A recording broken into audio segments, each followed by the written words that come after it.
Chapter 65. But when Ning Xuema broke his legs without batting an eyelid, he finally understood that the little girl in front of him was not an ordinary little girl, but a little devil. When Ning Xuema finished breaking his legs and began to move towards his spine, Tui Dao finally couldn't take it anymore. His eyes revealed a pleading expression. "Are you going to tell me?" Ning Xuema stopped hammering and gently asked. Tui Dao's eyes desperately moved up and down, indicating that he was nodding. Ning Xuema still had some regret. "I thought Lord Tui Dao's bones were very hard. So it turns out that you're only like this." I asked, "Was it the sixth prince?" She began to list out names one by one. They were all her suspects. She mentioned the sixth prince, the crown prince, and the princess. When she mentioned the princess, Ji Yunyao, Tui Dao's eyes first moved to both sides, indicating denial. Then, as if he thought of something, his eyes began to move up and down, indicating acknowledgement. Was it really Ji Yunyao? With that girl's viciousness, it wasn't impossible for her to do it. Wasn't the girl who was tortured to death because of her? That girl had a special obsession with her crown prince Gij, and her jealousy was very strong. Perhaps as long as Ji Yunhuang treated any girl slightly better, it would incite her murderous intent. It was very possible that she would try to trip him up behind his back. Ning Xuema swung the small hammer in her hand and silently pondered. In the blink of an eye, she saw Tui Dao's pair of triangular eyes looking at her. He seemed a little guilty. Ning Xuema was an expert at reading people's expressions. She immediately smiled and used the small hammer in her hand to lift Tui Dao's chin. "You're really naughty. You actually lied." Tui Dao's eyes moved furiously, indicating denial. Ning Xuema's charming face tensed up. "I hate it when people lie to me." She raised the hammer in her hand and directly broke the bones in Tui Dao's chin. Tui Dao was in so much pain that his entire body curled up. His mouth was open like a toad's and his throat was emitting sounds. If he could move, he would have already rolled over. The cold sweat on his body completely soaked his clothes. He wanted to faint, but he couldn't. He was in extreme pain. Ning Xuema looked at him coldly. This guy had been tormenting others his whole life. Today, she would let him have a taste of what those people had gone through. She was the kind of person who would definitely repay kindness and hatred. She would definitely repay kindness and take revenge for enmity. She could treat her true friends like an angel, but she could also turn into a demon when dealing with evil people. Tui Dao was unlucky to have met her.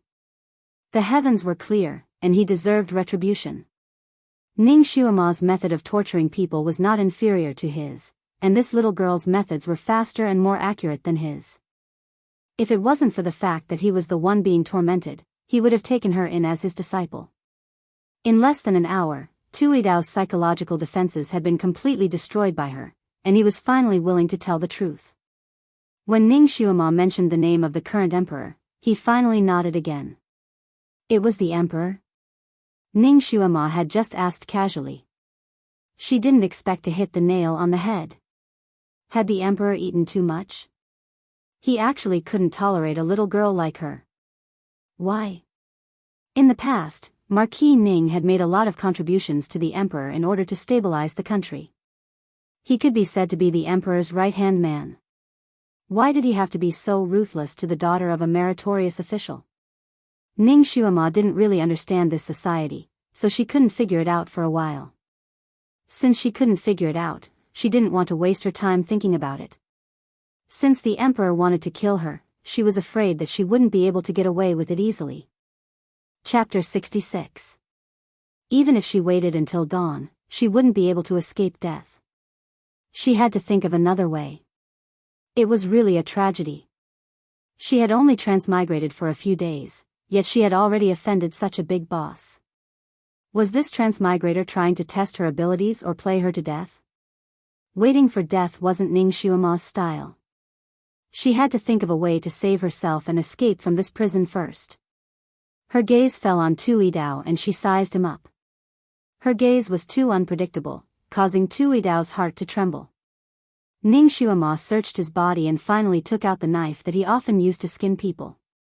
She spun it in her palm and gently discussed with Tuidao, I saw that you were very skilled at skinning people, and I really want to learn. I'll try it on you. If I don't do it well, you'll have to bear with it. Tuidao's face instantly turned green, and his eyes almost popped out of their sockets. This debt of 6 months was really repaid quickly. He had just finished skinning a girl's face, and immediately another girl came to skin him. He enjoyed skinning other people's faces, but having his face skinned was definitely his worst nightmare.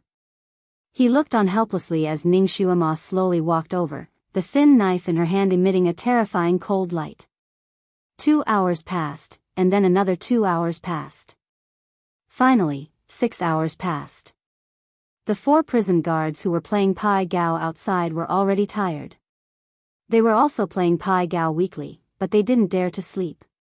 They were naturally worried about their boss, but because Ning Xuema said that she needed absolute silence during the treatment, they didn't dare to disturb her.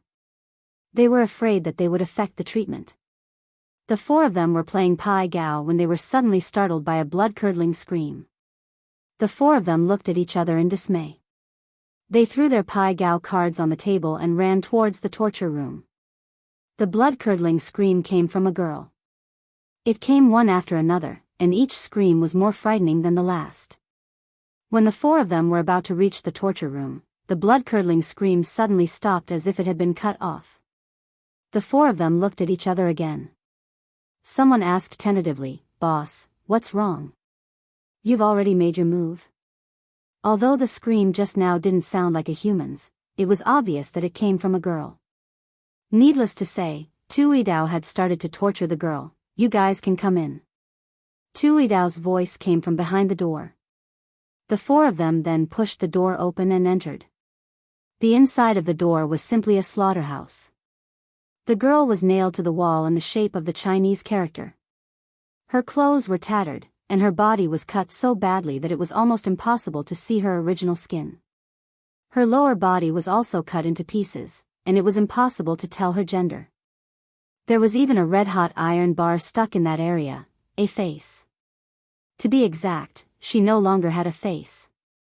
It was just a mess of flesh and blood, and one could barely make out her facial features. She convulsed there, convulsing, and blood dripped down, watering the blood stains left by the young girl.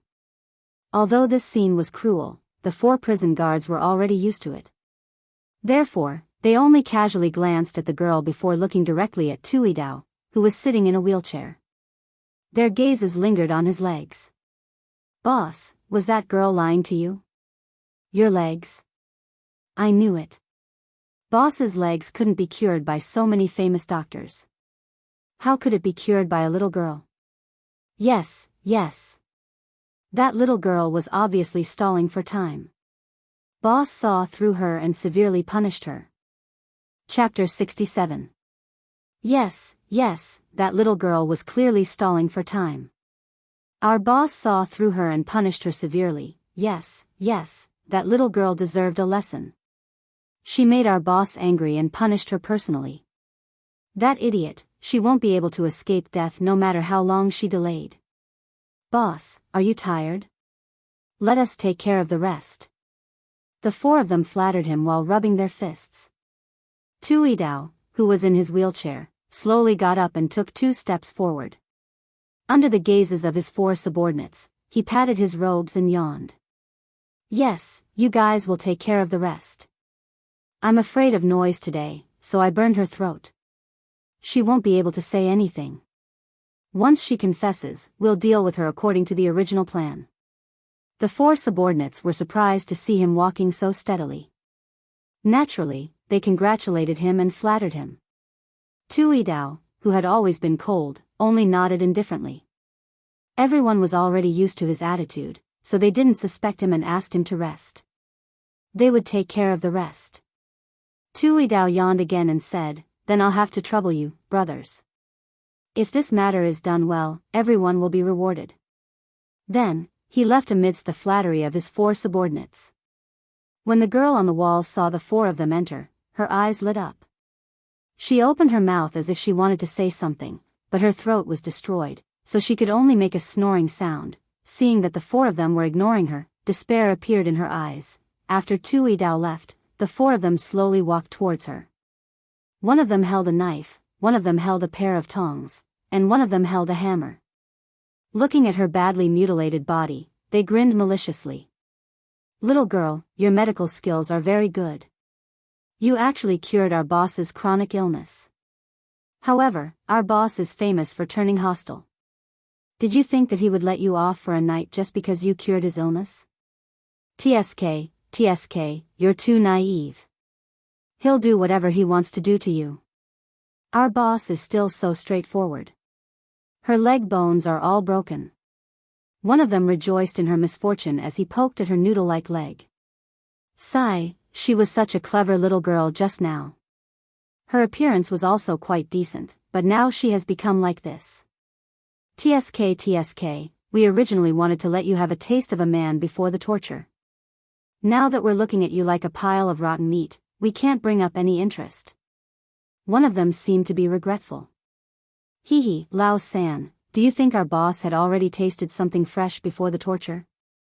Another person laughed, his wretched gaze sweeping over the people on the wall. Isn't that obvious? Haven't I already given her the ecstasy stick? Every time the boss tasted something fresh, he would give it to the women. The third brother also glanced at the spot on the wall. His entire body was a mess of flesh and blood, and no shape could be seen anymore. The four of them yawned out of boredom. They only wanted to complete their mission and catch up on sleep. They went up to the woman nailed to the wall and used all kinds of wicked methods to force her to confess. The four of them were probably too sleepy and forgot that the girl's vocal cords had already been destroyed.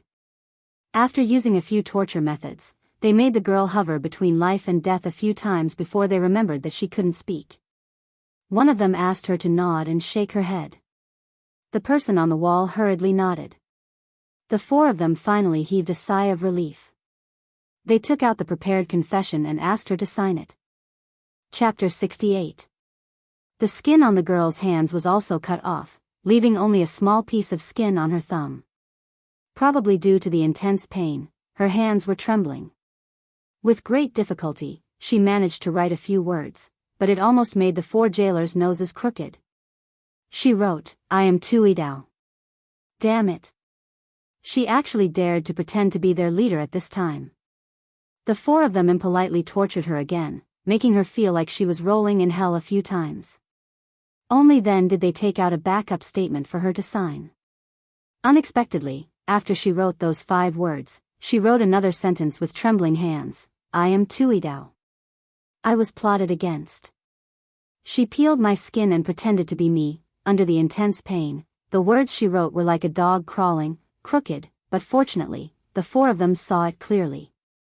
The four of them originally thought she was playing tricks again. 3 of them cursed and wanted to use the cruelest punishment on her again. The third brother was more careful and stopped the others. Could it be true? He was the one who used his hands the most. Although the skin on the girl's body was cut into a mess, he still faintly felt that it did not feel like a young girl's skin. The four of them looked at each other and began to check her body while suppressing their disgust. After a moment, the four of them slowly took a step back. Although the sexual characteristics of the people who were tortured were severely damaged, the four of them often tortured people after all, so they had a very clear understanding of the human body structure. The girl in front of them indeed did not have the characteristics of a young girl, and she was not young either. Could it be that she was really swapped? The one they were torturing was their leader, Tui Dao. 4 pairs of eyes looked at the girl. The girl's eyes showed a glimmer of hope. Ignoring the pain, she desperately gestured to the 4 of them. This was a common gesture between them, outsiders would not know. Because her body was nailed, the range of movement of her arms was very small, so her gestures were also very slow and difficult, but it was not bad at all. The third brother blurted out, "God, she really is our leader." He jumped over and wanted to untie the girl. The leader of the 4 reached out and stopped him. He gloomily looked at the girl and suddenly sneered, "You still want to pretend to be our leader? You must be tired of living. Second brother, fourth brother, prepare the torture tools. It seems like she won't confess if we don't do something to her." They absolutely could not recognize Tu Yidao. Tu Yidao had a cold and gloomy personality. He was a petty person who would seek revenge for the smallest grievance. Just now, they had unknowingly used a lot of punishment on him. With his character, he would definitely hold a grudge in his heart. If he survived, the four of them would definitely suffer his cruel revenge. The only thing he could do now was to make the best of it. The other three also understood. They looked at each other and also chose to go with the flow. Tu Yidao was in complete despair. He was the one who came up with all the punishments here.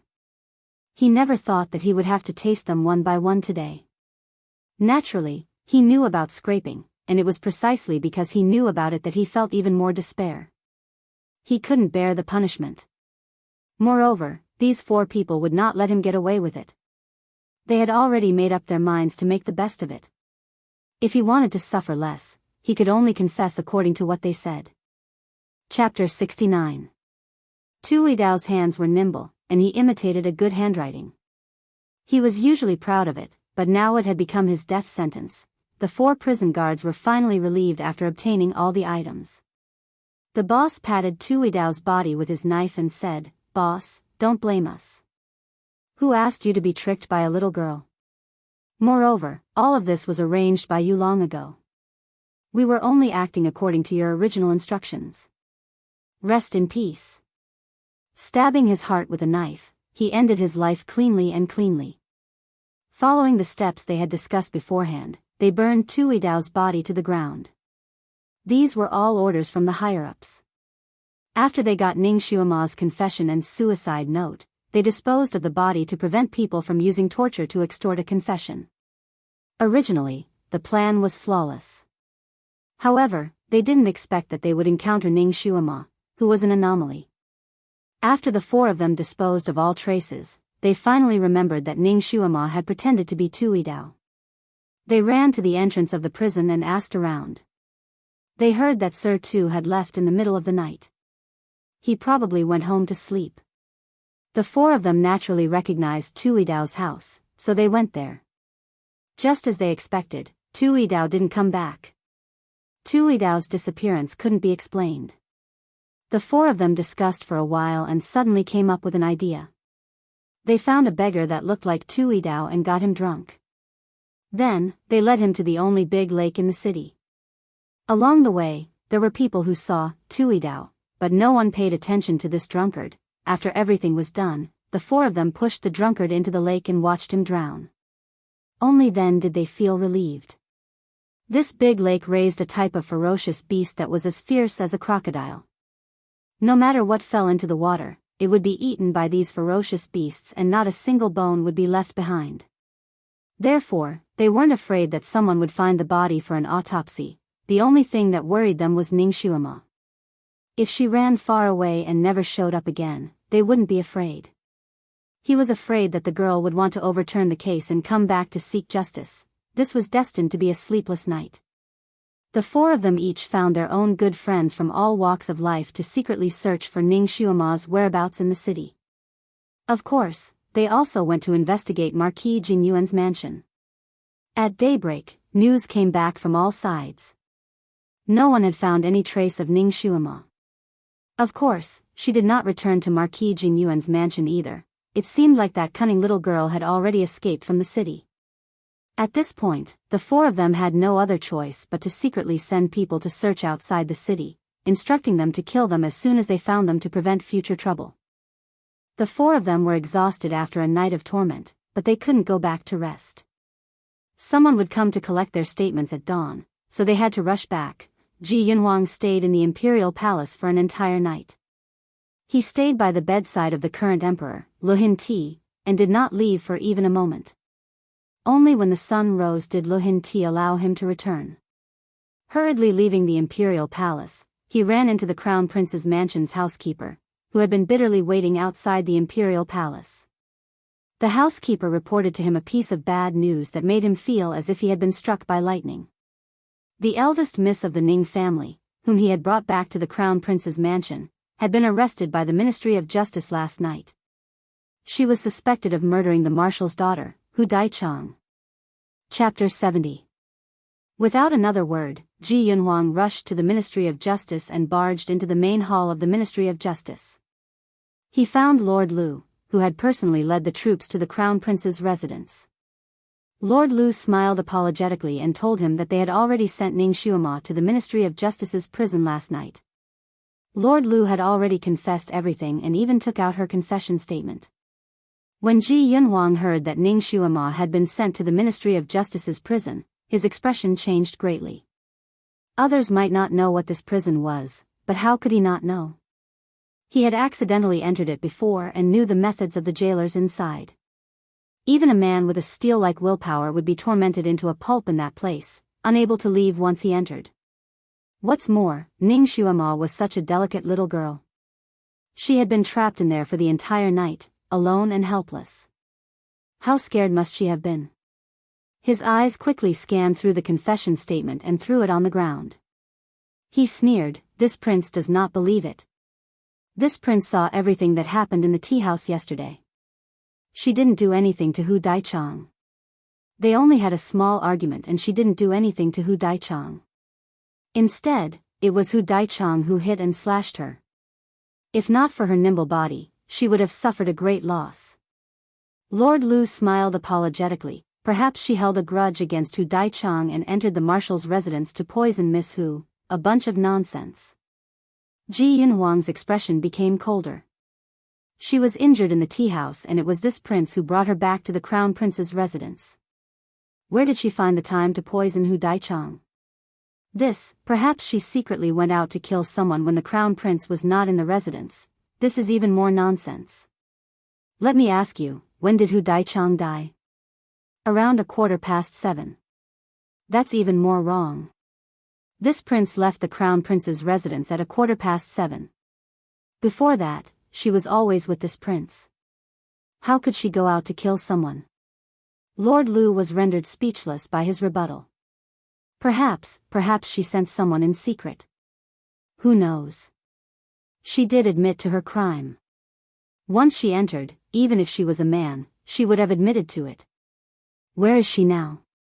The Crown Prince, who had always been calm and collected, could no longer remain calm. He grabbed Lord Lu's collar and lifted him up. His murderous intent was too strong. Lord Lu could not help but tremble. This morning, she committed suicide in the Ministry of Justice's prison, dead. Bang!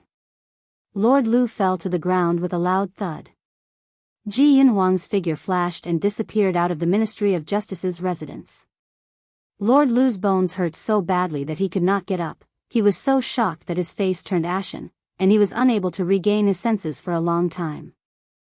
After being an official for so many years, this was the first time he had seen the Crown Prince so angry. His Highness the Crown Prince did not value the little girl. Inside the torture chamber of the Ministry of Justice, although the Crown Prince of Hell, the Crown Princesses of the Imperial residence was of Jesus, pungent, the smell. After Ji Yunhuang circled around the torture chamber, his heart sank to the bottom of the valley. The instruments of torture were stained with blood. Between the gaps, he found the remnants of Ning Xuema's tattered clothes. Those tattered clothes were soaked with blood, showing what kind of torture the owner of those clothes had gone through last night. The 4 prison guards who were in charge of the punishment trembled as they knelt there. They watched as the Crown Prince looked around the torture chamber. Every step he took was like stepping on their hearts. They did not expect that the Crown Prince would personally come and carefully inspect. Chapter 71. Is she really dead? Ji Yunhuang finally stopped and asked from a commanding position. Yes. Yes, she committed suicide to escape punishment. The jailer replied. These were the lines they had rehearsed beforehand. Where is the body? Burned. Burned. Ji Yunhuang was furious. He could no longer suppress his murderous aura. Who gave you the courage? His anger caused the surrounding temperature to drop by several degrees.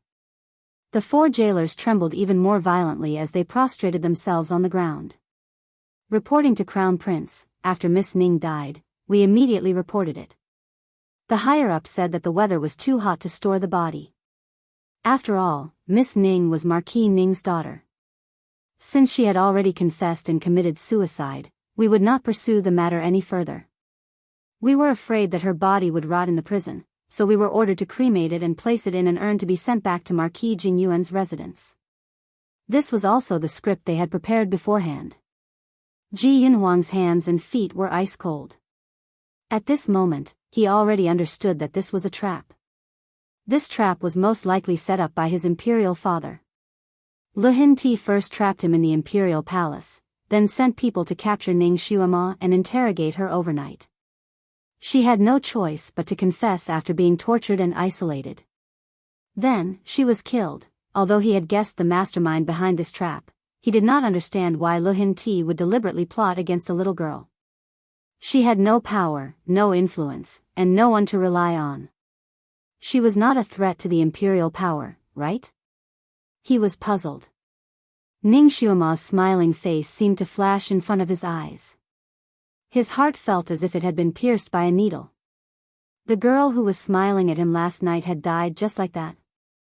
She clearly had a special ability. She clearly had the ability to shine in Changkong country. He turned to look at the torture tools on the 4 walls and then looked at the 4 jailers kneeling on the ground. His eyes flashed with a fierce light as he slowly asked, "Where is Tuidao? Tell him to come see this prince." The 4 of them followed the plan they had discussed beforehand and reported Tuidao's whereabouts. They said that after he left the prison last night, he got drunk and slipped into the Sunset Lake. They only knew about it when someone came to report to them this morning. Ji Yunhuang was somewhat puzzled. According to what he knew, Tuidao was not a good drinker. It could be said that he rarely drank. He had once said that people who drank often had unstable hands. What he did for a living was an extremely delicate job, so it was impossible for his hands to be unstable. How could such a person get drunk? This doubt flashed through Ji Yunhuang's mind, but he didn't take it to heart. To him, the life and death of such a person was of no concern to him. His gaze landed back on the 4 people. "Since you can't find him, then this king will ask you, how many punishments did you use on Miss Ning last night?" The 4 of them naturally did not dare to admit it. They desperately kowtowed and denied it. How could Ji Yunhuang not know their tricks? His gaze was cold, and so was his voice. "It doesn't matter if you don't admit it. This king will let you have a taste of all the torture tools in this torture chamber." He couldn't save her in time, so he would avenge her. The sun was shining brightly outside. Ji Yunhuang stood outside the Ministry of Justice's prison. He looked up at the sun hanging in the sky and sighed softly. In just one night, everything had changed. That clever little girl had already died. He would never be able to see her again. Chapter 72. Your Highness, shall we return to the residence? His personal bodyguard bowed and invited him to enter the carriage. Ji Yunhuang looked at the carriage. Yesterday, he had used this carriage to bring Ning Xuema into the Crown Prince's residence.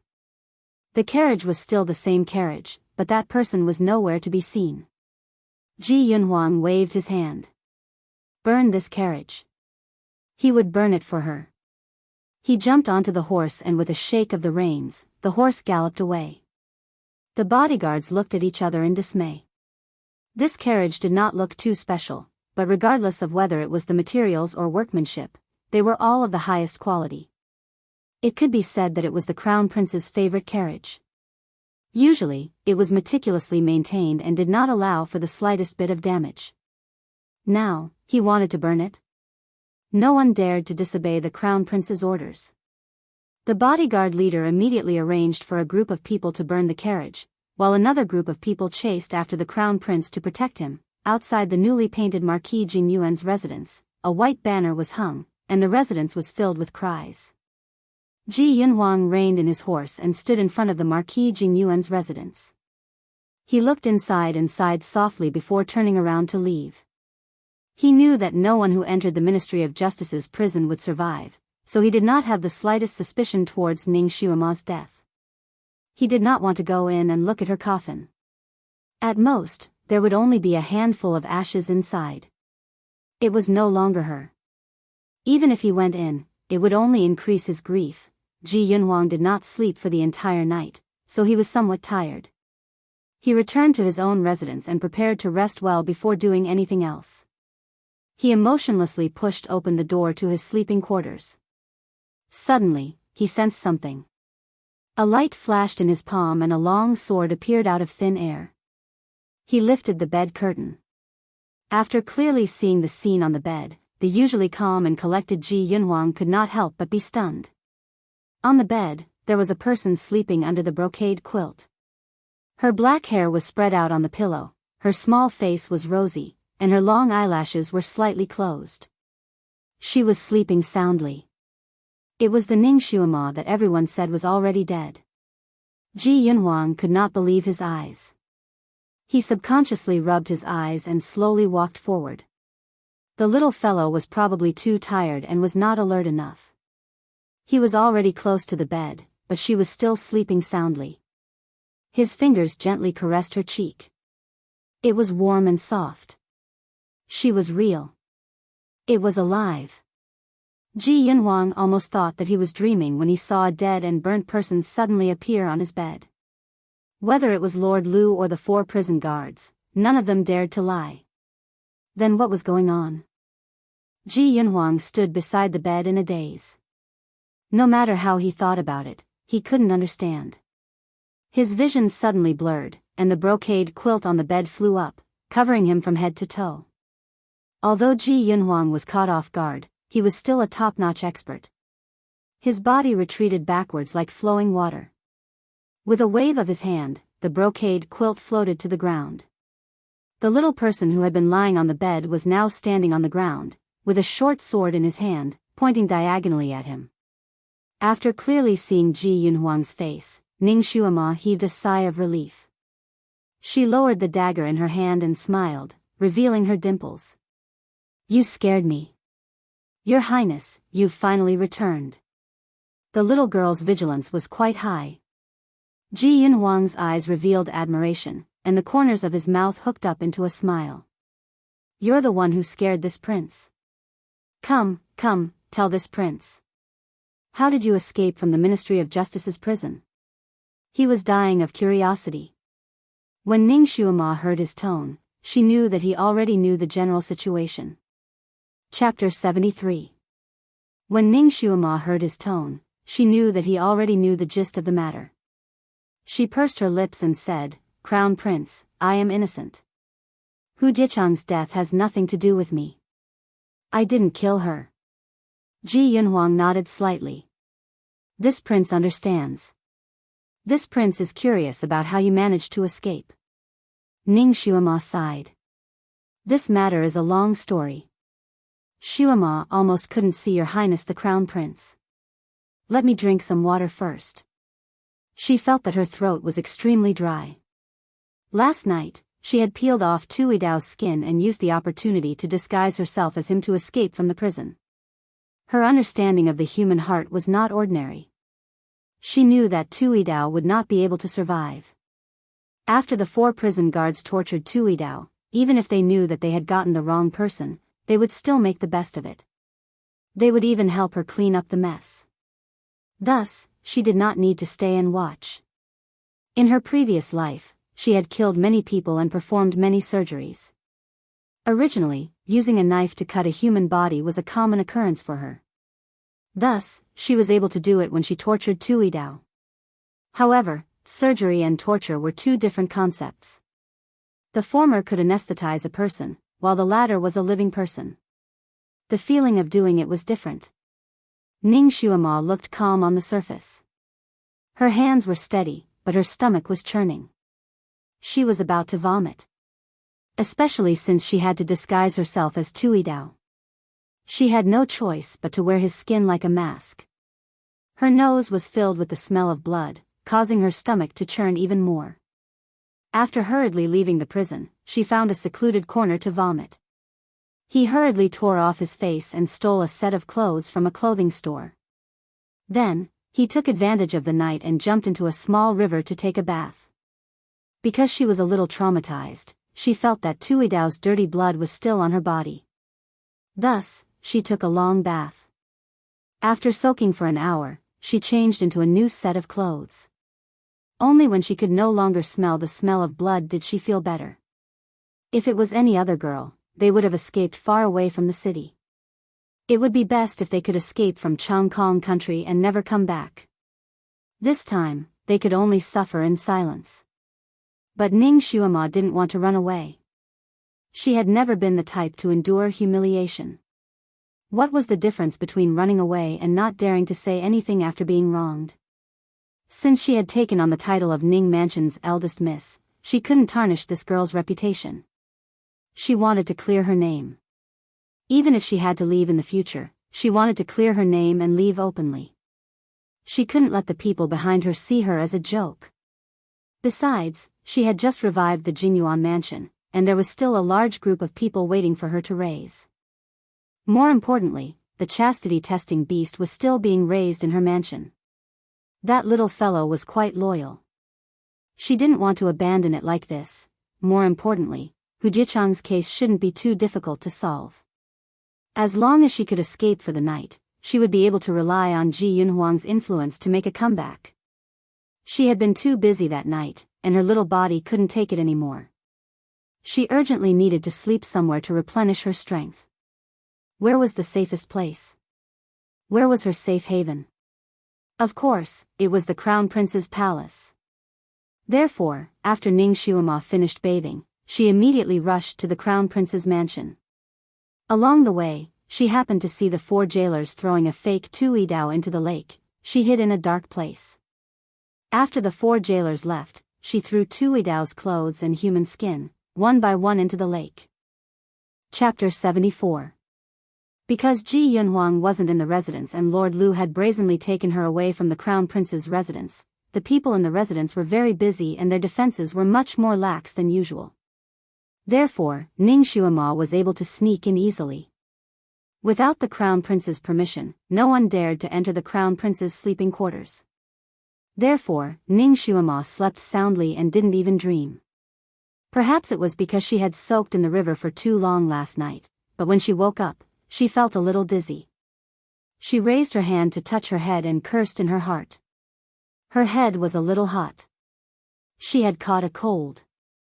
No wonder she, who was usually alert, slept so soundly that she only noticed the Crown Prince after a long time. She naturally couldn't tell him the truth about how she escaped. Fortunately, she knew that Ji Yunhuang would definitely ask about it and had already prepared an excuse. Now that Ji Yunhuang asked, she straightforwardly told him the excuse she had prepared. She said that when she was in the Ministry of Justice's prison, Tuidao originally wanted to torture her. However, she saw through his illness and used it as a condition to make a deal with Tuidao. She would completely cure his illness and he would try to find a way to let her out. Tuidao agreed. She used half a night to completely cure him. She was afraid that Tuidao would go back on his word, so she purposely held back and said that she would do the final treatment after she regained her freedom. In order to completely cure his illness, Tuidao disguised her as a corpse and sent her out of the prison. After she escaped from the prison, she felt that she had been wronged and didn't want to escape. Therefore, she came to find the Crown Prince. She didn't forget to flatter Ji Yunhuang. Xuema knows that your highness abhors evil and wouldn't have the heart to let Xuema be wronged. You would definitely give Xuema justice, so I came to see your highness. Her words were 70% true and 30% false. It could be said that her plan was flawless. Ji Yunhuang glanced at her and smiled faintly. Tuidao's legs couldn't be cured by the imperial physicians in the palace. Can you cure him in one night? Ning Xuema smiled. Your highness, have you forgotten? Xuema had excellent medical skills. Of course, if your highness doesn't believe me, you can go and interrogate Tuidao. However, he's afraid of being held responsible, so I'm afraid he won't easily confess. However, your highness definitely has other ways to make him speak the truth. Tuidao is dead, Ji Yunhuang said. Ning Xuema's eyes widened. Dead? He was clearly fine last night. Her face was filled with disbelief. Ji Yunhuang sized her up again. Her eyes were as clear as water and did not seem to be fake at all. He didn't know what to feel. This girl, even he couldn't see through her. She looked innocent and pure, but she was actually a cunning little fox. Ji Yunhuang chuckled. I heard that he got drunk this morning and fell into the lake to his death. Could it be that his legs were cured and he was so happy that he broke his vows and got drunk and lost his life? Ning Shuama had a look of realization on her face. She said with some regret, so that's how it is. She really felt sorry for him. It wasn't easy for him to walk and his good days had just begun. Actually, when Ji Yunhuang was released from the Ministry of Justice's prison, he had already sent people to investigate Tui Dao. When he found out that Tui Dao had walked out of the Ministry of Justice's prison by himself, the guards even congratulated him several times. Although Ji Yunhuang wasn't familiar with Tui Dao, he had heard of his character. He knew that those who fell into his hands would never be able to escape unscathed. However, he didn't expect that Ning Shuama would use this method to save herself. Chapter 75. Tui Dao's legs had been injured for a long time. Now that there was hope in front of him, it was not surprising that he would be tempted. However, he did not expect that he would have the guts to let her go like this. He thought of something and asked Ning Shuama, "Did you confess in the Ministry of Justice's prison?" Ning Shuama shook her head. "I didn't kill anyone, so of course I didn't." Ji Yunhuang thought of the confession in Lord Lu's hands and his heart skipped a beat. "Shuama, write a few words for me to see." Since Ning Shuama was a secret agent in her previous life, she naturally had the ability to imitate all kinds of handwriting. She immediately wrote a few words and imitated the original Ning Shuama's handwriting. Ji Yunhuang picked it up and looked at it. He was an expert in calligraphy, so he still remembered the signature on the confession. At this moment, he compared it with Ning Shuama's handwriting in his mind. The corner of his lips slightly hooked up as he understood everything. At first glance, the two handwriting looked very similar, but it could not escape the eyes of a calligraphy expert like him. The signature on the confession was fake. It seemed that Tui Dao had received a death order. He had to force out a confession last night and then kill her and burn her to silence her. However, it was because of this order that Tui Dao dared to do this kind of thing. He used the trick of substituting one person for another to release her. Then, he found someone to imitate Ning Shuama's handwriting to sign the confession and write a suicide note. If Ning Shuama did not come to find him, he was afraid that even he would not be able to deceive her. However, was Tui Dao the kind of person who would secretly release someone like this? Based on his character, even if it was to treat his legs, he would not leave such a big scourge in the world. Perhaps there was something else that he did not know. He glanced at Ning Shuama again. The little girl was combing her hair. The peachwood comb glided through her black hair, which was as soft as satin. The way she combed her hair was very beautiful. Ji Yunhuang could not help but look at her a few more times. "What do you plan to do next?" Ji Yunhuang asked her. Ning Shuama looked at him with a pair of big eyes. "Of course it's to ask the crown prince to testify for me and clear my name." Ji Yunhuang pondered for a moment before finally making a decision. "All right, let this prince rest for 2 hours before entering the palace to clear your name." Ning Shuama was puzzled. "Since your highness can clear Shuama's name, why don't you take action immediately?" Ji Yunhuang yawned and said, "Little Shuama, I didn't sleep at all last night. You have to let me rest so that I can have the energy to redress your grievances, right?" "Fine." Then she would listen to him. She would wait for a few more hours. Ning Shuama agreed. As a former Secret Service agent, patience was the one thing she did not lack. To be honest, she had only slept for a little more than 2 hours last night, so she was still a little sleepy. She impolitely jumped onto the large bed and beamed at Ji Yunhuang as she said, "Your Highness the Crown Prince wants to sleep on the soft rope bed? I see that Your Highness the Crown Prince is as stable as Mount Tai. Your Highness must be used to sleeping on it. Shuama's martial arts are not good enough, so she will definitely fall off the soft rope bed. She can only sleep on the bed." By the time she finished speaking, she had already crawled into bed. Ji Yunhuang was originally taking off his outer robe, but when he heard what she said, his fingers paused. He looked at her with a smile that was not a smile. "You actually dare to say that?" She was fighting for his bed, and yet she was so bold and confident. In this world, she was probably the only one, Ning Xuema looked as if she could not open her eyes. She raised her hand and rubbed them. Could it be that your highness is not willing? Ah, forget it. Xuema will just curl up on the chair and rest for a while. As she spoke, she lifted the blanket and was about to get off the bed. Chapter 76. Ji Yunhuang raised his hand to stop her from lifting the quilt. All right, you can rest here. Don't let others think that I'm bullying a child. He probably felt that her hand was a little warm and slightly frowned. Do you have a fever? Ning Xuema calmly withdrew her hand. This small body is a little weak. I caught a cold last night. Her voice was slightly nasal. She was born with watery eyes. Coupled with a small cold, her face was red and she looked particularly pitiful. Ji Yunhuang's heart was moved. Without saying anything, he pulled her up and sat her up.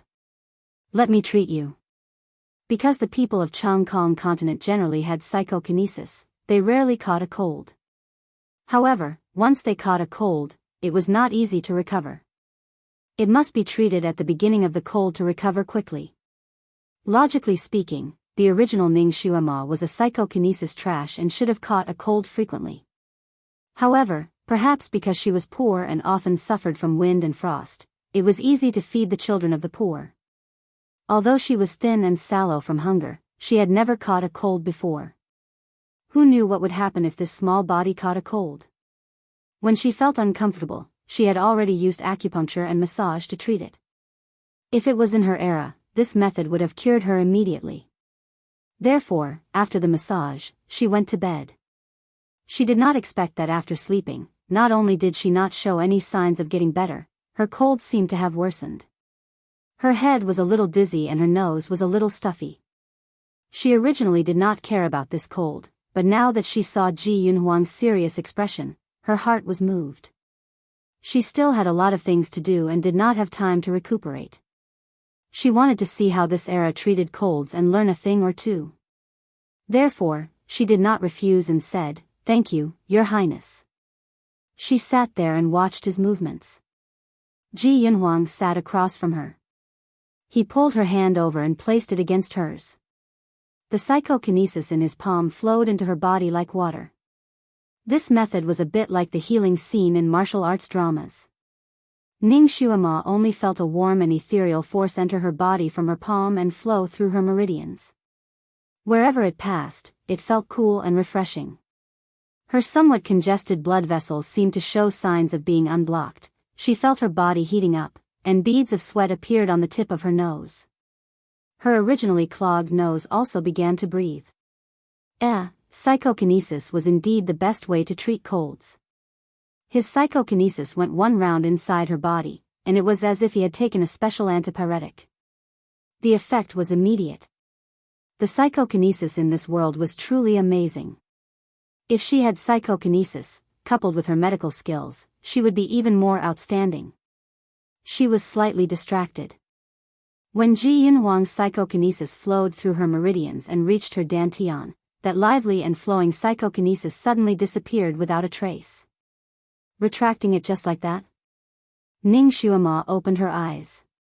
Just as she was about to urge him to help her to the end and use his psychokinesis to scan all the blood vessels in her body, she did not expect that Ji Yunhuang would look at her in astonishment. His expression was a little strange. What's wrong? That's it? Ning Xuema stretched her arms and legs. She was half relaxed and half sore. Ji Yunhuang sized her up. You didn't take the opportunity to absorb this king's psychokinesis. Ning Xuema was really puzzled this time. Absorb your psychokinesis? How could that be? You were treating my illness, why would I absorb your psychokinesis? Ji Yunhuang also seemed to have understood something. You shouldn't be absorbing this king's psychokinesis on purpose. Chapter 77. Only a psychokinesis expert who practiced some kind of evil technique would be able to absorb other people's psychokinesis. However, Ning Xuema was a psychokinesis trash. Even if she wanted to absorb psychokinesis, she did not have the ability to do so. Then what happened just now? When his psychokinesis reached her dantian, it disappeared without a trace like a clay ox entering the sea. Not only that, he felt his arm tighten and all the psychokinesis in his body crazily flowed out. If he was not smart enough to withdraw his hand in time, he would have lost a lot of his psychokinesis. He looked at Ning Xuema. In Changkong continent, those who could absorb other people's psychokinesis were all from evil sections. Moreover, their skills were at least at the second level of Earth rank.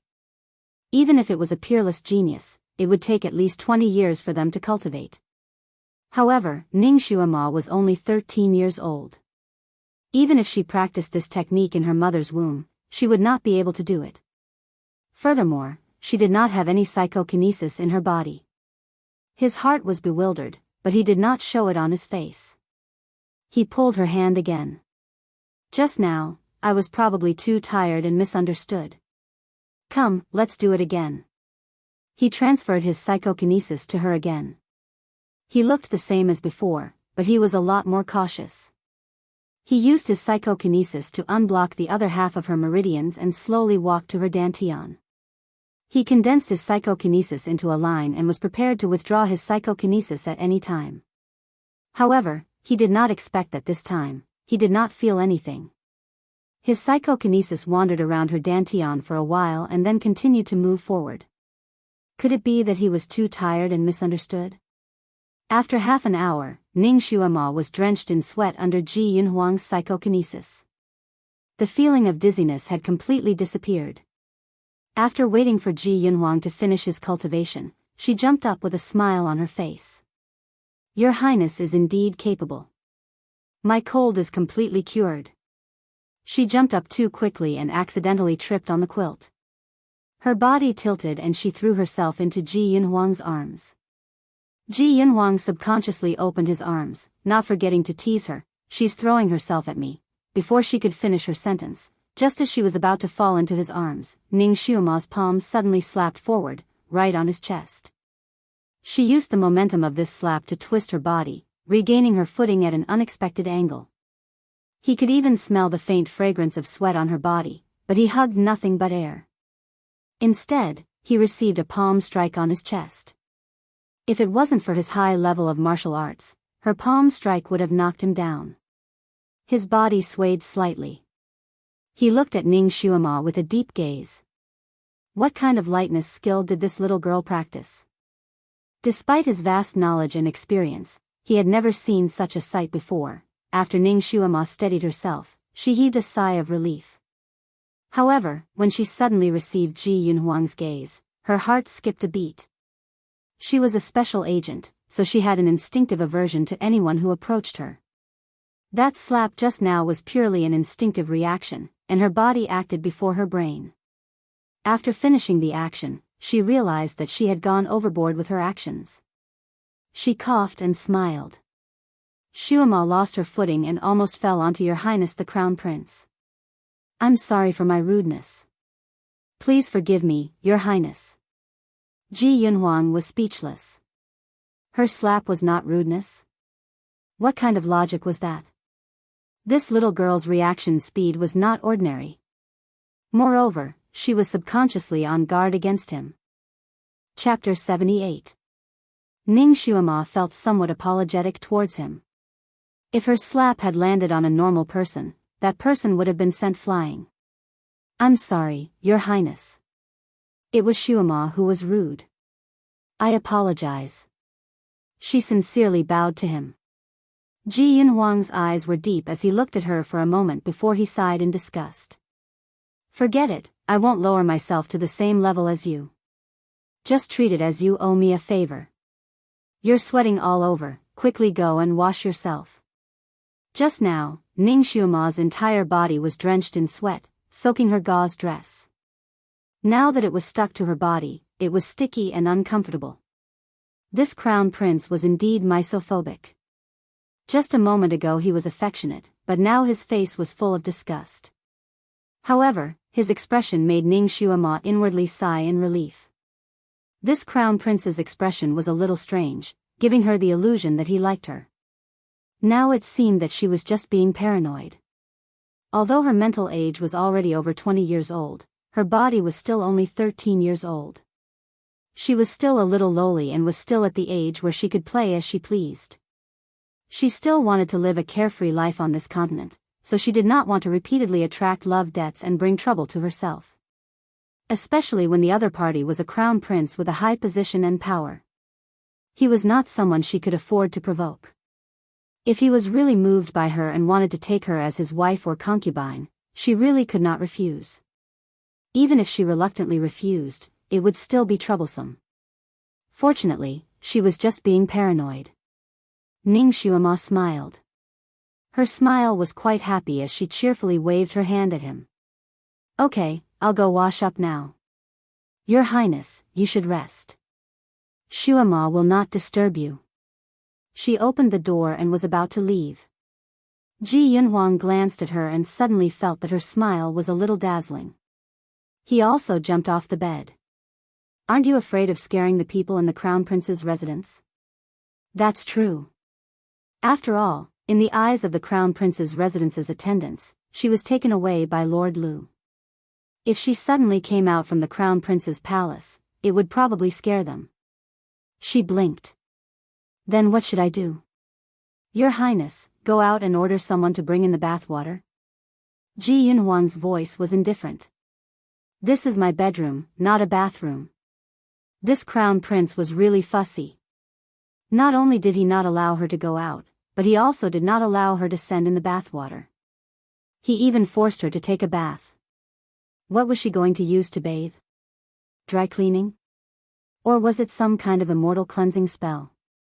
Could he be that godly? Ning Xuema shrugged. Then what does your Highness want me to do? Ji Yunhuang opened the door. This prince will take you there. He took the lead and walked out. Ning Xuema. She had no choice but to follow him.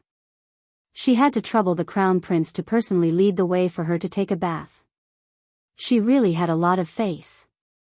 Ever since Ji Yunhuang's return, the Crown Prince's residence had returned to normal. The maids and imperial bodyguards were busy with their duties. Ji Yunhuang brought her through the Crown Prince's residence. Along the way, they met many maids and guards. When these people saw Ji Yunhuang's figure from afar, they immediately knelt down and prostrated themselves on the ground, not daring to raise their heads. Only when the two of them passed by did they dare to stand up. Naturally, some people saw Ning Xuema. Although everyone was surprised, no one dared to talk about it. Of course, no one dared to spread the news out of the Crown Prince's residence. Back then, the maid who served tea to the sixth prince, Ji Yunhao, was a living example of what would happen to her. After passing through 3 courtyards, 2 corridors, and a pond. Chapter 79. Ning Xuema was a little puzzled. It was just a bath, was there a need for him to travel so far? Your Highness, the bathhouse in the Crown Prince's residence was built so far away? She quickened her pace and caught up with Ji Yunhuang. It's not a bathhouse, it's a hot spring. You were soaked in sweat just now, so you'll recover faster if you soak in the hot spring. There was a hot spring for her to soak in. Ning Xuema's eyes lit up. Ever since she came to this continent, she had always bathed in the bathtub. It was only last night in the river. It was not a comfortable bath. She had not soaked in a hot spring for a long time. She followed Ji Yunhuang through another courtyard and arrived in front of a small building. There were 3 big words on the building, Disappearing Earth Spring. There were 4 maids standing in front of the building. When they saw Ji Yunhuang, they bowed. Your Highness. Ji Yunhuang only nodded slightly and walked forward. The 4 maids politely opened the door for him. Your Highness, everything is ready. Ji Yunhuang lifted his feet and walked inside. Ning Xuema naturally followed him. Miss, please wait outside. His Highness does not need anyone to serve him when he's bathing. The 4 maids stopped her. Ning Xuema raised her eyebrows. Who said that she wanted to serve the Crown Prince? Before she could say anything, Ji Yunhuang, who had already walked into the building, said without turning his head, let her in. Ning Xuema went in. The 4 maids looked at her back in surprise. Everyone knew that only the Crown Prince could enjoy the hot spring here. Even if other princes came and wanted to soak in it, they were not allowed to. There was also the crown prince's favorite sister, Jianghu. She wanted to soak in the hot spring and begged the crown prince for a long time, but the crown prince did not agree. What was going on today? Ning Xuema finally saw the hot spring of this continent. When she saw it clearly, the corner of her mouth could not help but twitch. This hot spring, it's so small. The hot spring was round, and the sides of the pool were inlaid with various colored jade stones. The diameter was about 2 meters, and the water was more than 1 meter deep. There was steam rising from the surface of the water. The hot spring looked like a lotus flower bud. At the bottom of the hot spring, there were some round things that looked like pebbles. They looked very colorful and very charming. She tilted her head to observe the situation. Suddenly, she saw Ji Yunhuang taking off his clothes and was startled. His Highness the Crown Prince wants to soak as well? Didn't he say that he was going to soak for her? Ji Yunhuang had already taken off his outer robe. This prince will come here to soak in the water every day. Ning Xuema. This bastard wanted to take a bath with her? She blurted out, this pool is too small, 2 people won't be able to soak in it. Ji Yunhuang had already rolled up his trousers. Hearing her words, he glanced at her and said, do you think that this prince wants to bathe with you? Is that what you're trying to do? Although Ning Xuema didn't say anything, her expression was clearly that way. In your dreams. The only person who can bathe with this prince is the crown princess. Ji Yunhuang had already stepped into the water barefoot, so his words were not polite at all. Ning Xuema breathed a sigh of relief and smiled. That's good. Fortunately, I'm not your highness's crown princess. Then your highness can soak first, I'll come back later. She turned around and walked out. The hot spring belonged to his family, so naturally, he had the final say. Did this prince say to soak first? Ji Yunhuang called out from behind her. Ning Xuema turned around and looked at him. Big brother, you've already entered the water, so why aren't you soaking first? Why is he wearing clothes in the water? Why is he only rolling up his trousers? Watch this prince's actions. The way to soak in this hot spring is somewhat special. If this prince doesn't teach you, I'm afraid that you'll accidentally step on something and be scalded to death. Chapter 80. Ji Yunhuang stepped on the pebbles at the bottom of the hot spring, causing bubbles to appear in the water. Some were white, some were colorless, and some were colorful. These pebbles represent different elements and different temperatures. Your body is currently weak, so you can't step on the black pebbles at the bottom of the water, but you can step on half of the green pebbles. Ji Yunhuang began to teach him how to soak in the hot spring. Ning Xuema's forehead was filled with countless black lines. It was just soaking in the hot spring, why did it feel like soaking in a trap? Wasn't it tiring? You have to step on these stones according to your body's adaptability. You can't be too hasty. Ji Yunhuang taught her by example for a full 2 minutes. Ning Xuema resisted the urge to yawn and nodded. Okay, no problem. She was an expert in traps, so it was not difficult for her to remember these steps. Only then did Ji Yunhuang get out of the water. He glanced at her worriedly. You have to remember what this prince said. Once you feel that something is wrong, immediately get out of the water or call for this prince. This prince will wait for you outside. Ning Xuema had the urge to rub her eyebrows. It was just soaking in the hot spring, so why did this prince make it seem like she was clearing a mine? She agreed very well, so Ji Yunhuang went out. Ning Xuema waited for him to go out and close the door before she began to undress. She knew that although this prince occasionally teased her, he was actually quite proud and upright. He should not be watching this little lowly bathe in the dark. Hot spring, I'm coming. I haven't soaked in you for a long time, the water splashed everywhere. She was already standing in the hot spring, but when she jumped in, she felt that something was wrong. There seemed to be a weak current in the hot spring. The water rippled, and there were countless thin thread-like things that drilled into her body through her skin, causing her to shiver in an instant. What was worse was that half of her body was being drilled into by the warm current, while the other half was being drilled into by the icy current. Half of her body was red, while the other half was white. This hot spring was too strange. Ning Xuema only felt that the blood in half of her body was boiling, while the blood in the other half of her body was congealing. She hurriedly lowered her head and found that her cold foot was stepping on a black stone. She quickly lifted her cold left foot, only to find that her whole body was burning. He looked down and saw that his right foot had stepped on a fiery red stone. Ji Yinhuang seemed to have said that she could not touch this fiery red stone. She quickly changed her footwork according to Ji Yinhuang's instructions. Once she had completely stabilized herself, she finally felt a lot more comfortable. After soaking for a while, she discovered the great benefits of soaking in this hot spring. The weak electric current in the hot spring seemed to be able to flow through her blood vessels, making her blood flow more smoothly. Not only was the dust on her body washed away, but the trash in her body was also taken away.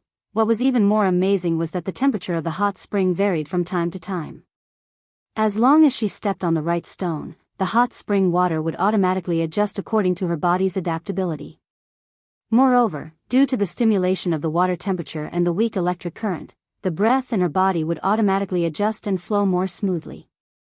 While Ning Xuema was recuperating her body's functions, she was also practicing the internal strength from her previous life.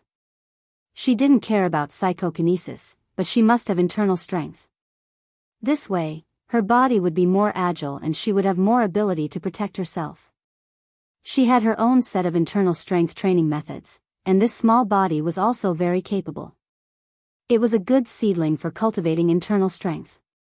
In just a short period of 10 days, her internal strength had already reached 20% of her previous life's level. She estimated that in less than a year, she would be able to recover her previous strength. Even if she couldn't walk unhindered in this continent, she would have no problem protecting herself. Chapter 81. Now that she was in the hot spring, she felt that the inner energy in her body was running vigorously. It was twice as fast as normal cultivation. Ning Xuema's heart was filled with joy. Naturally, she wouldn't miss this kind of good opportunity to cultivate. In any case, after washing her body, she began to sit in the water and cultivate. Slowly, she calmed her heart and closed her eyes. She was about to cultivate when she suddenly sensed something and opened her eyes. Then, she was stunned. She did not know when, but there was a person sitting and floating in front of her. It was a man that she did not know how to describe. Only his upper body was exposed in the water, but his upper body was already dazzling. His hair was like seaweed wriggling in the water. His skin was like jade, warm and radiant in the water. His long eyelashes were like fans, and his perfectly curved lips were slightly pursed. Under the reflection of the waves, his body seemed to be covered with a faint halo of Buddha's light. The bright moon in the sea has tears, and the warm jade in the blue field gives off smoke. The moment Ning Xuema saw him, the first thing that came to her mind were these two lines of a poem. Then, she was shocked. She resisted the urge to scream. She clenched her fingers in the water and shouted, "Who are you? When did you come in?" The hot spring was so small and so clear that she could see the bottom. If this person was hiding here, it was impossible that she did not know. Then, where did he come from? And he was so quiet that she did not notice him beforehand. The person opposite her still had his eyes closed. He looked lazy and calm, and he seemed to be enjoying himself. Even the posture of his hands did not change. Because the hot spring was too small, the distance between the person and Ning Xuema was less than a foot. Ning Xuema was short. If she did not float in the hot spring, only her head would be exposed. However, the person was half exposed, and he was still sitting. Ning Xuema saw his beautifully curved collarbone and beautiful chin. At such a close distance, she could hear his breathing. The hairs on Ning Xuema's body suddenly stood up.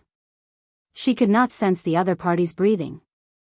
He was like a perfect jade carving.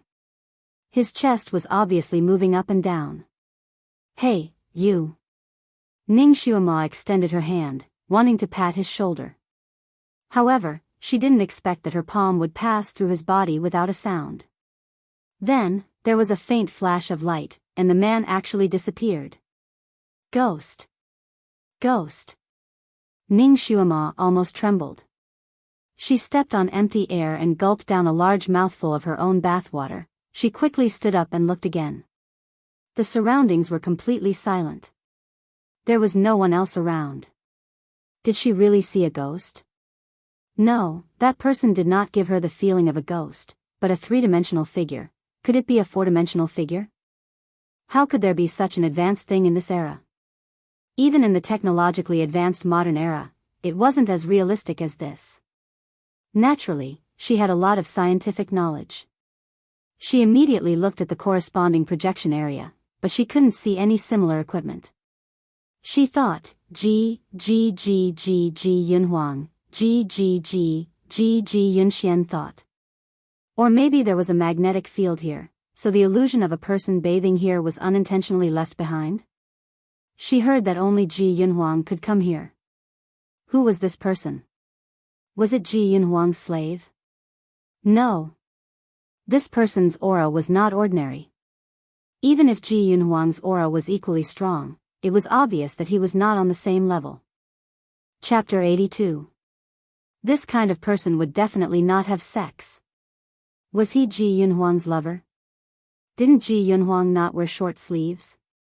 Ning Xuema thought of countless possibilities and rejected them one by one. She was puzzled. She had always been bold. Although she was puzzled by the sudden appearance and disappearance of the man, she would not give up the idea of soaking in the hot spring. This kind of hot spring was not something that could be soaked all the time. She closed her eyes and was about to circulate her inner energy when the man's strange sitting posture and hand gestures flashed in her mind. Could it be that it was the secret to cultivating psychokinesis? Ning Xuema simply imitated the man's posture, half floating and half sitting. She clenched one hand into a fist and the other hand into a fist with her middle finger pointing upwards. Suddenly, she felt that there was an aura that was different from her inner energy coming from her lower abdomen. It slowly joined the flow and wherever it went, it felt warm. Her meridians felt as if they had been cleansed by warm water. It was very comfortable and comfortable. However, this aura was very weak and faintly discernible. She could not move it even if she wanted to. Her heart skipped a beat. Could this be the so-called psychokinesis? She closed her eyes and used her inner vision to examine her body. In a trance, she seemed to see a touch of soft, twig-like green slowly extending and flowing in her blood vessels. It was like the new green of a willow branch in spring, fresh and lively. The hot spring water around her seemed to have sensed the unusual aura in her body. A weak current flowed into her body and gathered towards the green branch. The green branch began to flow faster and faster. It moved forward inch by inch and spread inch by inch. That feeling was very strange. It was as if she suddenly saw a flower blooming in her body. It was novel and exciting. She felt as if she saw a small river full of vitality flowing. As it flowed forward, flowers bloomed on both sides of the river. Her mind was also running along with it. All of a sudden, a patch of darkness appeared in front of them. The river flowed straight into the boundless darkness and quickly disappeared without a trace. Ning Xuema's mind was shocked. Her body trembled and she suddenly opened her eyes. She felt hot blood surging in her chest. She was impatient and she almost spat out a mouthful of blood. Her body swayed and she almost fell down. She hurriedly grabbed a stake to steady herself. Ning Xuema, are you okay? A voice rang out. Ning Xuema raised her head and saw Ji Yunhuang standing not far from the hot spring. Damn! When did he come in? She hurriedly squatted down and only showed her head. It's okay. You can go out first. I'll be done soon. Ji Yunhuang heaved a sigh of relief. He crossed his arms and said with a smile that was not a smile, "What are you afraid of? Are you afraid that this prince will take advantage of you? With your small body, there's no difference between your front and back. What's there to see? Even if you invite Ben Wang to look, Ben Wang doesn't want to look." Then he walked out. This girl had been soaking in the hot spring for a full quarter of an hour. He was afraid that something would happen to her, so he called her a few times outside the door. She didn't answer, so he recklessly rushed in to take a look. This hot spring was very special. Moreover, it wasn't natural. Instead, it was created by the ancestor when he was resting in the crown prince's residence 10 years ago. It was said that it was connected to the geothermal energy of 1,000 feet deep. It had the effect of strengthening one's physique. The hot spring water had a source of psychokinesis. If one cultivated psychokinesis in it, they would be able to achieve twice the result with half the effort. However, it was not easy for people to enter the hot spring. Even for Ji Yunhuang, when he first entered the hot spring, he only lasted for half an hour before coming out. Chapter 83. That was why he gave Ning Xuema a maximum of 15 minutes. He thought that she would be able to come out in less than 5 minutes, but he did not expect that not only did she stay inside for a full hour, she even seemed to have fallen asleep. When he went in just now, her eyes were closed and she looked like she was asleep. He remembered the first time he soaked in this place. Because he was not used to it, the psychokinesis in his body flowed too quickly and his face was as red as a tomato. However, her face was pink and tender, and he could not see anything wrong with it. Could it be that a psychokinesis trash would not feel uncomfortable in this place? Or could it be that her body was special and she was not affected by this hot spring? Or could it be that she was a special genius? He suddenly became very interested in retesting Ning Xuema's psychokinesis. Not long after, Ning Xuema came out. She had changed into a light yellow muslin dress. Her black hair was dripping wet and draped over her shoulders. Coupled with her bright eyes and bright red lips, she looked indescribably fresh and adorable. Ji Yunhuang suddenly had an impulse to hug her. But with this girl's temperament, she would definitely not let him hug her. He did not know why, but he felt a little disappointed.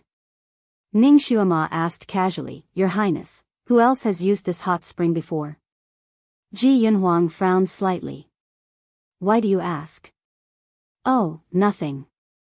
Did your Highness find any illusions or anything like that in there?" "No." Ji Yunhuang answered with certainty. "Did you hallucinate while soaking in the hot spring? What did you see?" "It was not a hallucination, right? That scene was too real."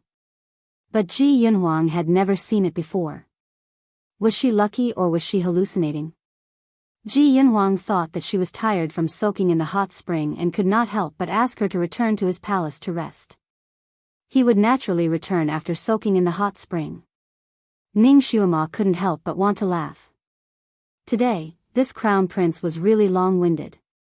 She reached out and patted his shoulder. "Your Highness, you are not Xuema's husband, so you don't need to be so detailed." She smiled and left. Ji Yunhuang was stunned. Husband? What was husband? This girl had a lot of strange words in her mouth. He did not know where she learned them from. However, she actually found him nagging. Who didn't know that he, the crown prince, was a straightforward person? However, he seemed to be a little long-winded today. Was he possessed? Inside the imperial palace of Changkong country, Lu Hin-ti sat in the imperial study, feeling a little restless. He had the most outstanding and perfect son, but he could not understand his son's temperament. He looked gentle and refined, but in reality, he was emotionless and had no desires. He would never be bound by any emotions.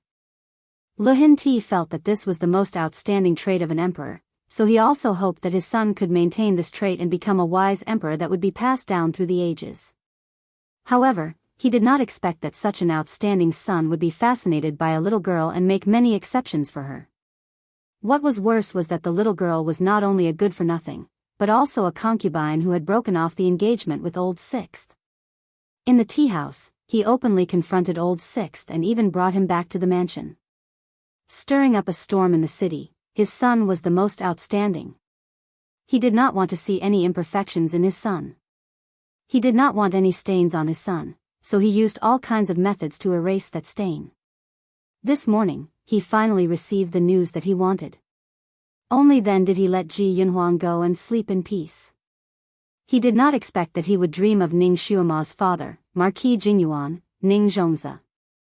Chapter 84. When Lu Hin-ti was a prince, he had fought on the battlefield, and Ning Zhongze was his right-hand man. Ning Zhongze had once carried him out of a pile of corpses regardless of his own safety, risked his life many times to save him, and even sacrificed his first child for him. When Lu Hinti was a prince, the conflict between the brothers was fierce, and there were countless open and covert struggles. Ning Zhongze played a decisive role in his battle for the throne. For him to win the world, Ning Zhongze racked his brains. It could be said that without Ning Zhongze, there would be no Lu Hinti today. It was also because of this that Lu Hinti betrothed Ning Xuema to one of his sons even though he knew she was a waste. It was a kind of comfort. Lu Hinti and Ning Zhongze were no longer simple monarchs and ministers, but friends who had gone through life and death together.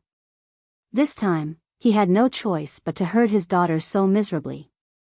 Lu Hinti actually felt a little guilty, but for the sake of his son's perfect reputation, he had no choice but to do so. In this dream, Ning Zhongze seemed to have just come back from the battlefield, with a bloody smell, standing in a cloud, looking at him without speaking, but there was a faint condemnation and disappointment in his eyes. Lu Hinti felt a little guilty in his dream, but he didn't know what to say. Just as he was about to ask him a few questions, he didn't expect Madame Ning to rush out from behind Ning Zhongze with disheveled hair. "Fatuous ruler, why do you treat my daughter like this? Isn't it enough that you killed my son? Where is your conscience when you treat her like this? Return my daughter's innocence. Give her justice." Madame Ning's voice was as shrill as a ghost, and Lu Hinti was frightened and woke up. When he woke up, he was covered in cold sweat, and then he felt uneasy until now. The eunuch outside reported that the sixth prince had asked to see him. Lu Hinti ordered him to come in. Ji Yunhao first paid his respects to Lu Hinti, and then made an unexpected request to Lu Hinti. He wanted to take Hu Daichang, who was already dead, as his first wife, and Ning Xuema, who was also dead, as his second wife. Lu Hinti looked at him like he was looking at a lunatic. Hu Daichang is one thing, but why do you want to take Ning Xuema as your concubine? Didn't you always hate her and think of ways to break off this engagement? If it weren't for this brat publicly humiliating Ning Xuema in the square and forcing her to break off the engagement, how could all these things have happened? This brat was the real culprit. Ji Yunhao had already thought of an excuse. Imperial father, although this son somewhat dislikes her, she's still Marquis Ning's daughter. She's a loyal descendant. If we let her die silently like this, the imperial family won't do anything. I'm afraid that the common people will talk about it, and the other loyal officials will be bitterly disappointed. Why don't you let me take her in and give her a status? It will also show the grace of our imperial family. So you're saying that you're doing this for the sake of the royal family's reputation? This son is ashamed, but being able to share some of imperial father's worries is also good, Lu Hinti suddenly sneered. If you really wanted to share my worries, then you wouldn't have set up such a vicious scheme to frame the Ning family's little girl. As an emperor, he had been rolling around in conspiracies and intrigues all year round. How could he not see through the schemes of the younger generation? When he said that Ning Xuema was having an affair, it was obvious that he had wronged her. Ji Yunhao lowered his head. That matter really wasn't this son's doing. Even if you didn't do it, you still knew about it. Was it that girl Hu Daichang? Lu Hinti's words hit the nail on the head. Ji Yunhao knew that he couldn't hide it from his imperial father, so he lowered his head even more. This son only knew about it afterwards. Chapter 85. What a good excuse. Didn't she tell you immediately after she did it? Otherwise, how could you have caught her in the act? How could you make the best of it? Lu Hinti was not easy to fool. Ji Yunhao did not dare to refute. I know I was wrong, so I wanted to compensate her. Lu Hinti did not speak for a long time. Suddenly, he asked, what happened to Li Sanlang? Wasn't he a playboy? How could he not touch her? After the incident, I secretly investigated. That guy was indeed a playboy. Logically speaking, Ning Xuema should not have been able to escape. But according to his confession, he was also a little dizzy that night. When he saw a girl beside him, he really did want to do it. But later, I don't know what happened, but he inexplicably fainted. When he woke up, I had already brought people to break in. Lu Hinti's heart moved. Li San Lang would not have fainted for no reason. Could it be that someone was secretly protecting Ning Xuema? But who would protect her? If they really wanted to protect her, they would not have let her make a fool of herself in the square, right? His mind involuntarily thought of Marquis Jianghu. His heart jumped. Could it be that his heroic spirit was not extinguished and was secretly protecting his daughter? The more he thought about it, the more likely it was. Recalling the dream where Madame Ning's hair was disheveled and she wanted to fight with him, he secretly shivered. In any case, Ning Xuema was already dead. She would not tarnish the reputation of his most outstanding son. Perhaps he should help her restore her innocence and restore her reputation. While he was thinking, someone outside reported that His Highness the Crown Prince and Marshal who were requesting an audience. Lu Hinti's eyes flashed. Everyone who should be here was here, Ji Yunhuang and Marshal who came in together. Ji Yunhuang was accompanied by a boy. When Ji Yunhuang met the emperor, he would occasionally bring people with him.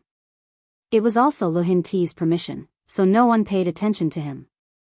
Marshal who naturally came to seek justice for his daughter who had suddenly died. As soon as he came in, he cried bitterly and begged the emperor to redress his daughter's injustice. Lu Hinti secretly shot a glance at Ji Yunhuang. Ji Yunhuang stood there expressionlessly and did not seem to have any intention of denouncing him. Lu Hinti secretly heaved a sigh of relief. To be honest, he was inexplicably afraid of his son. He took out Ning Xuema's confession and suicide note from the desk and handed them to General Hu. General Hu took a quick glance and then prostrated himself on the ground in grief and indignation. He begged Lu Hinti to severely punish the murderer and avenge his daughter. Lu Hinti waited for him to finish his speech before saying calmly, Ning Xuema is indeed guilty of harming Miss Ning Xuema, but your daughter also framed Ning Xuema first. An eye for an eye, an eye for an eye. Now that Ning Xuema has committed suicide as an apology, let's forget about this matter. General Hu was not convinced.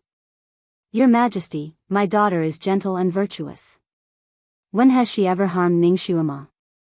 Lu Hinti threw him a few confessions. Dear Marshal Hu, take a look at them yourself. He then added, because the venerable emperor was also involved in this matter, I also investigated thoroughly. The confessions were written by the guards that Hu Daichang had secretly sent to drug Ning Xuema. They wrote down clearly what Hu Daichang had ordered them to do and how she had paid them. After all, Hu Daichang was a young girl who had not experienced many things. It was inevitable that she would be negligent in doing such immoral things. It did not matter if no one investigated, but if someone really investigated, there was nothing that couldn't be found. Moreover, the Minister of the Supreme Court was a famous expert in handling cases. If he led people to investigate, they would naturally find the truth. General Hu still wanted to exonerate his daughter. Chapter 86. General Hu still wanted to exonerate his daughter, but Lu Hinti added, if Minister Hu doesn't believe me, those criminals are still being held in the Supreme Court. Minister Lan of the Supreme Court has several pieces of evidence, enough to prove that your daughter is the mastermind behind this case. General Hu choked and was speechless. No one doubted the ability of the Supreme Court's Minister Lan Yufeng. He was comparable to the famous Bao Qingtian. No difficult case could not be solved in his hands. Moreover, he was impartial and selfless, not giving face to anyone. He only asked about the case and did not look at the person. In his hands, there had never been a case of injustice. Since it was his investigation, General Hu really had nothing to say. What's more, he knew his daughter's true temperament. Because she was poor when she was young, she hated Ning Xuema the most. She hated Ning Xuema to the point of wanting to kill her. It was entirely possible that she would plot against her in secret. He could only say, Your Majesty, my daughter did indeed make a mistake, but that was because she was impulsive. She did not harm Ning Xuema's life, but instead died in her hands. Thinking about it, my daughter suffered a loss. Forget it, Ning Xuema is after all the daughter of Marquis Jingyuan, and Marquis Jingyuan has promoted this humble subject. For the sake of Marquis Jingyuan, this humble subject will not pursue Ning Xuema. At this time, he could only show his magnanimity. Lu Hinti secretly let out a sigh of relief and glanced at General Hu. Right now, he was his right-hand man, so he could not let him be too bitterly disappointed. It is good that General Hu is so reasonable, Jin is relieved. How about this? Jin cannot let your daughter suffer too much, so Jin will let Yunhao take your daughter as his official consort. Although Ning Xuema was also at fault, her crimes are gone. Old Sixth also wronged her, so let Old Sixth also take her as his concubine. They were once good sisters, but because of some misunderstandings, they ended up like this. Now that they are both Old Sixth's wives and concubines, I hope they can smile and forget their enmity in the netherworld and be good sisters again. Lu Hinti deserved to be called the emperor. His method of playing with people was brilliant. His method of giving a sweet date after a slap had reached the point of perfection. Even the victim, General Hu, couldn't say anything else after hearing his last words. He was very grateful. In any case, his daughter was already dead. It would be good to win her the title of Princess Consort. After all, that girl surnamed Ning was destined to be a concubine. Even if she died, she would have to bow down to his daughter. Ji Yunhao didn't have any objections. Ning Xuema's figure flashed through his mind. That little girl was his in the end. Even if she died, she would be his concubine and wouldn't belong to anyone else. This kind of ending was actually quite good. He bowed and was about to agree when Ji Yunhuang, who had been watching from the side, suddenly said, "Wait. Imperial Father, there's something fishy about this matter. We can't just let it go like this." Lu Hinti and Ji Yunhao stared blankly at him. Lu Hinti frowned slightly. "Huang, this matter is already so clear. What other fishy things are there?" Ji Yunhuang shook the testimonial and suicide note in his hand and said indifferently, "Hu Daichang did indeed frame Ning Xuema, but her death has nothing to do with Ning Xuema." As soon as these words came out, everyone's expression changed. Lu Hinti said, "Huang, Imperial Father knows that you have always been fair and selfless. You don't want a little girl to be wronged, so you protect her. However, her testimonial and suicide note is clearly written here. If you continue to say this, it's a little."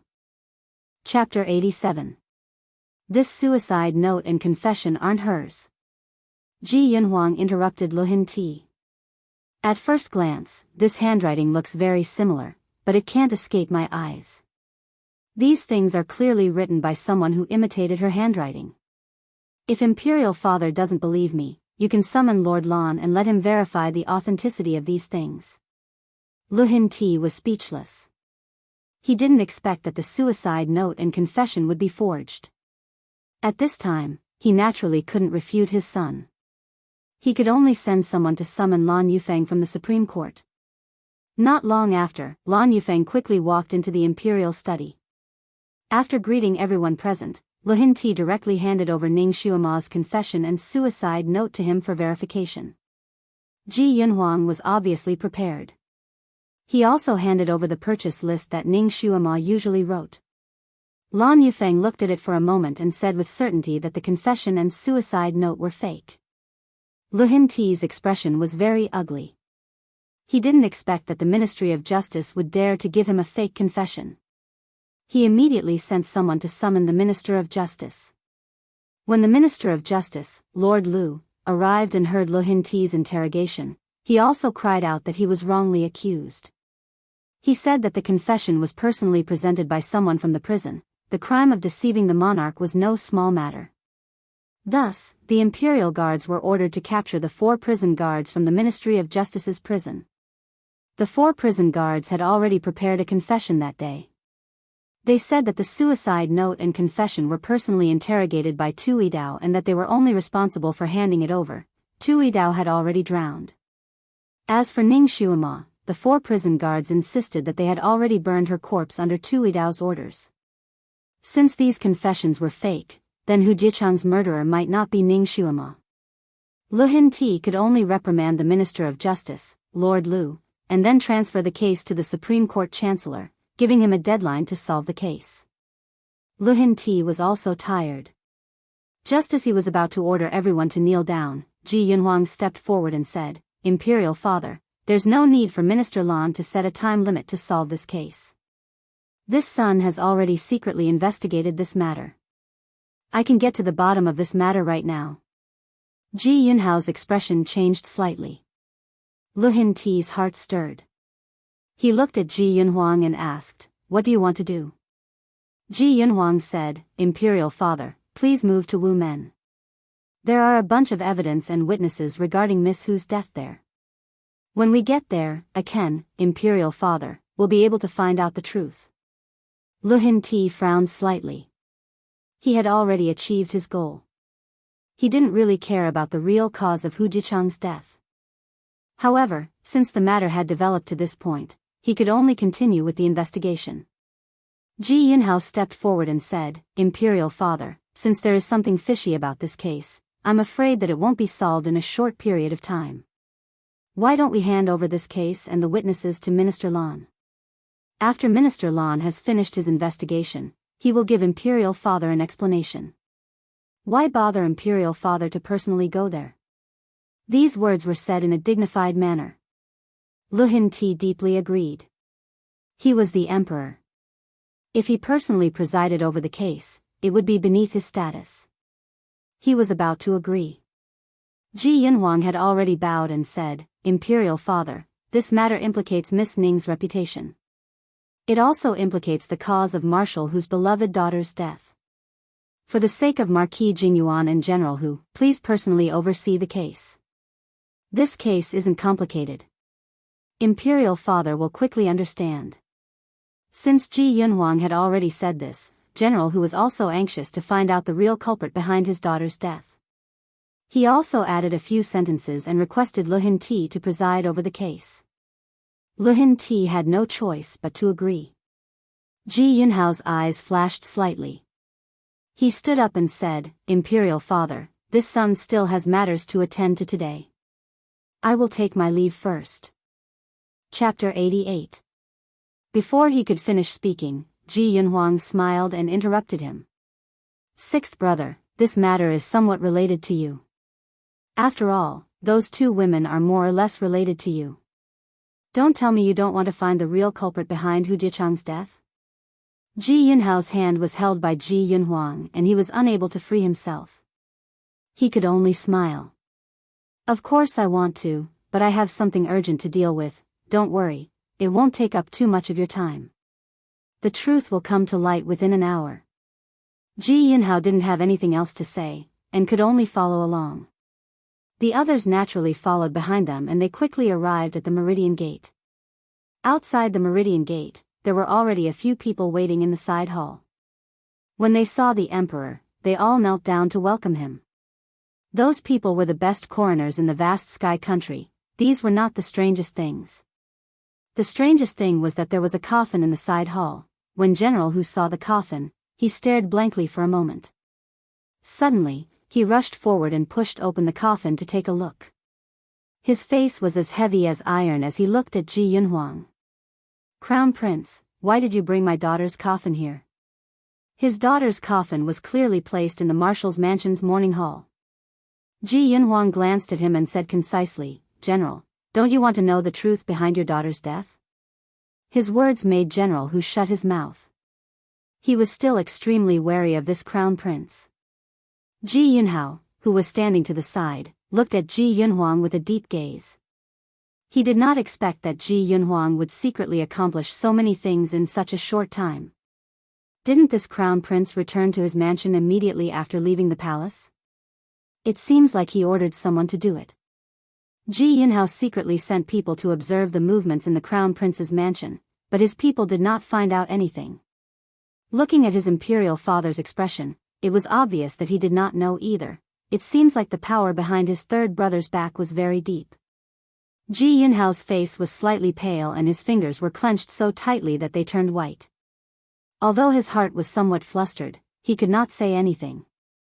His gaze turned and suddenly fell on the child that Ji Yunhuang brought in. The child had a small and thin stature, and he stood behind Ji Yunhuang.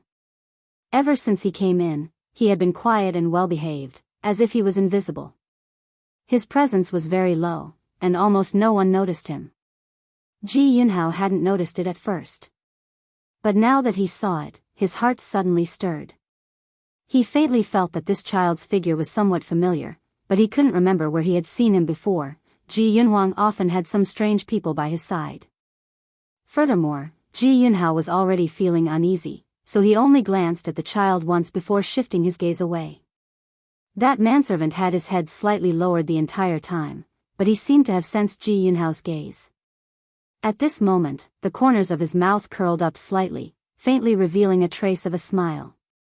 It was unknown whether it was ridicule or ridicule. Ji Yunhao looked at the coffin and frowned. Young Miss Hu's precious body, how can it be exposed in front of others like this? Third brother's actions are too rash. Even Ji Yunhuang's voice was indifferent. This case is a murder case, and it even implicated Marquis Jingyuan's orphan daughter. Naturally, this is no small matter. If the imperial court did not get to the bottom of this, how could they face the spirit of Marquis Jingyuan? Are you worthy of the people's trust in the imperial court? These words once again left Ji Yunhao speechless. Lu Hinti tried to smooth things over. Since this is to investigate the truth behind young Miss Hu's death, General Hu should not be too concerned about this matter. Alright, Huang, where is your so-called truth? Chapter 89.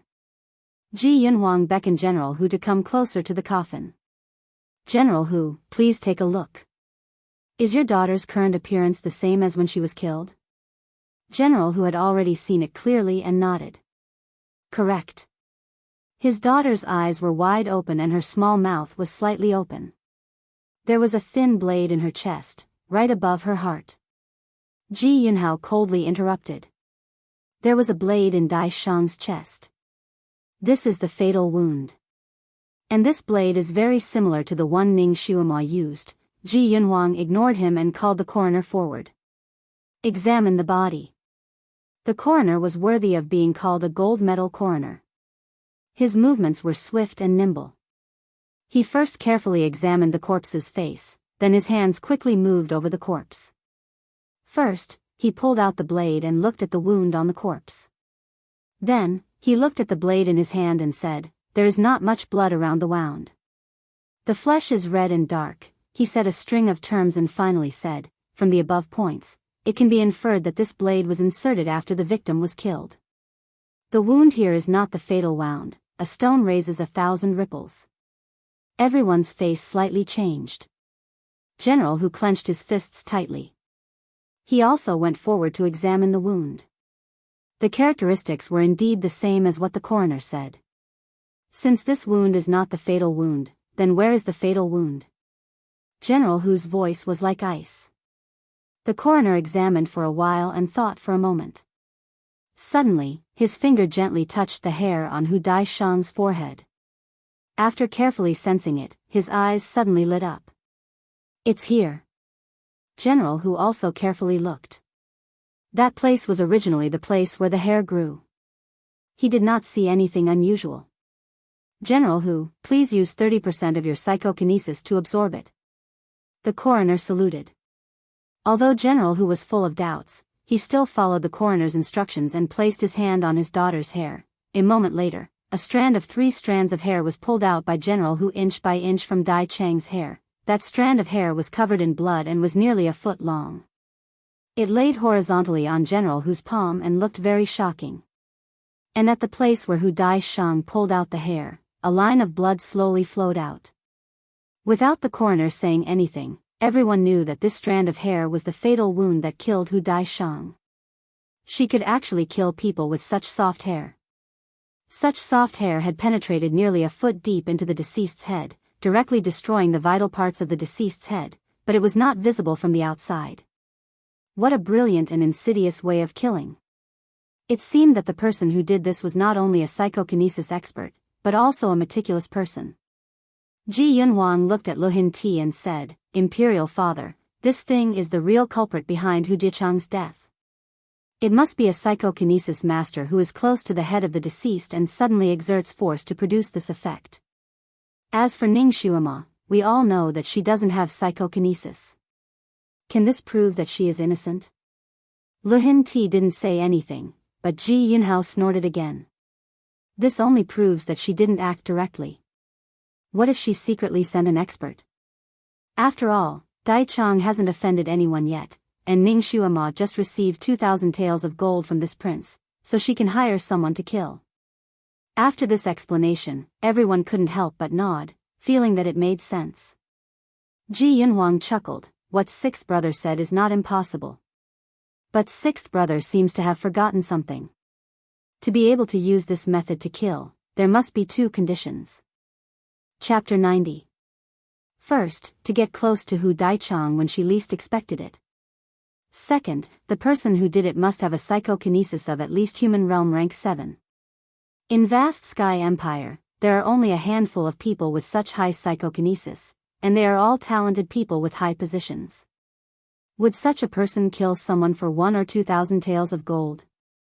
Taking a step back, even if there is such a person who only covets money and doesn't want to be an official, Ning Shuama had already spent 1,500 taels of gold before she met Hu Daichang. She only has 500 taels left. Even if she took it all out, who would risk being chased by the entire vast sky empire to assassinate a marshal's daughter for 500 taels of gold? Everyone was stumped by this question.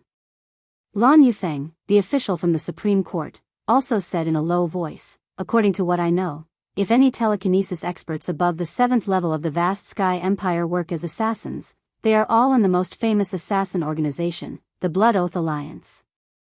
The lowest reward for their missions is 2,800 taels of gold per mission. If they assassinate a marshal's daughter, the reward should be higher. Lan Yufeng was very clear about the affairs of the various sects in vast sky empire, so no one would doubt his words. Lu Hin Ti nodded. It seems that Ning Shuama hired someone to kill her daughter is not valid. Then who is the real murderer? Huang, didn't you say that you've almost finished investigating? Ji Yunhuang bowed and said, Imperial Father, before that, please allow the boy beside me to do an experiment for everyone.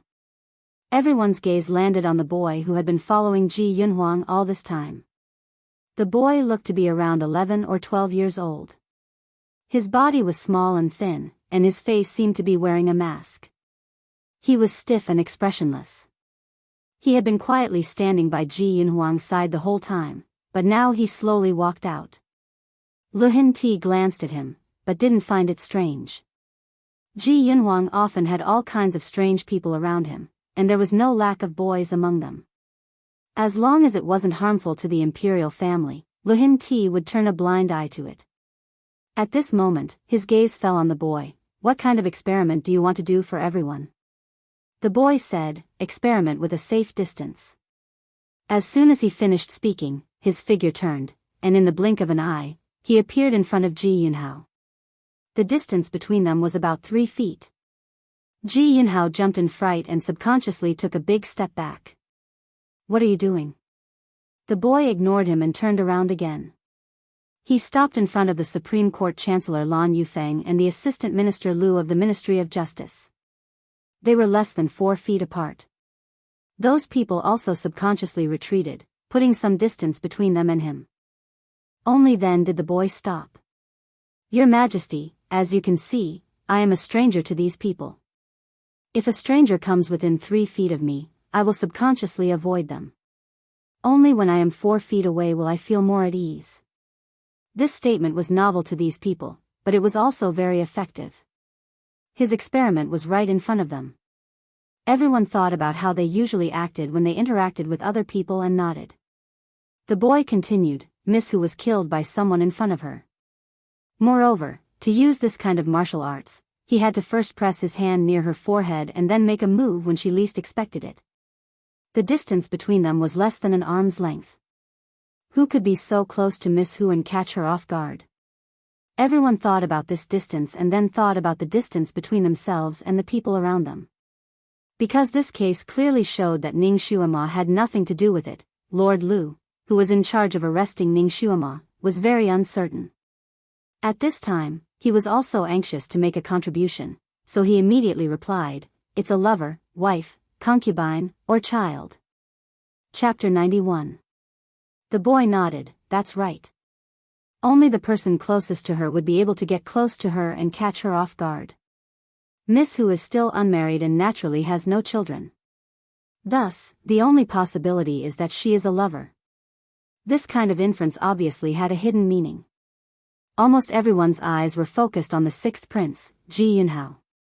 He was Hu Dichang's lover and had a psychokinesis above level 7.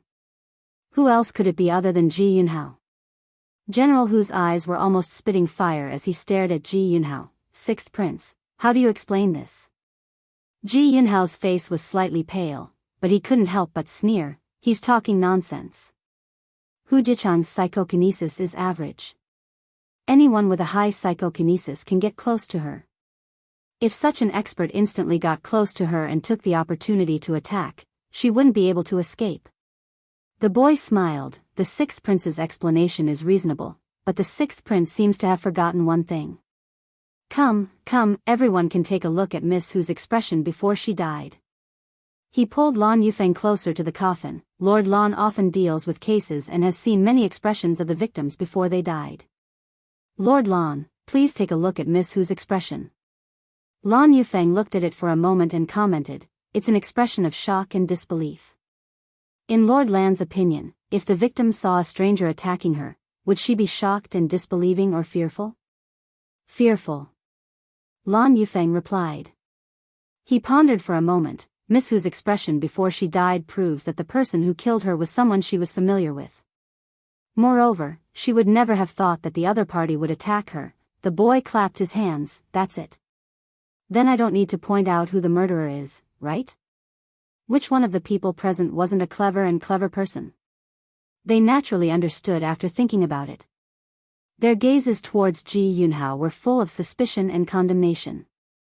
General Hu clenched his fists again and again. Suddenly, he knelt on the ground and kowtowed to Lu Hinti. Your Majesty, my daughter died unjustly. Your Majesty, please uphold justice for my daughter. Lu Hinti's face also sank. Old Six, what's going on? Ji Yunhao clenched his fists in his sleeves. I'm innocent. Father, even if I meet all the conditions, what's the reason for me to kill her? She and I are in love with each other. I can't wait to pamper her, so how can I bear to kill her? There is something fishy about this matter. Father, please investigate this matter. Lu Hinti nodded slightly.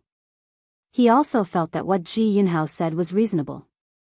His gaze couldn't help but fall on the boy. Fairy child's deduction is naturally irrefutable, but Old Sixth really has no reason to kill Hu Daichang. He came here today to ask you to make Hu Daichang his official consort. He has deep feelings for her, so why would he kill her? This matter cannot be justified. Luxian Emperor was already very polite to the boy. On this continent, no one dared to look down on the boy. This was especially true for the clever, and mysterious children who had special abilities. Many of these children were disciples of the venerable sovereign, so their status was noble, and they were treated even better than the first-rank ministers of various countries. Occasionally, a boy would appear by Ji Yunhuang's side, and these boys were all from the Sun Moon sect. When Ning Xuema cried out for justice in the public square, she had alarmed the venerable sovereign, and the venerable sovereign had sent a boy to uphold justice. Could it be that the venerable sovereign still hadn't forgotten about that little girl and specially sent a boy to investigate this case? Lu Hinti's heart suddenly became nervous. Chapter 92. Lu Hinti's heart suddenly became nervous. With this boy here, even if he wanted to be biased, he wouldn't dare. Lu Hinti looked at the boy with a complicated gaze. The boy didn't seem to notice as he faintly smiled. His face was covered by a mask, so even when he smiled, his face was expressionless. However, everyone felt that his smile was actually quite good-looking and very likable. Ji Yunhao's heart felt as if it was hooked by a hook. He suddenly felt that this smile was very familiar. Just as he was about to think about it, the boy's next words struck him like a bolt of lightning. Your Highness the Crown Prince, you can ask the midwives to come on stage. A midwife was a woman who specialized in helping women deliver babies and take care of miscarriages. These people had rich experience in childbirth. A high-level midwife could accurately determine a woman's pregnancy by observing the size and shape of the pregnant woman's belly. Ji Yunhuang was clearly well prepared. After obtaining Lu Hinti's approval, he sent someone to find the midwives who had been waiting outside the palace. The two women who came in were the most famous midwives in Chongkong country. One of them had even helped a concubine in the palace give birth before. Under Ji Yunhuang's instructions, the two midwives went forward to carefully examine Hu Daichang. After the time it took for a stick of incense to burn, the two midwives replied with certainty, Miss Hu is already around 50 days pregnant. The other midwife was even more specific. Around 49 days. When the two midwives said the date, everyone's expression changed. General Hu was stunned for a moment before he suddenly roared, nonsense. How can it be around 50 days? The boy smiled faintly. If Miss Hu's child is the sixth prince's, then it can't be around 50 days pregnant. Because the sixth prince had some matters to attend to 2 months ago and only returned a month ago. In other words, if the child was Ji Yunhao's, then the child was either 2 months pregnant or less than a month old. There was only one possibility for this to happen. This Miss Hu had an affair during this period of time and made Ji Yunhao wear a green hat. That boy's gaze coldly fell on Ji Yunhao's face. Sixth prince, that day at the tea house, Ning Shuama inadvertently revealed Miss Hu's pregnancy date. It should have aroused your suspicions, right? That's why I secretly sent people to investigate. Your guards aren't useless, they're very useful at crucial moments. Not only did they find out that Hu Daichang had an affair, they even found out who her adulterer was. You flew into a rage out of humiliation. On one hand, you secretly sent people to kill that adulterer. On the other hand, you went to find Hu Daichang to settle the score. While you were testing her with words, you wanted to kill her. That was why you killed her and tried to frame Ning Shuama. Ji Yunhao inwardly clenched his teeth and said, this is only a mortal child's conjecture. Without any evidence, it's hard to believe. The boy's lips curled up slightly. It seems that the sixth prince won't shed tears until he sees the coffin. He won't give up until he reaches the Yellow River. All right, then I'll convince the sixth prince. He glanced at Ji Yunhuang and said, Your Highness, you can let the other witnesses enter the court now. There are other witnesses? Ji Yunhao's expression became even more unsightly. However, with the immortal child present, no one could stop the situation from developing. Very quickly, 3 people were escorted into the side chamber. 2 men and 1 woman. When Ji Yunhao saw these 3 people appear, his body trembled and his face turned pale. He knew that the situation was hopeless. Chapter 93. Those 3 people were Hu Daishang's personal maid, a guard from the Hu Manor, and a secret guard from the 6th King's Manor. After a few simple interrogations, everything began to come to light, and the truth came to light. Actually, the truth was not complicated. Hu Daishang looked virtuous, but deep down, she was a bit licentious. She relied on her status as the Grand Marshal's daughter to act willfully and recklessly. First, she seduced the Crown Prince, Ji Yunhuang, but was rejected. Then, she changed her mind and accepted Ji Yunhao's love. However, she was still somewhat indignant, so she took advantage of Ji Yunhao's absence to hook up with a handsome guard from the Hu Manor. After a few secret encounters, she unexpectedly became pregnant. When Ji Yunhao returned, she purposely hooked him into bed several times, intending to blame the child on him. That day, when Ji Yunhao became suspicious at the tea house, he immediately investigated and found out the truth. He was extremely angry and wanted to kill. The guard from the Hu Manor who came in was the adulterer, and the secret guard from the 6th King's Manor was the one who went to assassinate him. As for Hu Daishang's personal maid, she was a witness and an insider of the entire matter. Originally, she was also on Ji Yunhao's list of people who wanted to kill her. Unexpectedly, the 2 of them did not die and now became living witnesses. Out of consideration for their own safety, the adulterer and the maidservant told him everything that had happened. As for the secret guard from the 6th King's Manor, he did not dare to lie due to the majesty of the imperial family. In front of irrefutable evidence, Ji Yunhao could no longer deny it. He knelt down in front of Lohin Ti and admitted his guilt. He only said that he accidentally killed someone in anger, but in reality, he had long regretted it. As for General Hu, he had no face left. No matter what, his own daughter having an affair was an extremely disgraceful matter. His face turned green and white, but he didn't dare to make any more demands. He could only wait for Luxian Emperor's verdict. In front of the fairy child, Lu Hinti could not be too biased, so he finally passed down the verdict. Although Ji Yunhao killed someone, it was Hu Daishang who had done it first. In a moment of anger, it was pardonable for him to act. In order to show fairness, Ji Yunhao was severely punished with 80 strokes of the cane. He was removed from the throne and demoted to a commoner. He was chased out of the imperial city and was not allowed to take a single step into the capital for 3 years. Anyone who violated this rule would be killed without mercy. Ji Yunhao's face was ashen. He thanked the emperor for his benevolence and was about to leave to receive his punishment when the boy stepped forward. "Your Majesty, I still have something to say." Lu Hinti could only say, "Fairy child, please speak your mind." The boy said, "Ning Xuema has suffered such injustice. Is your Majesty only going to say that she was wronged and let it go?" Lu Hinti paused for a moment and then sighed, "It was me who let Miss Ning down. However, the dead cannot be brought back to life, and there is nothing I can do about it. I and her father are both monarch and minister, as well as friends. His daughter is like my own daughter. I'll make her." Just as he was about to act magnanimous and grant Ning Xuema the status of a princess, Ji Yunhuang, who was beside him, suddenly spoke, "Your Majesty, Xuema was originally your daughter-in-law. Granting her the title of a princess is inappropriate." Lu Hinti was stunned. He looked at the kneeling Ji Yunhao and said, "Why don't we let this evil creature make her his wife?" Before he could finish his sentence, he was interrupted by Ji Yunhuang. "That's also not appropriate. Sixth brother is already a commoner. Xuema should at least be a princess. This son is willing." He did not finish his sentence before the boy interrupted him with a smile. "Let me ask for a few rewards for her. What does your Majesty think?" In fact, Luxian Emperor had already guessed what Ji Yunhuang wanted to say. In his heart, he rejoiced that he had been interrupted by the child. Thus, he immediately said in a kind tone, "I will listen to a mortal child's words.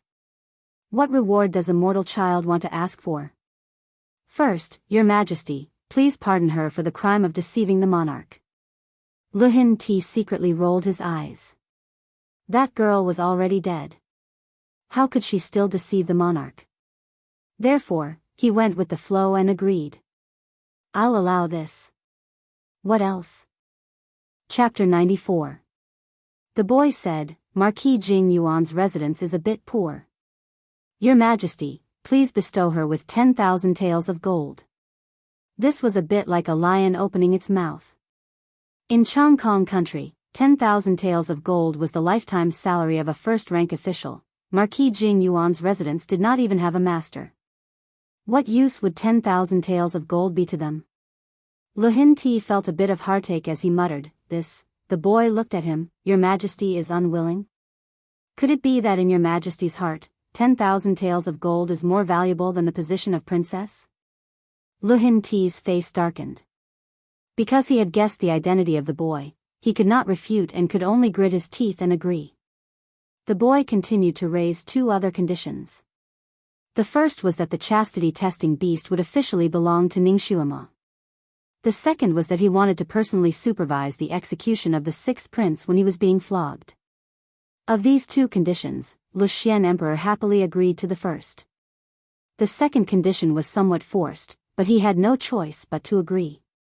The kneeling Ji Yunhao's complexion slightly changed. In fact, anyone who had worked in the imperial palace would know that the flogging was very particular. The same 80 strokes could directly kill a person, but it could also cause the person to only suffer a few superficial wounds. It looked frightening, but it was not a big deal. When a prince was being punished, under normal circumstances, the executioner would grasp the heat. But if this boy was supervising the execution, who would dare to go easy on him? Ji Yunhao was pressed down on the execution bench. 4 executioners stood at his side with black and red flogs in their hands. The boy slowly walked over and looked down at Ji Yunhao, who was lying there in a sorry state. He seemed to smile. It was obviously an ordinary smile, but it made Ji Yunhao's hair stand on end. It was as if he saw the smile of a man-eating monster, that familiar feeling was even stronger. He knew that today's beating was unavoidable. He closed his eyes and secretly channeled the psychokinesis in his body to form a protective layer around his body. This protective layer could not be seen or touched, but it could block the beating of Ting's rod for him. At most, he would suffer some superficial wounds. The boy circled around him and smiled again. He stretched out his white little hand and gently knocked on a certain part of his back. The sixth prince has a very high psychokinesis, which is enough to defend himself. You don't have to worry when you hit him. If you dare to go easy on him, I'll make you take twice the punishment for him. He turned around and looked at Lu Hinti, who was sitting not far behind him. Your Majesty, isn't that right? Lu Hinti forced a smile. Fairy child, don't worry. They wouldn't dare. This threat was very practical. The 4 executioners shuddered and answered in unison, yes. Ji Yunhuang, who was standing beside Lu Hinti, had a strange look in his eyes as he looked at the boy with a complicated expression. Vengeful for the smallest grievance, this little fellow really wasn't a kind child. Ji Yunhao was complaining incessantly in his heart. That boy had unintentionally knocked on his chi acupoint just now, and it just so happened that it had knocked on his chi acupoint. It made him feel as if his acupoint was sealed, and his psychokinesis was suddenly broken. He could no longer operate his psychokinesis. Right now, he was no different from an ordinary person. When he was flogged, he was not allowed to use psychokinesis to resist. Therefore, Ji Yunhao could only suffer in silence. He could not even say a word. He knew that today's punishment was inevitable. The boy was still not at ease. He checked the 4 executioners' sticks one by one. After confirming that there was nothing fishy, he returned them to them. Then, he sat on a chair and said with a smile, let's begin. Chapter 95. The black and red cudgel struck Ji Yunhao's body again and again with the sound of the wind. After 3 or 4 strikes, his body was already bleeding.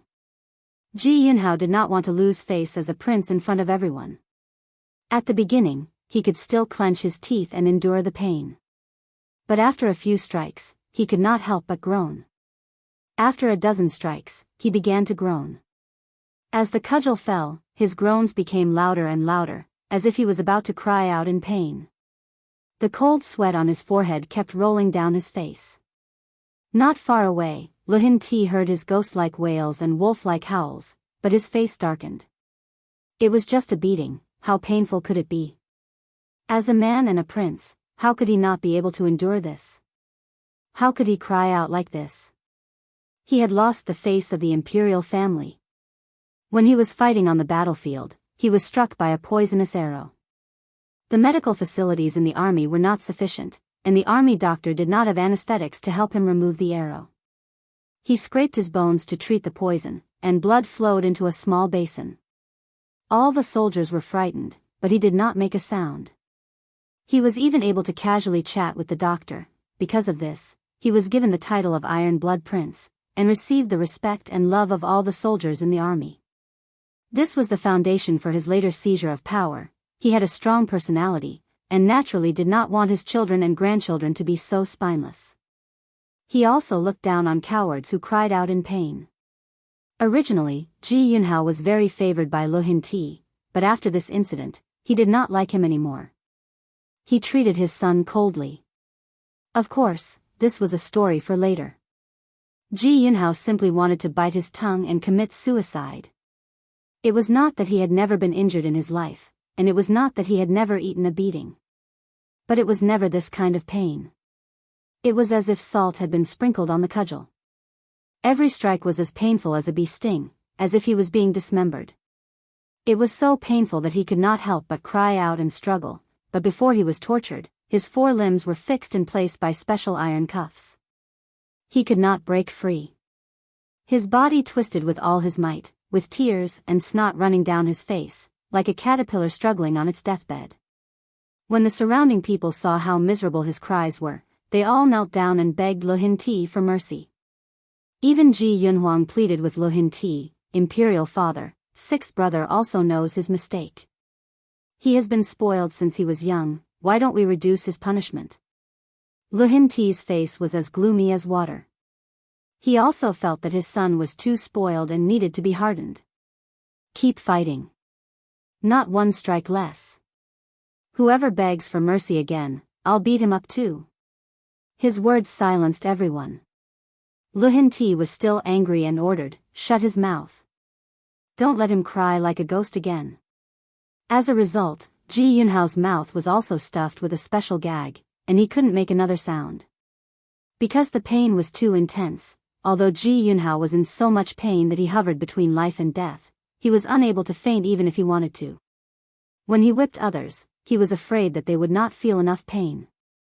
Now that he was the one being beaten, he wished that there would be no more pain in this world. He stared fixedly at the boy. He really did not understand how he had offended him to make him use such a method. Suddenly, Ning Xuema's figure flashed through his mind. His heart suddenly moved. This boy's figure was 80% similar to Ning Xuema's. He stared at the boy's small face. He knew that the boy was wearing a mask.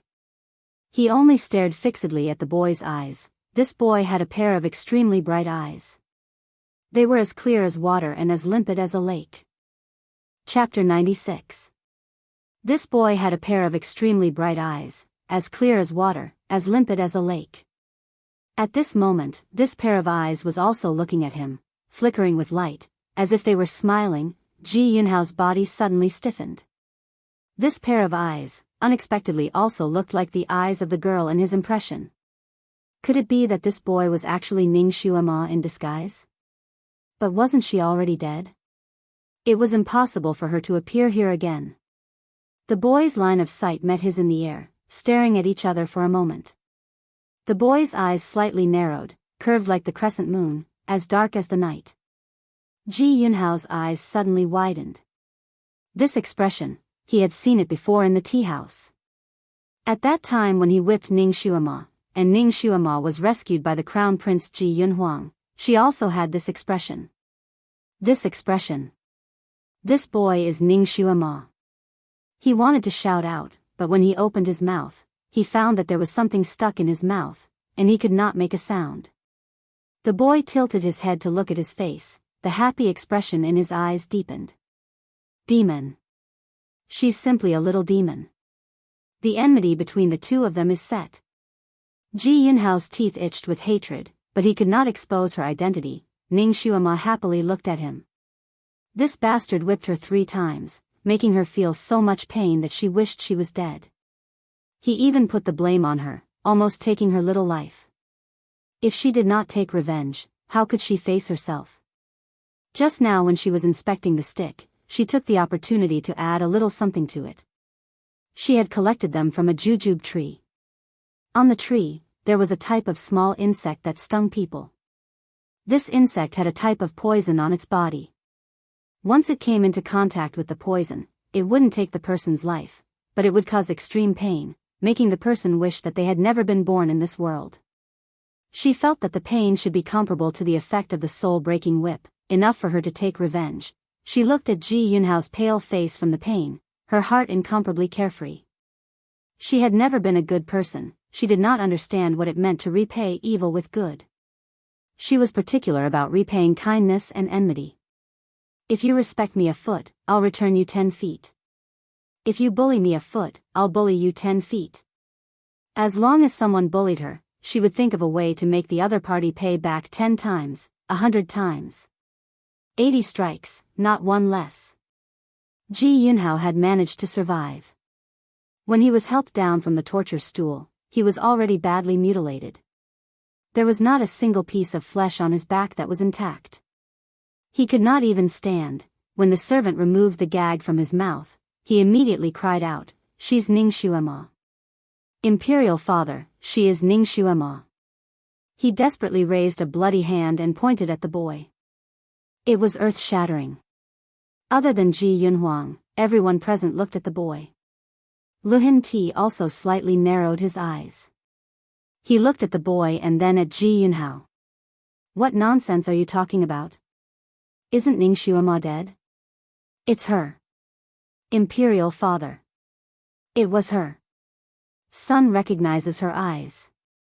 Ji Yunhao's tone was excited and certain. Lu Hinti could not help but look at Ji Yunhuang. Huang, isn't this celestial child under the ancestor? Before Ji Yunhuang could say anything, the boy had already raised his hand and removed the mask on his face. He smiled and bowed to Lu Hinti. Shuama thanks your majesty for clearing Shuama's injustice and giving Shuama justice. Lu Hinti was speechless. Ji Yunhuang also took the opportunity to apologize. Imperial father, please forgive me. Sun had no other choice. Shuama insisted on proving her innocence, so Sun brought her into the palace in disguise. Chapter 97. Lu Hinti stared blankly for a moment. His mood was obviously not good. What exactly happened? She didn't die and escaped from prison? There was obviously a trap waiting for Ning Shuama to jump into. If she admitted that she escaped from prison, it would be another crime. Ning Shuama immediately replied, Your Majesty, I didn't escape from prison. I was released by someone. She had already thought of an excuse in her mind. This humble girl was wrongly accused and was sent to the Ministry of Justice's prison by official Lu without distinguishing between right and wrong. This humble girl was unable to cry out for justice in such a dark place. Fortunately, Tui Dao listened to this humble girl's grievances. He also respected my father for being a good official who served the country and the people. Thus, he boldly decided to let this humble girl out. This humble girl could actually take advantage of the night to escape, but this humble girl is still Marquis Ning's daughter. If this humble girl were to run away like this, it would smear my father's name and ruin his illustrious reputation. Shuama also thought that His Majesty should be kept in the dark about this matter. Once he knew the truth, he would definitely clear Shuama's name. Therefore, Shuama went to beg Crown Prince and asked him to bring Shuama into the palace to plead her grievances. Crown Prince was kind and righteous, so he immediately started to investigate this matter. Relying on his outstanding ability, he found clues to this case. Because he was afraid that Shuama's appearance would alarm His Majesty, he let Shuama follow him in disguise. Her words were 70% true and 30% false. There were no loopholes. Even Lu Hinti couldn't find any fault with her words. Lu Hinti paused for a moment and coldly said, From what I know, that Tui Dao wasn't so chivalrous. Ji Yunhuang stepped forward. Imperial father, I've also investigated this matter. Tui Dao didn't release Miss Ning completely because of his chivalrous heart. Instead, it was because Miss Ning used her superb medical skills to treat his legs. That was why he took the risk to release her. The 4 prison guards under him and the guards guarding the prison can all testify.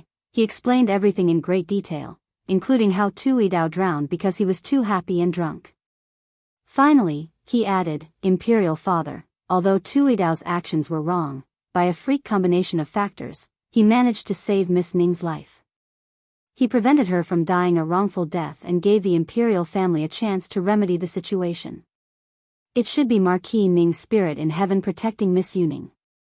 The last sentence reminded Lu Hinti of the nightmare he had this morning. He coughed once, not wanting to let the matter drop. Ning Shuama being released is one thing, but why did she disguise herself as the ancestor's fairy child? Because of this, he didn't dare to show favoritism and had to beat up his son. Ning Shuama widened her eyes and said innocently, This humble girl has never said that I am the ancestor's fairy child. So your majesty has misunderstood my identity? Lu Hinti choked. After thinking about it carefully, he realized that Ning Shuama had never said such a thing. Everything was just a misunderstanding he had speculated. It was all this girl's fault for behaving so strangely just now. She knew too many strange things, and the ancestor's servant also had this characteristic.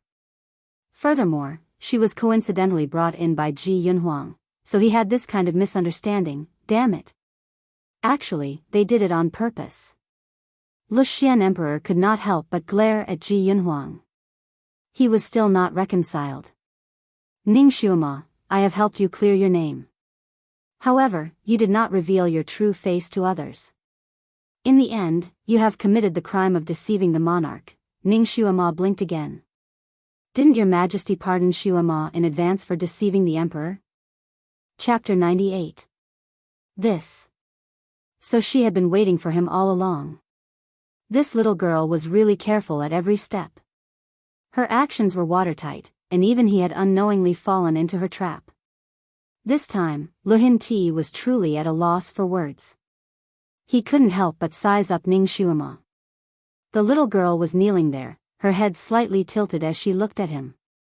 Her eyes were clear, and she looked innocent. Her attitude was neither servile nor overbearing. Luhin Ti's intuition told him that this little girl wasn't simple. Marquis Jingyuan was hot-blooded and loyal, and he did things openly and above board. Even his wife was only a gentle and virtuous daughter of a humble family.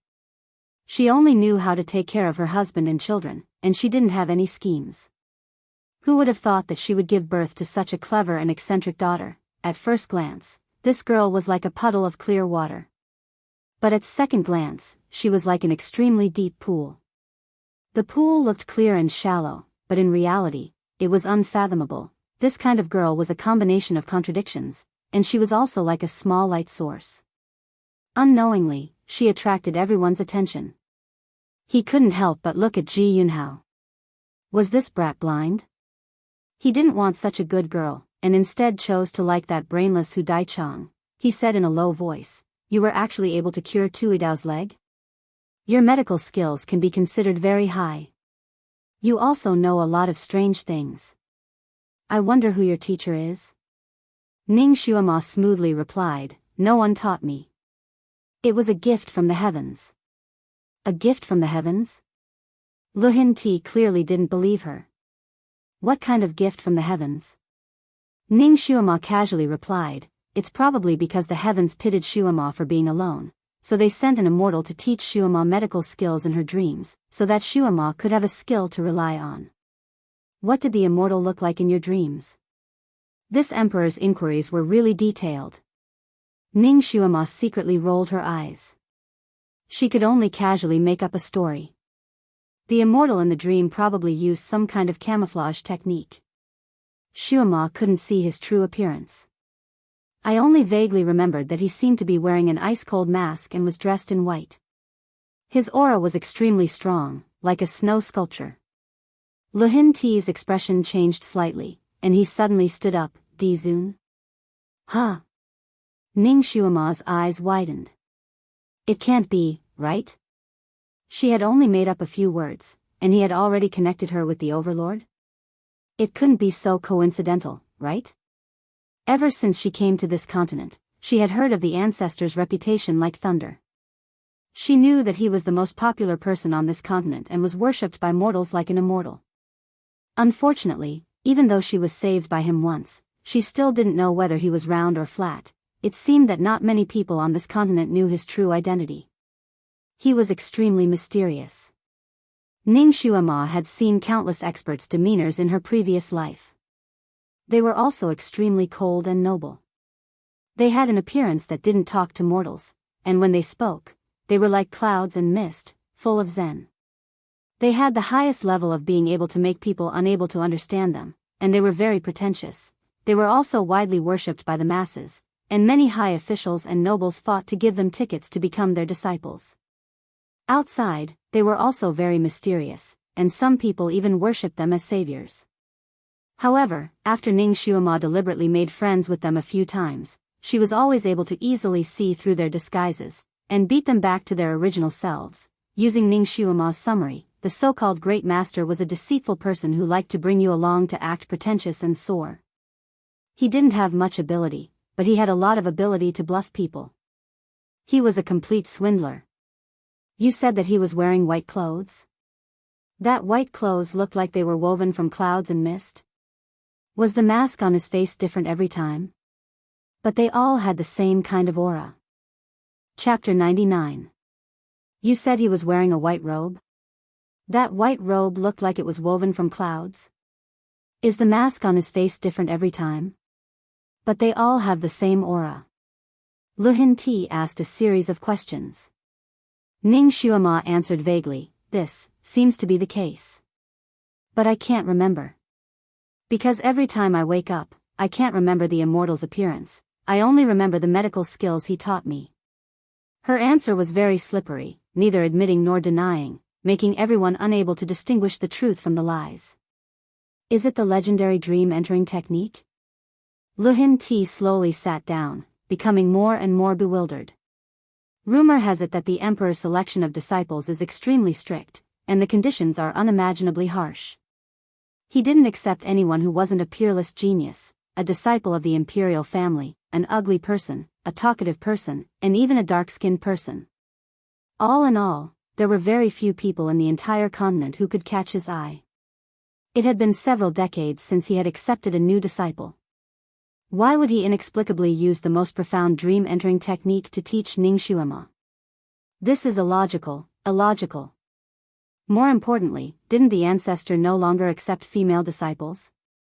Why did he break his vow this time? But if the immortal in Ningxuema's dream was not him, then who else could it be? As far as he knows, in the entire Tianxi continent, only the emperor can use the dream-entering technique. It is impossible for there to be a second person. And according to Ningxuema's description of the immortal's appearance is roughly consistent with the emperor's. What qualities does this little girl have that made the emperor so fond of her? He couldn't help but look at Ningxuema several times. Could it be that this little girl is actually a genius? Is there something wrong with the crystal? No, he had to test her aptitude with his own eyes. If she really is a peerless genius, then he will throw caution to the wind and not care about the reputation of the royal family, and let his proudest son take her as his concubine. He suddenly stood up and said to Ningxuema with an amiable expression, "Xuema, come with me." Ningxuema naturally didn't know what Luhin Ti was thinking. She had no choice but to follow him. Ji Yunhuang's eyes flashed and he moved to her side. He held her hand and said, "Don't be afraid, I'm here. Imperial Father won't do anything to you." His palm was warm, causing Ningxuema's heart to feel slightly warm. This time, she was able to turn over a new leaf because of the Crown Prince's help. She clearly distinguished between gratitude and grudges.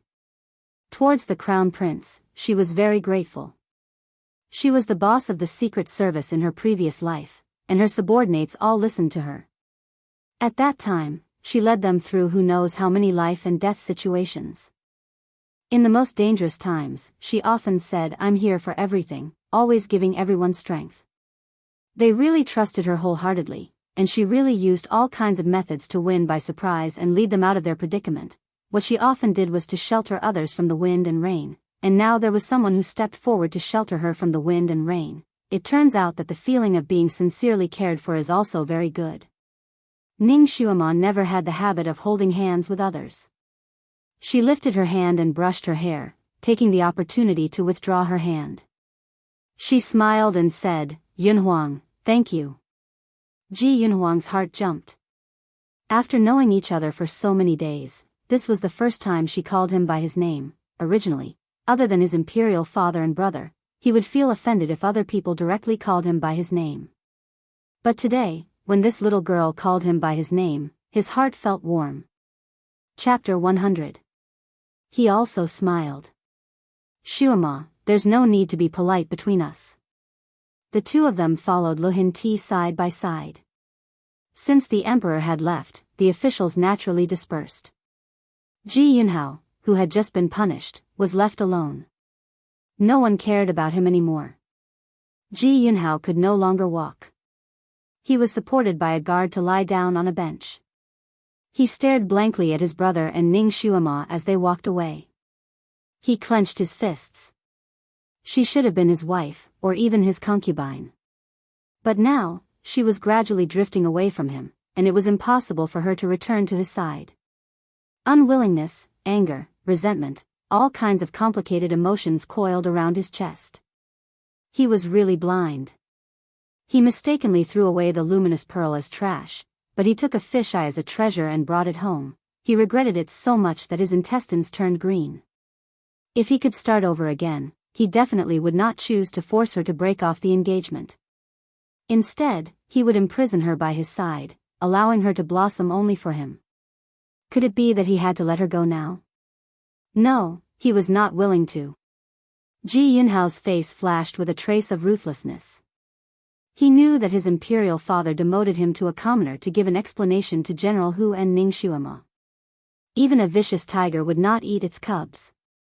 Soon, his imperial father would definitely find a reason to restore his status as a prince.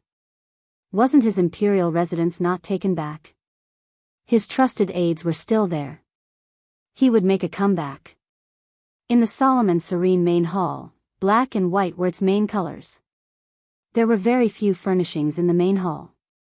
There was only a crystal platform, and on top of the crystal platform, there were 5 different colored crystal pillars.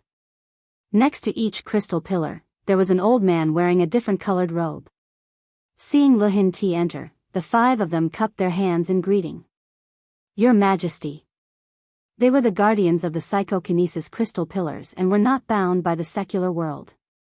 They only respected the strong, so they were more polite to Ji Yunhuang than to Lu Hinti.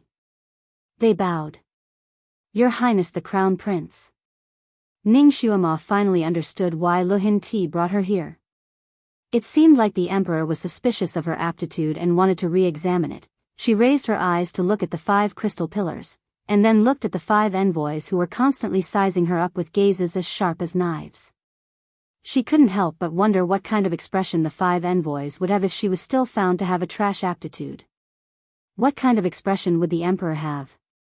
She sighed inwardly. Actually, she really didn't want to be a good-for-nothing, but this small body might not be able to live up to her expectations. 5 elders, please test this little girl's aptitude. Lu Hinti instructed. The 5 elders looked at Ning Xuema suspiciously. In the vast Sky Empire, the aptitude test was carried out before the age of 3, and the young lady in front of him was obviously over the age limit. Besides, they were here to test the aptitude of the children of the royal family, and there was only one princess. They had never heard of a second one. Could it be that this was also a dragon seed left behind by the emperor when he was young? Is she also His Majesty's princess? One of the men in red asked. Lu Hinti was speechless. She made it sound like he was a playboy. He was very picky when it came to this. It was not easy for a dragon seed to be left outside, and Ji Yunyao was an exception. 5 elders. She is the daughter of Marquis Jing Yuan, General Ning's daughter, Ning Xuema. She is not a princess. Ji Yunhuang promptly explained. Marquis Jing Yuan's daughter? That big trash? The elder in green was obviously disdainful. Damn. It seemed like her reputation as a trash was not small. She had reached a certain level of being a trash. Chapter 101. Deep down, Ning Xuema was an unperturbed child. Their level of offensive language was nothing to her. She treated it as a kind of gas. She smiled and took a step forward. It's rare that Xuema's reputation has reached the ears of the elders who guard the crystal pillars every day. Xuema is very honored. Perhaps one's physique is innate, but it doesn't mean one has no ability. Everyone who works hard should be respected. Since the 5 elders are able to serve the imperial family, I presume that your cultivation and temperament are top-notch. You won't be as shallow as those ordinary people. Don't you think so? The 5 elders were speechless. Ning Xuema was clearly praising them, but they could not refute her. She stood there with a smile. Her eyes were like pearls, sparkling with light. Her thin lips were slightly pursed, as if she was smiling but not smiling. At such a young age, she had a kind of temperament. Standing in front of her, the 5 elders actually felt ashamed of their inferiority. Her words also made their hearts move. Physique was indeed innate. Did people who were born trash deserve to be despised by everyone? Couldn't they live openly? Then what was the difference between them and the ordinary people? The 5 elders usually thought highly of themselves and thought that they were extraordinary. Now that they heard Ning Xuema's words, they were angry at first, but after thinking about it carefully, they felt a little ashamed. They could not help but look at Ning Xuema again. No matter if this girl was trash in psychokinesis or not, she was not simple. Just based on her temperament, she could throw the so-called psychokinesis geniuses several streets away. Miss Ning, please. The black-clothed elder gestured, his tone no longer showing any disdain. Thank you. Ning Xuema smiled and slowly walked forward. The test of aptitude followed the order of water, metal, earth, fire, wood. Ning Xuema followed their instructions and tested them one by one. Just as she expected, a miracle did not happen because of her transmigrator. The first 4 crystal pillars did not have any reaction at all. They did not light up at all. There were actually many useless people on this continent, but even the most ordinary person would have some sort of reaction if they pressed their palms on the crystal pillar. The more ordinary a person was, the more varied their telekinesis aptitude was. Some people could even make the 5 pillars light up faintly. It was also their first time seeing someone like Ning Xuema. Although it was within her expectations, Ning Xuema's heart still felt a bit uncomfortable. It seemed like her psychokinesis was really trash. It wasn't like those stories about strong women who transmigrated to another world where the testing equipment malfunctioned. Although she was a little disappointed, Ning Xuema didn't take it to heart because she was already mentally prepared. On the other hand, Ji Yunhuang could not bear to see her like this. Seeing that she was walking towards the green crystal pillar again, he reached out to stop her. Xuema, there's no need for the test. Ning Xuema's big eyes curved. It's okay. When you do something, you have to do it to the end. You can't give up halfway. She pushed his hand away and strode towards the pillar. Ji Yunhuang's expression changed slightly as he looked at her back. Not everyone had the courage to face failure head-on like this. If it was an ordinary girl, she would have stopped while she was ahead. She would have left some hope for others and for herself. She would not be like her. Regardless of whether it was good or bad, she would ask for a clear result. The 5 elders' eyes also revealed a look of admiration. This little girl had courage. Chapter 102. When Ning Xuema placed her palm on the green crystal pillar, the green crystal pillar did not have any reaction, just as everyone had expected. Ning Xuema smiled bitterly in her heart. She removed her hand from the crystal pillar and shrugged her shoulders. She walked down. Just as she stepped down from the platform, the green crystal pillar that had been dim all this while suddenly glowed faintly. Everyone looked at the crystal pillar, but the light disappeared in a flash and the pillar returned to its original appearance. Ji Yunhuang, on the other hand, was somewhat excited. He took a step forward and said, Xuema, try again carefully. Maybe you have a wood element psychokinesis aptitude. Ning Xuema's heart was filled with hope. She placed her right hand on the pillar again. At first, the crystal pillar didn't have any reaction, but after a while, a faint green light shone from the bottom of the crystal pillar and climbed up little by little. When it reached the height of an inch, it stopped moving. It shook slightly and extinguished like a flame. Everyone was speechless. The crystal pillar was 1 meter high. The higher the psychokinesis, the higher the part of the pillar that lit up. 3 inches represented the first level of psychokinesis. An ordinary person would usually light up between 3 and 6 inches. Those who were slightly better could light up to 12 inches, which was the 3rd level. They could be considered to have better aptitudes. Ji Yunhuang's pillar was 20 inches high, which was already considered a genius. Ning Xuema pressed on the pillar for a long time, but it only lit up a little. It was not even enough to light up the first level. Lu Hinti looked at Ning Xuema with disappointment. She was still a trash after all. She was not worthy of his most outstanding son. Ji Yunhuang coughed lightly and smiled. Congratulations, Xuema. It seems that the crystal pillar was wrong. You still have wood element psychokinesis. Ning Xuema had stayed here for a while and knew that her aptitude was not good enough. She was only slightly better than a super trash, however, she was not discouraged. After all, she still had some potential, right? As long as she made good use of it, there was still room for improvement. Moreover, she could still cultivate her inner energy. This body was a good seedling for cultivating inner force. She clapped her hands and smiled nonchalantly in response to Ji Yunhuang's congratulations, many thanks. She then jumped down from the stage and asked Lu Hinti to leave. Your Majesty, there shouldn't be anything for this humble girl to do. right? Can this humble girl return home now? She had already been out for 2 days and 1 night. Right now, Marquis Jingyuan's mansion was in a complete mess. I don't know if that international friend's chastity testing beast is roaring because it can't communicate with people. Before Lu Hinti could say anything, Ji Yunhuang also jumped down and landed beside Ning Xuema. Xuema, this prince will send you back. Lu Hinti calmly looked at his son and then looked at Ning Xuema. His brows slightly furrowed. His son seemed to be very concerned about this little girl. This was not a good sign. He had to think of another way to completely dispel his son's ideas that he shouldn't have. His son was so outstanding. Naturally, he needed the most outstanding and perfect girl to match him. Ning Xuema was obviously not good enough. What method should he use? After all, she was Marquis Jingyuan's daughter. He couldn't be too ruthless. Just as he was thinking of a way to satisfy both sides, the inner palace chief steward, who had always been calm outside, suddenly rushed in. He ran too quickly and almost tripped on the doorstep. Before he could steady himself, he used an excited voice to report to Lu Hinti, "Your Majesty, Di Zun.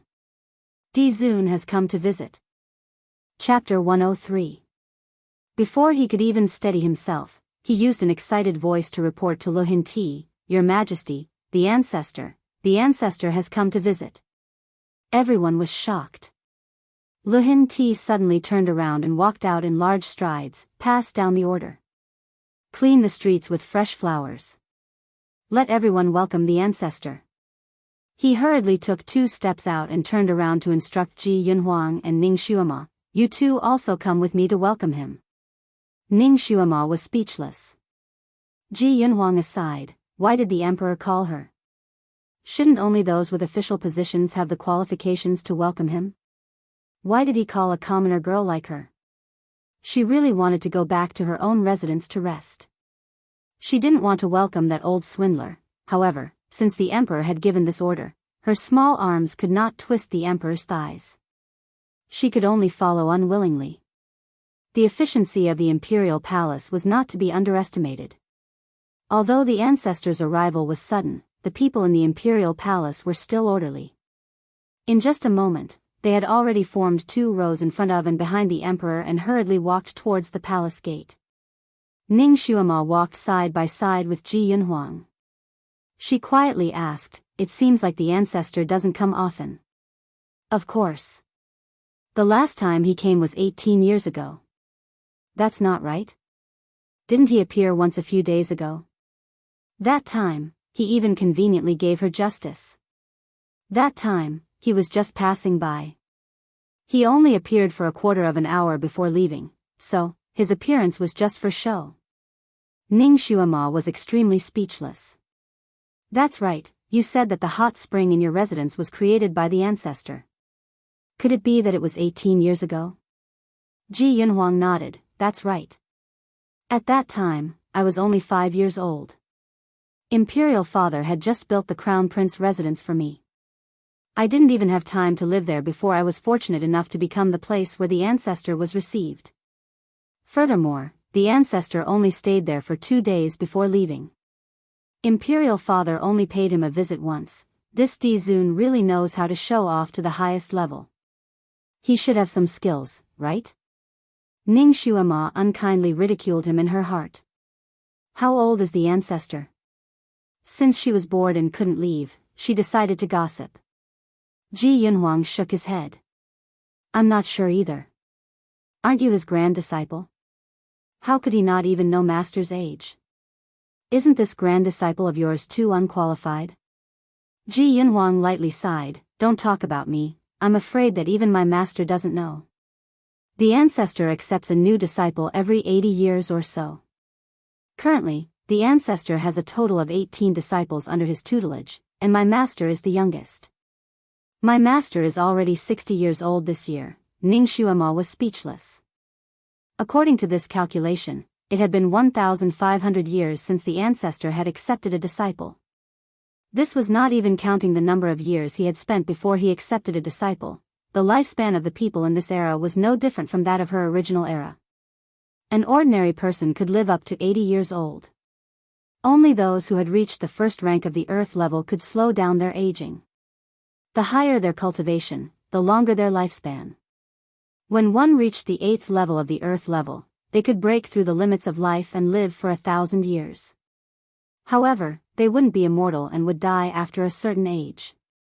For example, the first few disciples that the ancestor had accepted were no longer in this world. According to legend, only when one's psychokinesis broke through the second rank of the heaven level could one truly break through the barrier of life and death and become immortal. Could it be that the ancestor had really become a deity? He was close to 2,000 years old and could be compared to the god of longevity. Chapter 104. He was close to 2,000 years old and could be compared to the god of longevity. She wondered if his face was also as red as the god of longevity. Ning Xuema began to imagine the ancestor's appearance in her mind. The palace gates opened wide. Ning Xuema followed the welcoming team out of the palace gates and finally saw the ancestor's carriage. It was still the same sedan chair that was as bright as the day, the same young girls wrapped around the sedan chair with fine muslin, the same delicate and pretty boy leading the way, and behind the sedan chair were still the same tall and straight youths who could run for model. Apart from the ancestor's carriage, everyone else who passed by knelt on the ground, not daring to breathe loudly. Luhin Ti waved his hand and the civil and military officials behind him all knelt down. Ning Xuema naturally could not stand there and also knelt down.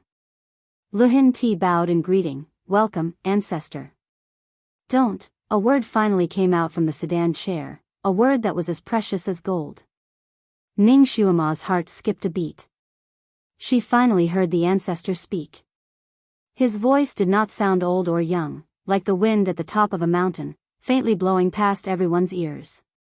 Luhin Ti said a bunch of polite words about the ancestor's presence. Although he did not bow down to the ancestor, his respectful appearance was like a greeting to the heavens. Ning Xuema knelt there until her knees hurt. She could not help but curse in her heart.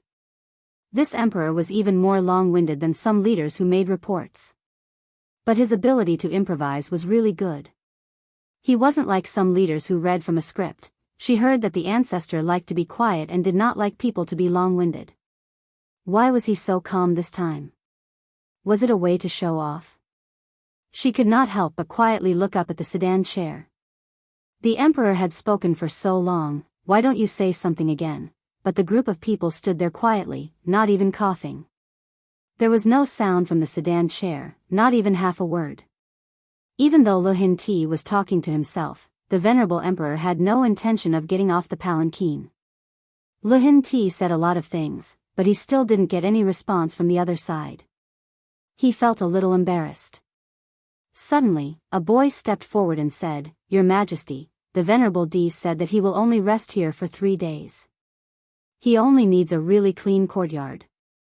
Your Majesty doesn't need to be busy with other things." Luhin Ti's face reddened. The ancestor's arrival was too sudden, and the palace's preparations were not complete. He had deliberately said so much in front of the palace gate, but it was only to delay a little bit so that the palace servants could prepare properly. Who would have thought that the other party would be able to see through it with a single glance? He could only bow again and didn't dare to be long-winded. "Ancestor, please." The ancestor's carriage finally entered. Ning Xuema finally saw the venerable sovereign's extravagance with her own eyes. The boy in front casually threw down a snow-white carpet, as if he had laid a layer of white clouds on the road. After the venerable emperor's carriage passed, the boy in the back put away the carpet. The whole group of people walked lightly, as if they were floating on the clouds. It was magnificent, as if the sun god was patrolling the sky. Ning Xuema sighed in her heart. Compared to the venerable emperor, the old monster of Xingqiu, who made his disciples shout civil and martial virtues, unifying Jianghu every time he went out, was really weak. This was the highest level of pretentiousness. Zhang Yang was low-key and noble. He was worthy of being a monarch who had lived for nearly 2,000 years. This aura was simply natural. It was impossible not to be convinced. Chapter 105. The palace was the place where the emperor lived. The eunuchs and palace maids were all cautious and conscientious. No matter which hall it was, they were all clean and spotless. There were very few places that were unclean. However, Lu Hinti understood that the cleanliness that the ancestor wanted was not the usual kind of cleanliness, but the kind of cleanliness that no one had ever lived in. Fortunately, there were many halls in the palace, so it was not difficult to find one. Chongwen Palace was the best place to go. With Lu Hinti personally leading the way, the ancestor's sedan chair finally stopped at the entrance of Chongwen Palace. Ning Xuema unconsciously held her breath. She could finally see the ancestor's true appearance. He could not possibly let people carry the sedan chair into the main hall, right? Whoosh, whoosh, whoosh. The figures of the young men and women beside the sedan chair flashed. Like a blooming flower surrounding the sedan chair, Ning Xuema's lips twitched. These people were holding a piece of gauze made of unknown material in their hands, which densely covered the sedan chair. The gauze was thin and transparent, reflecting the sunlight, flashing with a rainbow light. And in this rainbow light, one could faintly see a person coming down from the sedan chair. Because of the veil, Ning Xuema was unable to clearly see the person's appearance. She could only vaguely make out a person's silhouette. It was as if a floating immortal was draped in multicolored light as it walked into the main hall. When the gauze was removed, the figure in front of the main hall could no longer be seen. Even the sedan chair was nowhere to be found. The young men stood in a fan shape at the entrance. Ning Xuema. No way. After being busy for so long, she could only see a vague figure. What a loss. No wonder Ji Yunhuang, as his grand disciple, had only seen him twice. This ancestor was too difficult to meet. His every move was being closely guarded by the guards. Could it be that he had to be surrounded even when he went to the toilet? She looked at Lu Hinti, who was also blocked outside, then looked at Ji Yunhuang. She could not help but yawn and whispered, "Your Highness, the ancestor has already come in. There's nothing else for me to do, right? Can I leave now?" Although the ancestor was mysterious, Ning Xuema did not have any interest in finding out. She felt that rather than looking at the birthday boy who covered his face, it was better to go back and look at Tom's bitter face. As soon as she finished speaking, the main hall's door opened, and a boy walked out slowly. He said in a clear voice, "The ancestor invites your majesty to have an audience after you have bathed. Your majesty can bring 2 people in. The rest can leave. The ancestor likes peace." Ning Xuema's heart was filled with joy. The emperor could only bring 2 people with him, so he definitely wouldn't choose her to accompany him. She could finally go home and sleep. Just as she was about to cheerfully bid farewell to Ji Yunhuang, Emperor Lu Xian spoke, "Yunhuang, Xuema, quickly go bathe and change your clothes. Accompany me to meet the emperor." Ning Xuema. Why did the ancestor brought her? She was just a commoner with no background and no one to rely on, okay? Her heart suddenly moved. Could it be that the old ancestor was fooled by her nonsense about heaven's gift and thought that the ancestor was the one who came into her dream to teach her medical skills? Was that why he wanted to bring her in to verify it? Could he not be so melodramatic? She could run into the biggest boss just by talking nonsense. She did not have any objections to Lu Hinti treating her as the ancestor's disciple. After all, she could make the ancestor think twice before doing anything to her. But if she went in and exposed this lie, she did not know what the ancestor would do to her. She was just about to find a reason to refuse when a voice suddenly sounded from behind her, "Father, I can accompany you in with Brother Crown Prince." Chapter 106. Ning Xuema turned her head and saw a young girl fluttering in from behind. Her palace dress fluttered in the wind, and her appearance was cool and elegant. It was Princess Ji Yunyao, the one who harbored special feelings for her elder brother. In front of her imperial father and her elder brother, she was much gentler and no longer had her previous arrogance. She first greeted Lu Hinti and Ji Yunhuang, then quietly pushed aside Ning Xuema and stood side by side with Ji Yunhuang. She intimately held his arm and said, "Brother Crown Prince, let Yunyao go in with you, okay?" Ji Yunhuang, who had always been indifferent to others, saw this little sister and his brows relaxed a lot. He patted her hand and said, "Aren't you cultivating in the courtyard? Why did you come out?" Ji Yunyao pouted and said, "I just happened to come back to the palace." Since the ancestor wants two people to accompany imperial father, naturally they must be people of similar status. It can't be just any random person. Yin Yao is the most suitable candidate. Imperial father, don't you think so? After she finished speaking, she glanced at Ning Xuema. Ning Xuema almost wanted to yawn. The ancestor wanted Lu Hinti to bring two people in, but it was only for them to kneel and listen to his orders. What else could it be? She didn't want to do the job of waiting on others. Although this princess's words were a bit arrogant, it was exactly what she wanted. Therefore, Ning Xuema also took the opportunity to say, "Princess is right. If Princess and His Highness the Crown Prince accompany His Majesty, then it will truly complement each other. This humble girl still has matters to attend to, so I won't disturb you any longer. This humble girl will take her leave." Ji Yunhuang slightly frowned and glanced at Ning Xuema. Seeing her smiling face, his intuition told him that this little fox actually wanted to slip away. Lu Hinti straightforwardly said, "Yunyao, don't cause trouble. Xuema, you and Yunhuang will accompany me in. Quickly go bathe and change your clothes. Yunyao, go back and cultivate first. Don't cause trouble here. This is an imperial edict, go quickly." Once the emperor's imperial edict was issued, even Ji Yunyao didn't dare to disobey.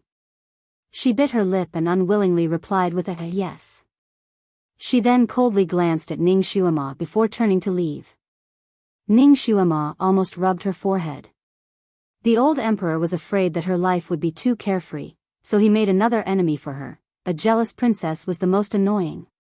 Especially when it was the princess who harbored feelings for her elder brother and tried her best to get rid of her dissidents by any means necessary. That was even more detestable. There is a beauty in the north who stands aloof from the world. A single glance could topple a city, and a second glance could topple a country. Her clothes were reflected in the clouds, and her face was reflected in the flowers.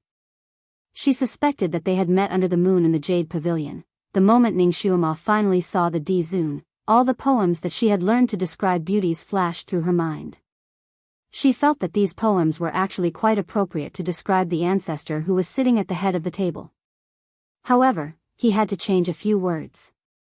For example, changing it to "the first seat has a beauty, standing aloof from the world. The first ice chills the heart, the second ice chills the entire seat. The clouds think of clothes made of ice, resembling a glacier meeting under the moon, a living ice sculpture. A beautiful living ice sculpture. A living ice sculpture that was snow white, with only black hair and eyes. He was wearing a snow-white robe of unknown material, which was unbelievably large. On the robe, there were dark patterns in the shape of clouds moving. Along with the owner's occasional movements, those clouds seemed to float and move. On his head was a cloud-shaped white jade crown. The jade crown looked like mutton fat jade, but its luster was much warmer than mutton fat jade. It was translucent, and there seemed to be wind and clouds flowing inside. His long hair was like a curtain that flowed like water behind him, dragging directly on the ground with the white robe. Chapter 107. Move. His long hair was like a curtain of water flowing behind him, dragging directly on the ground with his white robe. White and black were intertwined, but the contrast was even more striking and soul-stirring. Sure enough, he was wearing a mask, an ice mask that covered his entire face. Not a single inch of his skin could be seen, only a pair of eyes behind the mask. To be exact, only his extremely black eyes could be seen, and even the shape of his eyes could not be seen. He just sat there like that, his entire body seemed to be shrouded in ice and snow, making it impossible to tell his age, ugliness, or beauty. If not for his tall and straight figure, Ning Xuema would not have been able to tell whether he was a man or a woman. Ning Xuema had never seen such a cold person in her life. Just one glance was enough to make people feel as if the coldness had seeped into their bones. It was clearly midsummer, so the room should be very hot. But this ancestor was just sitting there, emitting a faint aura, making the entire palace seem like an ice cave. The only thing missing was the cold wind whistling above their heads. This ancestor couldn't be a 1,000-year-old snow monster, right? How could he be so cold? Ning Xuema could not help but wrap her clothes tighter around her body. Then, she looked at the people serving the ancestor, and her heart skipped a beat. The people beside the ancestor were all children with delicate features. Each of them looked like a red boy from a painting, making them extremely lovable. Among them was the child who had acted as a judge for her. He stood beside the ancestor, quietly waiting on him, slightly pursing his small lips without speaking or moving. These children were clearly very lovable, but each of their small faces was as cold and solemn as the ancestor. As for the accompanying young girls, each one of them stood far away, not moving forward. They were clearly at a lively age, but they were standing there like old pedants, acting like statues. What a waste! What a waste! Ning Xuema secretly shook her head and frowned. Suddenly, she felt someone's gaze sweep over her. She subconsciously raised her head and met the eyes of the familiar child. Ning Xuema thought of his benevolence and slightly nodded her head at him, the corner of her lips curling up. The boy's eyes were like black crystals. His gaze was calm as he stared at Ning Xuema for a moment. Then, he looked away and continued to stand there with his eyes lowered. Ning Xuema didn't care. She sighed again. That time at the square, although this child was also cold and aloof, at least he was still somewhat popular. But now, standing next to the ancestor, there wasn't even the slightest trace of vitality. It seemed that the ice sculpture syndrome was contagious. The coldness also made Luhin Ti uncomfortable. He secretly activated the telekinesis in his body to protect himself. Only then was he able to speak as if nothing had happened. Naturally, he uttered another round of eloquent phrases. The venerable sovereign just sat there with his eyes slightly lowered. No one knew if he had heard him or not. From Ning Xuema's angle, she could only see his thick and long eyelashes. Luhin Ti's enthusiastic welcome speech didn't receive a single word from him. This venerable sovereign hadn't come for decades. Now, he suddenly came to the palace with great fanfare. There had to be some official business, right? But now, he didn't say a single word. He was acting like an ice sculpture, not eating, drinking, or receiving. Could it be that he was just here to act cool and make his presence known? Ning Xuema was suspicious. She glanced at Luhin Ti again. She was a little surprised. Luhin Ti's face was green and his lips were white. Although he was still standing there, his clothes were trembling slightly. There was even a faint layer of frost on his forehead. It was obvious that he was extremely cold. Chapter 108. Ning Xuema also felt cold, but it was still within a tolerable range. She did not need to circulate her energy to resist the cold. She looked at Ji Yunhuang again. Ji Yunhuang's face was also slightly pale, but his complexion was much better than Luhin Ti's. His body was also not trembling. He looked normal. The main hall was silent for a while. Even a pin drop could be heard. This silence made Luhin Ti uncomfortable. As the host, how could he allow an awkward silence? However, he had already finished reading the poem that Hanlin Academy's great scholar had specially written for him. He had even memorized the original manuscript. If he wanted to continue, he would have to improvise. However, he did not understand this ancestor very well. He could not think of any common topics to talk about. Talk, only when the other party responded could it be called a conversation. Although there were many people in the main hall, there was not a single person who could respond. Luhin Ti was completely talking to himself. He was somewhat embarrassed and wanted to think of something to say.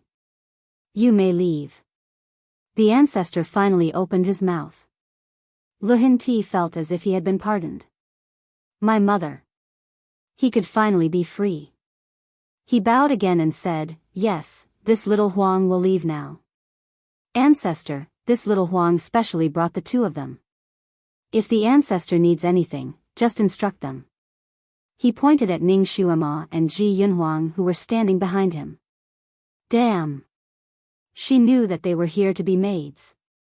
At this time, she could not say no. Therefore, Ning Xuema could only stand side by side with Ji Yunhuang and salute, we pay our respects to the ancestor. The ancestor did not say anything. He only raised his hand slightly, indicating that they were dismissed. Ning Xuema took the opportunity to stand up. She could feel a pair of ice-cold eyes on her body. It was strange. That time in the plaza, she and the ancestor were not only separated by a crown, but also by the bodies of countless people within a few dozen meters. But that time, she clearly felt a pair of ice-cold eyes sweep over her. That one glance made her shiver in the hot weather. That feeling was so distinct that it was still fresh in her memory. Now, this ancestor was sizing her up again. Although his gaze was cold, it was strangely different from before. It was as if they were not the same person. Perhaps the first time, the ancestor deliberately wanted to give her a show of strength, so he faintly released his aura to frighten her and punish her for her offense. But this time, he was just sizing her up, so his aura was weaker.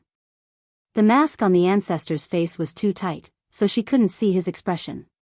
However, seeing how calm he was, perhaps he had already forgotten who she was. Lu Hinti was also secretly observing Di Zun's reaction when he saw Ning Xuema. If he really was the master in her dreams, he would definitely have a trace of surprise or some other expression on his face when they met. However, he was soon disappointed.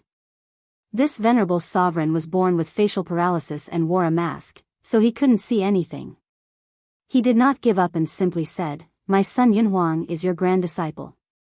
There is no need for me to introduce her. Although this girl looks ordinary, she has received a gift from the heavens and has some special skills." The ancestor finally raised his eyes.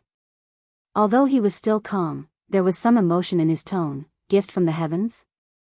Special skills? That's right. This girl received a gift from a deity in her dreams last year. Her medical skills are superb. Lu Hinti spoke again. He wanted to introduce her in detail. The ancestor only answered him with a single word, neither salty nor light. Chapter 109. The ancestor only replied with a single word. Lu Xian Emperor couldn't see anything from the ancestor's reply, nor could he guess anything. Although Lu Hinti was unwilling, this place was really too cold for him. It was so cold that he almost couldn't stand. Before he directly turned into an ice sculpture, he could only choose to leave. The ancestor was meditating. He didn't eat or drink. The hall was so cold that even mosquitoes and flies didn't enter. Naturally, there was no need to fan him to drive the mosquitoes away. The room was also so clean that it was as if it had been washed with alcohol. Not to mention dust, even germs couldn't be found. In this kind of situation, Ning Xuemo really didn't know what she was supposed to do. She stood in place for a while and looked at the young girls and boys. They were all like wooden sculptures with their eyes slightly closed and heads lowered, as if they were also meditating. These people's cultivation was obviously not low. When they were meditating, even their breathing couldn't be heard. The entire hall was so quiet that it was like a tomb for the living dead. Not a single sound could be heard. Ning Xuema was going crazy. This ancestor came all the way here just to occupy this palace and pretend to be an ice sculpture? It was fine if he wanted to pretend to be an ice sculpture, but he shouldn't drag her into it. She had been tossing and turning until now and hadn't had a good night's sleep. She was very sleepy and missed the new big bed in her residence. Moreover, the injuries on her body hadn't completely healed. Now that she had been standing for a long time, the injury on her back was faintly aching. "Xuema, meditate." Ji Yunhuang's voice came from beside her ear. It came from his mouth and directly entered her ears. No one else could hear it. Ning Xuema glanced at Ji Yunhuang beside her and found that he had also closed his eyes and was meditating. His cultivation was high. Even though they were so close, Ning Xuema couldn't hear his breathing. Meditating while standing? Please forgive her for not knowing how to do it. She would rather go back and be a corpse than be an ice sculpture here. Ning Xuema smiled faintly. Suddenly, she stepped forward and said, "Ancestor, is there anything you need Xuema to do?" Her voice was clear and melodious, like a stream splashing down on a rock, breaking the deathly silence here, like the first flower blooming on the icy plains. No one had ever dared to speak while the ancestor was meditating. Ji Yunhuang's expression changed slightly, but it was too late to stop him. The others were like ice sculptures that had come back to life. They opened their eyes one after another and stared at the person who dared to make such a ruckus in front of the ancestor. The ancestor, who had been sitting upright all this time, finally opened his eyes. His extremely dark gaze fell on Ning Xuema. He paused for a moment before he slowly opened his mouth. "Are you Ning Xuema?" It turned out that this venerable emperor could also speak a lot. She thought he was a monosyllabic creature. "Yes, this humble girl is indeed Ning Xuema. A few days ago, I would like to thank the ancestor for speaking up for Xuema so that Xuema would not have to die unjustly. Thank you very much." Ning Xuema's etiquette was not lacking. She smiled, perfectly revealing 4 small teeth. It was even more standard than the standard smile of an air stewardess. It was even more official and gentle. "You, come here." The ancestor said 3 more words. What did he want her to do? Fan him? Massage his shoulders? Or massage his legs? Ning Xuema's mind was filled with questions, but she knew that she could not disobey him. She walked over and stood about 1.5 meters away from him.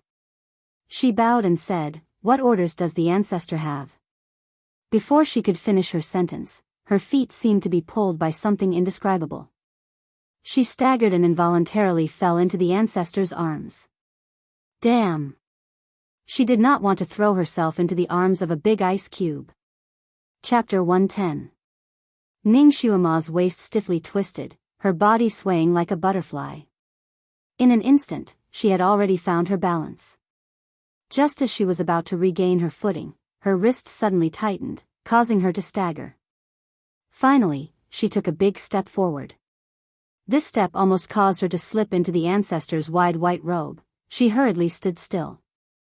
At this moment, she was less than 10 centimeters away from the D-Zune.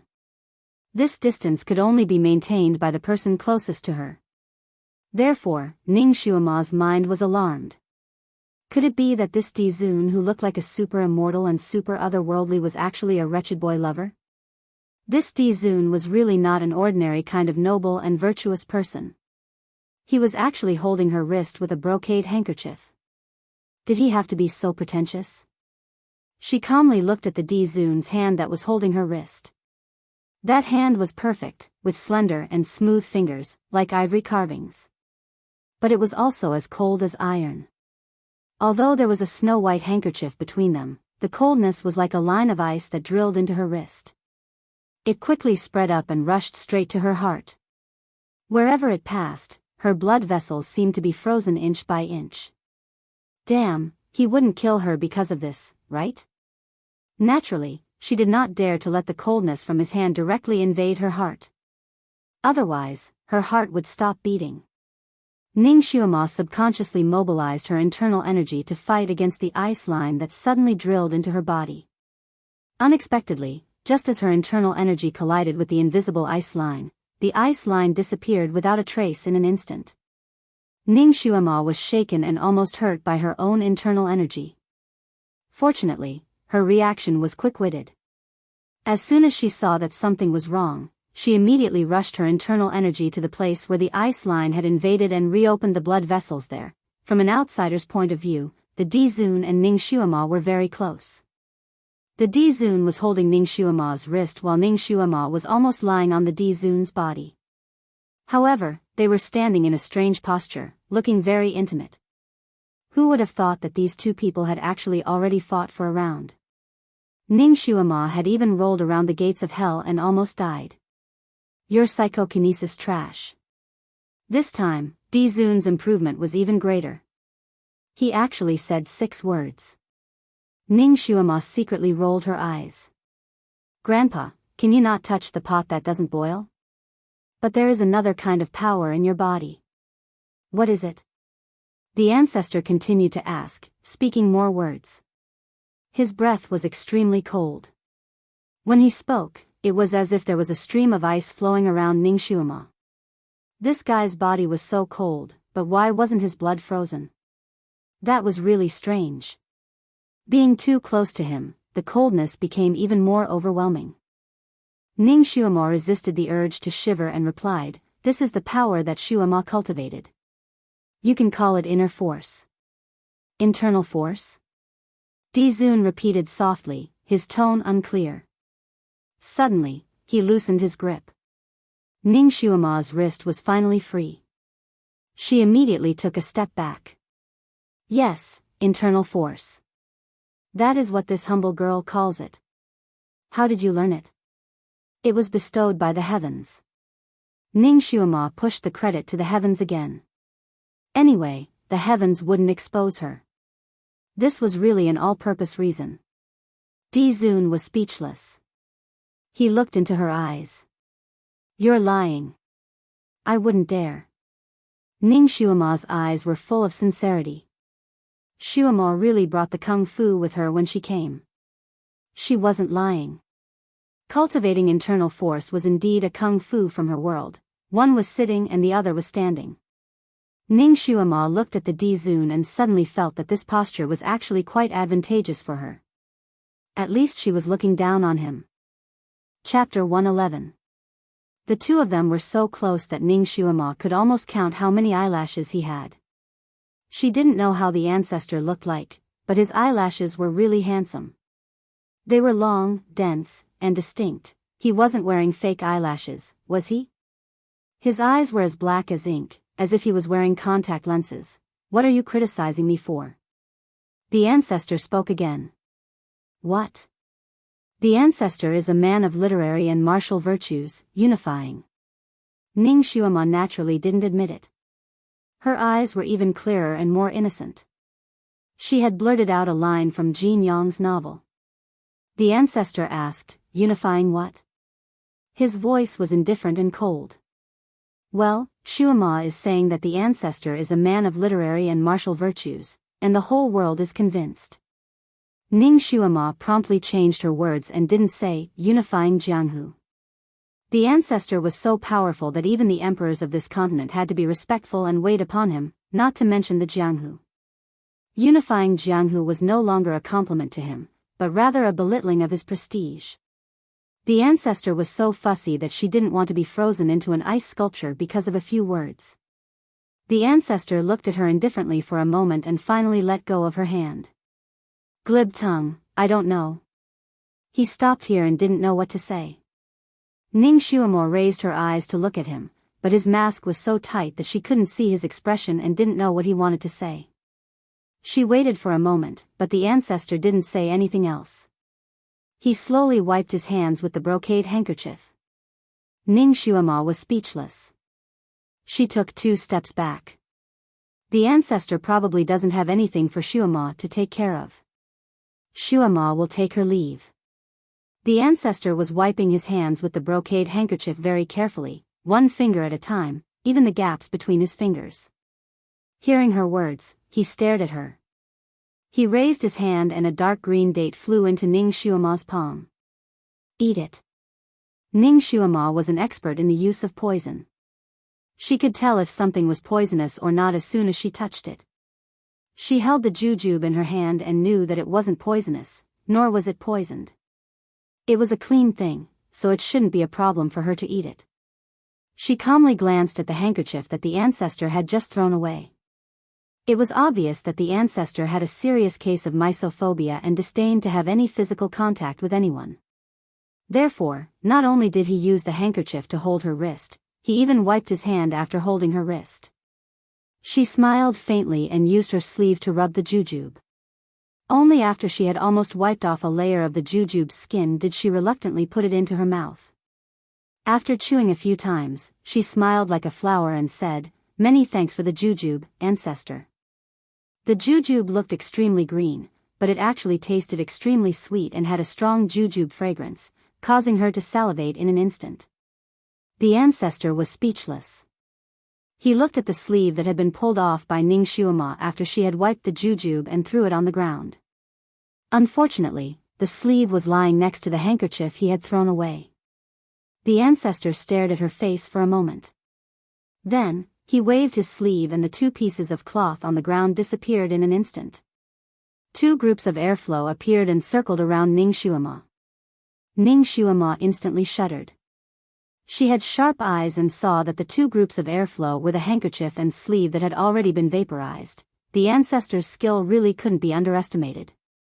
He could actually vaporize things in an instant. It seemed that he wasn't just an old swindler. He still had some skills. The two groups of airflow almost froze her whole body. She desperately mobilized her internal energy to circulate in her body so that she wouldn't be instantly frozen into an ice sculpture. Chapter 112. The two balls of qi almost froze her whole body. She tried her best to circulate her internal energy within her body so that she would not be frozen into an ice sculpture. However, her face and lips were covered with a layer of white frost, which looked a little scary. Ancestor. The boy behind the ancestor who had once stood up for Ning Shuama bowed. Ancestor, please be lenient. She is only a child. If she has offended Ancestor, I hope Ancestor can let her go. After all, Ancestor had once saved her life. She is actually very grateful. Ji Yunhuang saw that the situation was not good. He hurriedly stepped forward and also bowed to plead for leniency. Under the mask, the ancestor's eyes flashed. He said indifferently, why would this ancestor lower himself to the same level as a child? This ancestor is only testing her martial arts. His sleeves moved slightly and the two balls of qi that were revolving around Ning Shuama floated out of the main hall through the crack in the door. Ah! A low cry came from outside, and then there was no more movement. Although you are a waste, you are not completely useless. Go.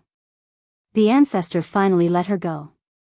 However, his words were somewhat malicious. In a situation where the enemy was strong and she was weak, Ning Shuama was naturally not stupid enough to go against him. Therefore, she smiled and said, many thanks to the ancestor. I bought a watch last year. The ancestor is really a god. Shuama excused herself. She turned around and left. The ancestor did not understand one of her words. While he was distracted, Ning Shuama had already opened the door. His eyes flashed with a strange light. This little girl was clearly a waste, but she had a proud and unyielding character. What was even more strange was that her physique was different from ordinary people. Unexpectedly, she was not injured by his glacier palm. Ning Shuama walked out of the door. Outside, the sun was shining brightly. The warmth of the sun shone on her body. She could not help but face the sun and stretch her body. But as she stretched, she paused. The two fan-shaped rows of flower-like youths outside the door were still there, and they were still standing in such a neat and orderly manner. After such a long time, they were still in the same position as when Ning Shuama went in. It seemed that this venerable emperor was not just a little strict with his subordinates. As expected of a man who had lived for nearly 2,000 years. Not only was he old-fashioned and cold like a coffin board, but he was also a man who had lived for nearly 2,000 years. Even his subordinates had been trained to behave like this. They were like a bunch of moving coffin boards. Her gaze fell on an ice sculpture not far from the door. His eyes narrowed slightly. She didn't remember seeing any ice sculptures at the entrance when she went in. Moreover, this ice sculpture was too lifelike. Its eyebrows, eyes, nose, and mouth were all extremely lifelike. Even the clothes it was wearing were no different from those of the palace guards. This guard looks a little familiar. She had seen him by the emperor's side just now. Ning Shuama looked at his half-opened mouth and widened eyes. Her heart skipped a beat. Could it be that this was not an ice sculpture, but a real person? Was he frozen by the demonic wind created by the venerable sovereign? She couldn't help but want to go up and take a look. Miss, he is sealed in ice. Within 24 hours, he will be unsealed. He cannot be moved. One of the youths stopped her and said in a low voice. That voice was really low. Only Ning Shuama could hear it. It was obvious that this place needed absolute silence. These youths did not dare to open their mouths and could only use their telepathy skills. As expected, it was the demonic wind created by that old swindler. Who would have thought that the demonic wind would be so powerful that it could turn a person into a block of ice in an instant? Was this the realm of an expert in psychokinesis? It was so mysterious that it made people want to grind their teeth. Chapter 113. She also wanted to reach this height. Then she would subdue this old swindler. She would freeze him, melt him, freeze him, and melt him again. Who asked him to act pretentious and arrogant again? She would step on his back and sing the song of conquest, so that he would never be able to turn over again. Unfortunately, her little body had a psychokinesis trash physique. Thinking about it really made people wring their hands.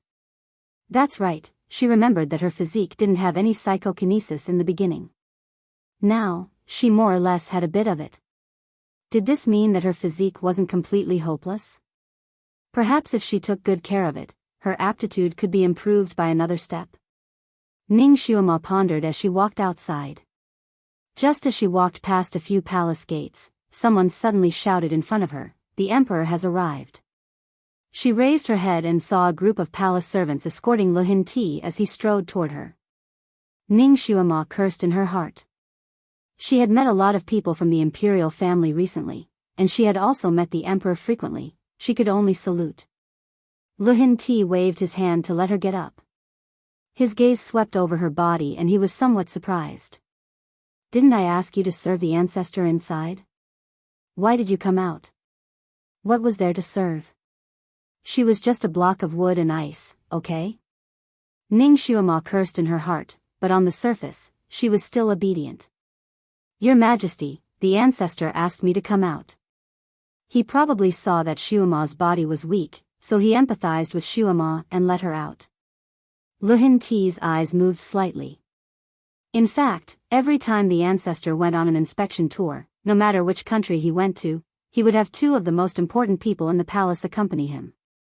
Although it was said that they were to serve him, it was more like they were hostages. Only when the ancestor left would the two people regain their freedom. He didn't expect that Ning Xuema would come out less than an hour after she went in. The ancestor was cold-hearted and never easily empathized with people. Saying that he pitied Ning Xuema because of her weak body? Anyone who had a little understanding of the ancestor wouldn't believe it. Perhaps the ancestor felt that her status was too low to be used as a hostage, and that Yun Huang alone was enough? Or maybe the Di Zun was the one who taught Ning Xuema kung fu in her dream, so he let her go. Lu Hinti had a hard time guessing. He glanced at Ning Xuema and his heart skipped a beat. Wherever the venerable sovereigns were, there was a kind of aura that no ordinary person could get close to. Furthermore, this atmosphere was extremely strange. Only young boys and girls were allowed to stay inside for a long time. If one lost their virginity, once they entered the hall, they would feel a bone-chilling coldness. That coldness was bone-chilling. With his cultivation, he was almost frozen to the point of being unable to walk after staying inside for a while. When he came out, he had to surround the stove and shiver for a long time before he recovered. Apart from the people around the ancestor, even if a virgin boy or girl went in, if they didn't have strong skills, they would be frostbitten within an hour. They would need to rest for a while to recover. This girl was clearly a psychokinesis trash. She had been in there for an hour, but she was still alive and kicking. What in the world was going on? Luxian Emperor discovered that this little girl, who had a pair of limpid eyes, had a lot of mysteries surrounding her body. It made him want to keep her by his side and investigate her thoroughly. "Xuema, I wronged you before. Your father used to be my right-hand man. You are a loyal person, so I will really compensate you. What do you want?" Lu Hinti's tone was kind and warm. One who was unaccountably solicitous was hiding evil intentions. Especially when the emperor was solicitous, who knew what he wanted. Chapter 114. Ning Xuema was slightly alarmed. She took a step back and said with a smile, "Thank you, Your Majesty. How about I double the 10,000 taels of gold?" Lu Hinti was speechless. Was money the only thing in this girl's head? She was really just a child. She didn't know what was best. "Xuema, gold is just an inanimate object. If you have a certain status, wouldn't things like gold be easy for you?" Lu Hinti guided her patiently. Could it be that the old emperor regretted and wanted to give her another marriage? Give her a prince? No way. She wasn't interested in a prince or anything. She tilted her head and smiled. Shuama is still young and doesn't have big ambitions. I'm not interested in being an official. Well, if your majesty still feels that you owe Shuama something, you can double the amount of gold. She looked up at the sun in the sky. It was just past noon and the sun was burning hot above her head. She squinted her eyes and yawned slightly. However, she seemed to have thought of something and covered her mouth with her small hand. She blinked her eyes and said with an embarrassed face, Your Majesty, I'm sorry. Shuama is too sleepy and has been impolite in front of you. Your Majesty won't blame Shuama for this, right? Luhin Ti was speechless. In front of so many people, how could he make things difficult for a child because of such a small matter? A dark light flashed in his eyes and he smiled generously, Of course not. Since you're sleepy, go back and have a good rest. Thank you, Your Majesty. Shuama will take her leave. Luhin Ti stood there and watched her small back gradually disappear in front of him. She was smart and clever, shrewd and eccentric. She also had good medical skills. Although her body hadn't fully developed, her appearance was that of a beauty. It would be a pity if such a talent fell into the hands of an ordinary family. However, if he let Huang accept her, he would be criticized. She wasn't worthy of his Huang. Therefore, he could only, little girl, the reward will come soon. It will definitely give you a big surprise, because the news that Ning Shuama was still alive had not reached Marquis Jingyuan's mansion. When Ning Shuama swaggered into Marquis Jingyuan's mansion, it caused quite a stir. After the commotion, it was time to celebrate. Marquis Jingyuan's mansion was bustling with noise and excitement. Even though she had only gone missing for 2 days, it was also an exceptionally torturous 2 days for the servants of the Marquis of Jingyuan's mansion. Those maids who had just been hired to protect the courtyard thought that Ning Shuama had already died and couldn't see any hope, so they left one after another. When Ning Shuama returned, other than old Zhong, there were 2 guards, 2 maids, and a kitchen. Ning Shuama rewarded them for their loyalty in front of everyone without hesitation, and doubled their wages immediately. Ning Shuama's monthly allowance was already higher than others. Now that she had doubled it, everyone was naturally grateful. Ning Shuama took the opportunity to set the rules. She only recruited loyal servants, righteous servants, and brave servants. When their master was in trouble, those who left their master would never be recruited. When this rule came out, those who stayed were naturally overjoyed and became even more loyal. As for those who left, when they heard that Ning Shuama had returned, they were directly rejected by the Marquis Jingyuan's mansion. It was difficult for them to take a step into the Marquis's mansion. They regretted it so much that they wanted to bang their heads against the wall. After Ning Shuama returned, she naturally went to see Tom the chastity-testing beast. Tom's face was like the end of the world. Its only confidant was also dead. It was full of a bored expression. Seeing Ning Shuama suddenly appear, it almost couldn't believe its own big eyes. With a cry, it banged its head against the iron cage and directly hit its head. Chapter 115. The two of them had a lively conversation. Ning Shuama briefly told Tom about her experience and what happened in the prison of the Ministry of Justice. She was not afraid that Tom would tell on her. First of all, it was her friend now. Second of all, even if it told others, they would not understand. Tom was frightened and even slapped the cage with its paws when it heard the story. Perverts. They are all perverts. The people of the royal family are not good people. Especially the old emperor, he actually treated the daughter of a meritorious official like that. His conscience is really bad. And that princess, she is not a good person either.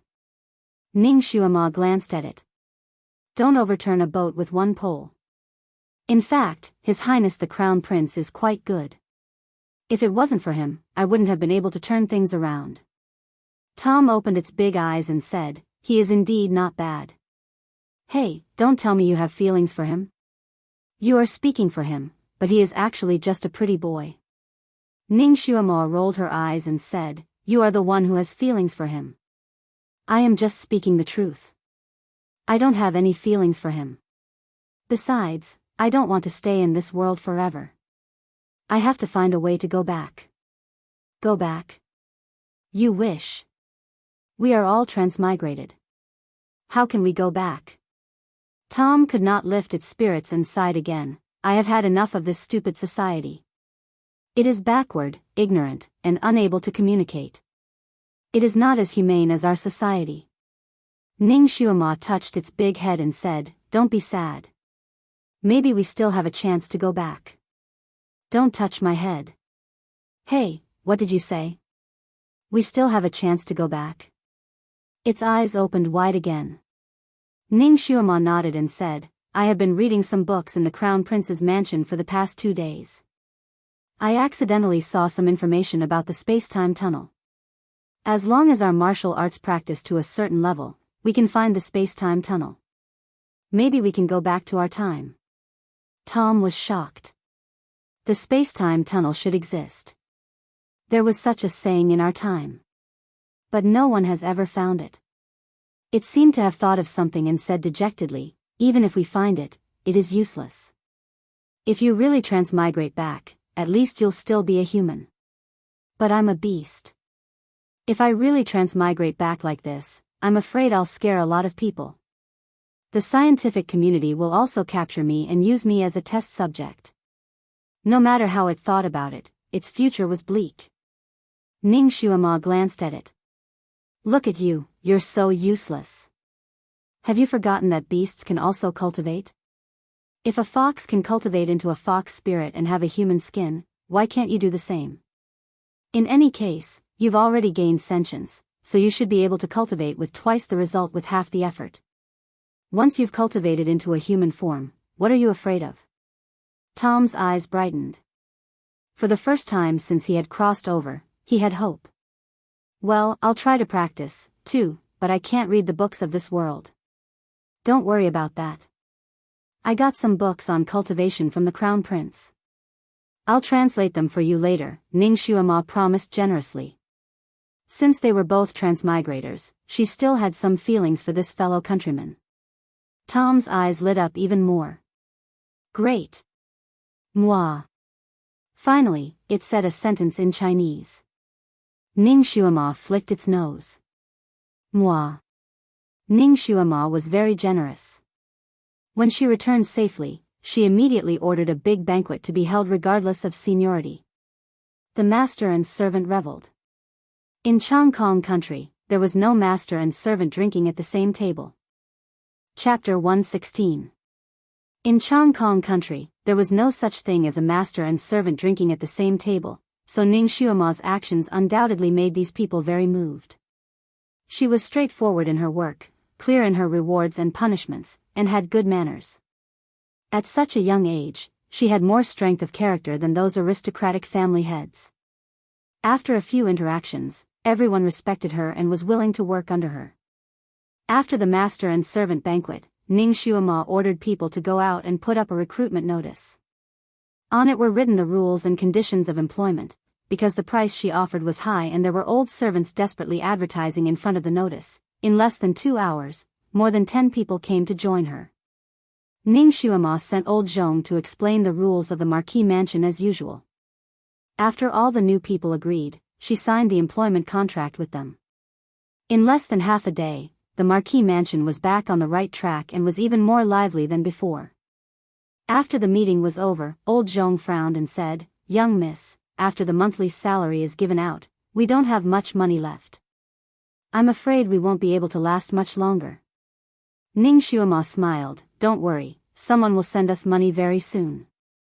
Old Zhong was flabbergasted. Young miss was all alone here, and that scum of a husband had broken off the engagement. Who would send her money? Before he finished thinking, he suddenly heard the sound of ceremonial music coming from outside, coming from the direction of the Marquis mansion. A moment later, someone ran in from outside to report, "Young miss, the imperial edict has arrived." Ning Xuema smiled and stood up, "The gold is here. Let's go and receive the edict." Ning Xuema never knew that her peach blossoms would be so luxuriant. It was simply to a terrifying extent, making her want to curse. Everyone said that transmigrated women had many peach blossoms, but wasn't this too much? It had only been a few days since she transmigrated, and she had already attracted 3 big peach blossoms. The 6th prince and the crown prince were fine. In any case, they were young and handsome men. But what was the matter with the old emperor?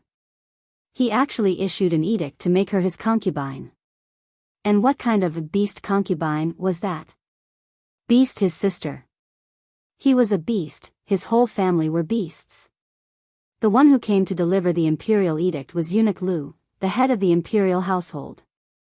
Not only did he bring the imperial edict, but he also brought countless gifts. They flowed in like water, almost filling up the entire hall. After he finished reading the imperial edict, his old face smiled like a chrysanthemum that had just bloomed in the wind. "Congratulations, Your Highness. From now on, Your Highness can be considered to have reached the heavens in a single bound. These are all betrothal gifts from the royal family. They are very impressive." His Majesty sympathizes with Nyang Nyang's difficulties in managing the household alone, so he specially ordered a few palace servants to help Nyang Nyang prepare for the wedding. Nyang only needs to rest and wait for the wedding in 3 days. Ning Xuemo resisted the urge to curse the old emperor and his 8 generations of ancestors. She accepted the imperial edict with a smile and thanked the emperor for his kindness. The old emperor was a lunatic. 2 days ago, he had set a trap for her and wanted to kill her as soon as possible. Now, he had come with great fanfare to ask for her hand in marriage and take her as his concubine. Had his skull been damaged by the venerable sovereign's cold air? Or had he been stimulated by something else? Ning Xuemo knew that this was not the time for her to explode. She couldn't even show the slightest bit of unhappiness, so she pretended to be pleasantly surprised and happily accepted the imperial edict. She even rewarded Eunuch Lu with an ingot of gold and sent him away happily. After sending Eunuch Lu off, Ning Xuemo turned around and looked at the betrothal gifts in the hall. The old emperor was quite willing to spend a lot of money. The gifts were either gold or silver, and there was also a large chest of jewelry. Chapter 117. The old emperor was quite willing to spend a lot of money. The things he sent were either gold or silver, and there was also a large chest of jewelry. There was also a large pile of coral and jadeite ornaments. Ning Xuemo made a rough estimate. These things added up to around 30 to 40,000 taels of gold. It was 2 or 3 times more than the 10,000 taels of gold she asked for. It was already considered very generous. However, the old emperor was also very calculative. If she entered the palace as an imperial concubine, she would need to bring enough dowry. She did not have any other relatives in the palace, so the things he gave her would most likely have to be brought back to the palace. As expected of the emperor, he really had a good plan. But to scheme against her, Ning Xuemo, Nyang Nyang, these servants will take care of it. Nyang Nyang only needs to be a beautiful bride in 3 days. The 4 palace maids left behind by Eunuch Lu came forward, wanting to take care of the gold, silver, and jewelry. Ning Xuemo raised her hand and stopped them. She lightly said, "The 4 of you have just arrived and do not understand the rules of my Marquis Jingyuan's household. There is no need to trouble you." Uncle Zhong, old Zhong immediately stepped forward. "This old servant is here. Bring some people to exchange these gold and silver for banknotes. Send the jewelry to the storeroom." "Yes." Old Zhong agreed and immediately brought some people to carry the chests. The 4 palace maids looked at each other in dismay. The leader stepped forward. "Nyang Nyang, His Majesty ordered us to prepare the dowry for Nyang Nyang Nyang. If she took all the things away, what would they use to prepare the dowry?" Ning Xuemo smiled. The dimples on her cheeks were like intoxicating wine. "Then you can go prepare it yourselves. Try to make it look as good as possible and make it as sumptuous as possible." But Nyang Nyang took all these things away. "We servants are unable to prepare them. Did His Majesty say that we must use these betrothal gifts to prepare the dowry?" Ning Xuemo asked back. "That is not the case." "Then it is. Since these things were given to me by His Majesty, then I have absolute control over them. I can use them however I want. You have no right to say anything." Ning Xuemo's small face became cold. But what about the dowry? Let's make a salad. Ning Shuima's eyes slightly curved. Whoever gave the order for you to buy the dowry, go find that person for the money. Don't even think about having any ideas about my things. Old Zhong was very efficient. In just a few moments, all the boxes in the hall had been moved out. Although the 4 palace maids knew a little bit of martial arts, it was obviously not enough in front of the guards brought by old Zhong. Besides, they didn't dare to really take action and snatch it. In their anger, they hurried back to the palace to report. Luhin Ti was reviewing memorials in the imperial study. He first listened to Eunuch Lu's report. Eunuch Lu was very reliable and eloquent. He reported all of Ning Shuima's reactions and words in detail. Luhin Ti nodded slightly. He thought that the little girl would show an unhappy expression. After all, she was now very close to the crown prince, Ji Yunhuang. In her heart, she might even have thoughts of becoming the crown prince's consort. He didn't expect her to agree so readily and like it so much. Of course, even if she didn't agree and didn't like it, she couldn't go against the imperial edict. However, to be able to agree so readily made Luhin Ti look better. At least that little girl is tactful. She knows when to advance and retreat, or maybe she knows that she is a good-for-nothing and doesn't deserve Huang. So, it's good that she can find a higher branch to marry. For a weak and lonely girl like her to be able to marry into the palace as a consort, she must have burned incense for 8 lifetimes.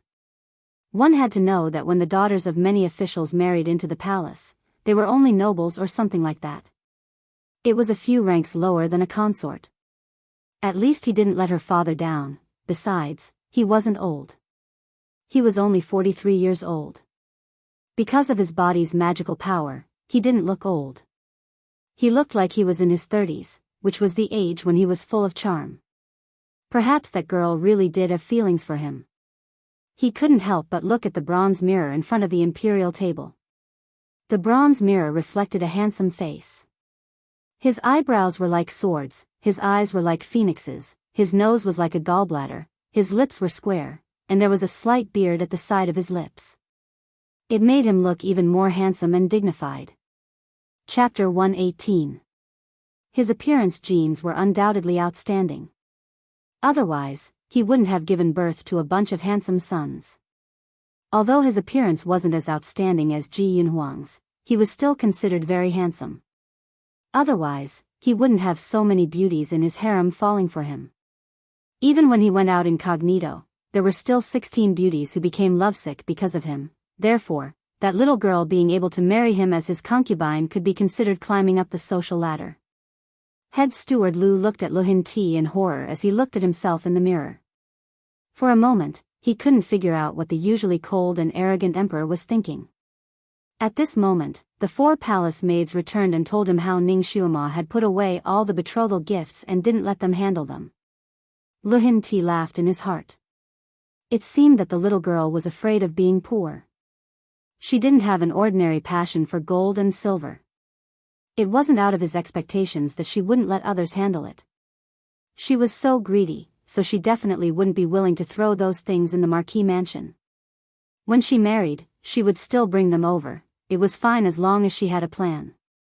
With a plan, he could subdue her and make her only serve him in the future.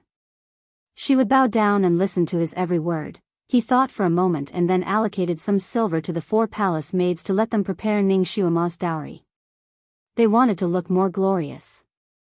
The 4 palace maids originally thought that he would fly into a rage and punish Ning Shuima for her crimes. They didn't expect that he would settle the matter peacefully. It seemed that His Majesty really doted on this Miss Ning. She hadn't even married into the palace and he was already so obedient to her. If she entered the palace, she would definitely be a favored concubine, then they couldn't offend that little girl even more. The 4 palace maids were also very good at adapting to the situation. They immediately praised Ning Shuima's beauty and character in unison. Then, they received the imperial edict and went to the palace's treasury to get the silver. There was a set of complicated procedures to withdraw money from the palace. After the 4 palace maids finished the procedures, it was already 4 hours later. The sun was halfway down and the curtain of night was about to fall. When the 4 palace maids returned to the Marquis mansion, they quickly discovered that something was wrong. The main gate of the Marquis mansion was tightly shut and quiet. There wasn't a single sound. They knocked on the door for a long time, but no one came out. It was as if it had become an empty house. After all, they were quite knowledgeable. They knew that something was wrong and immediately sent someone to report to the palace. The palace quickly dispatched a team of imperial guards to forcefully break open the main gate of Marquis Jingyuan's mansion. However, the scene inside shocked everyone. The servants of the Marquis of Jingyuan's mansion were all lying on the floor in disorder. Each and every one of them had a pale complexion and were unconscious. Even old Zhong was lying on the table in the main hall. No matter how he was pushed, he wouldn't wake up, as if he was poisoned. Actually, no one cared about the life and death of the servants. What they cared about was the safety of the master of the Marquis estate. Therefore, these people quickly turned the entire Marquis estate upside down, but they didn't see Ning Xuema's shadow. The leader of the imperial guards did not dare to be negligent. He quickly sent someone to the palace to report to Lu Hinti and quickly invited all kinds of doctors in the city. After a period of tossing and turning, Lu Hinti arrived. Uncle Zhong and the others were also finally rescued and woke up. They were collectively poisoned. Although the poison was fatal, it was a common poison. The doctors in the city were able to cure it. Coupled with the timely rescue, none of them lost their lives. However, when they were asked about Ning Xuema's whereabouts, these people were even more at a loss than the emperor.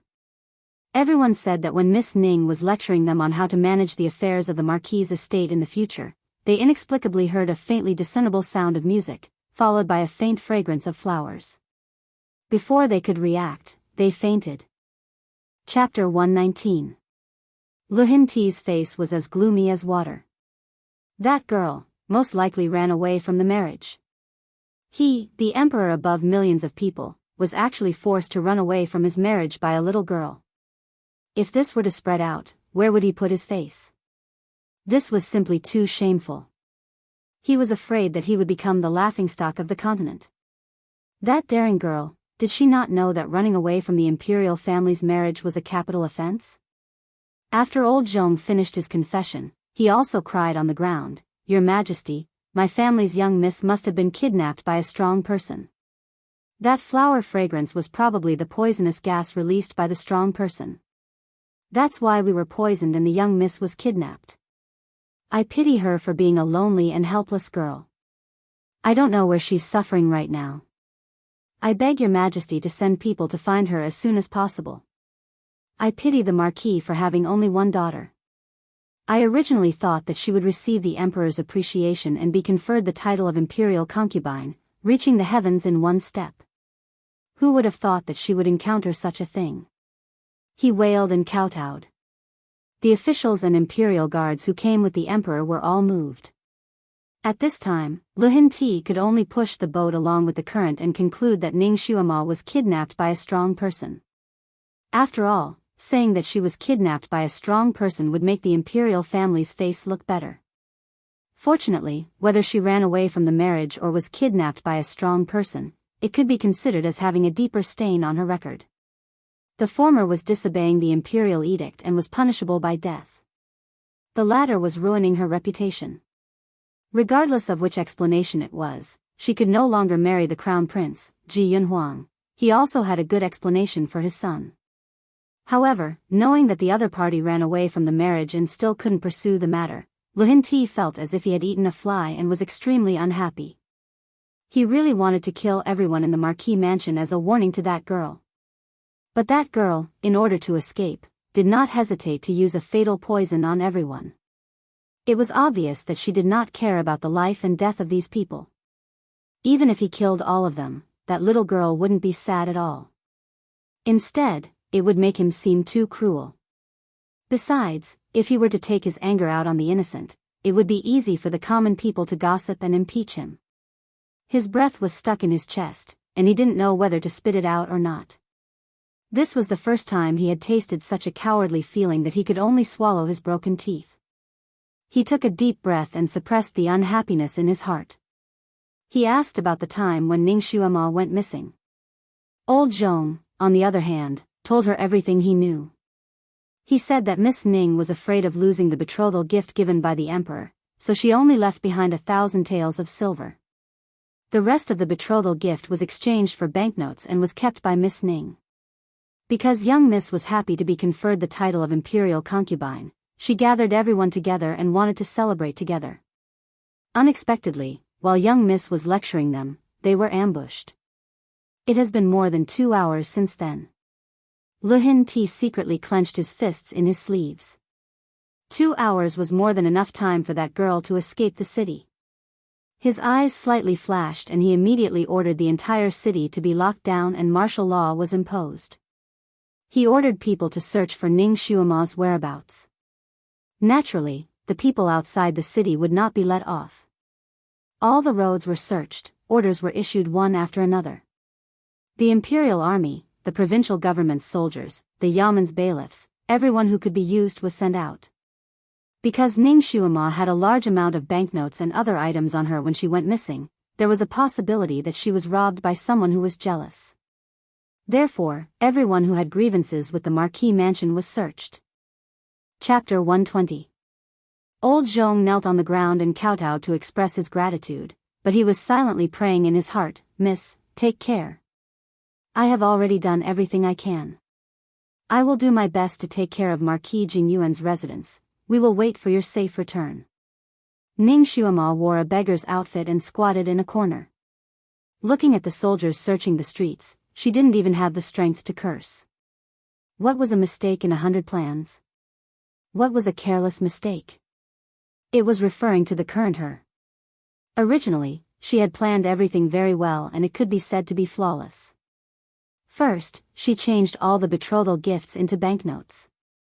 She carried some with her and secretly gave some to old Zhong, so that he could still run the Marquis' residence normally after she left.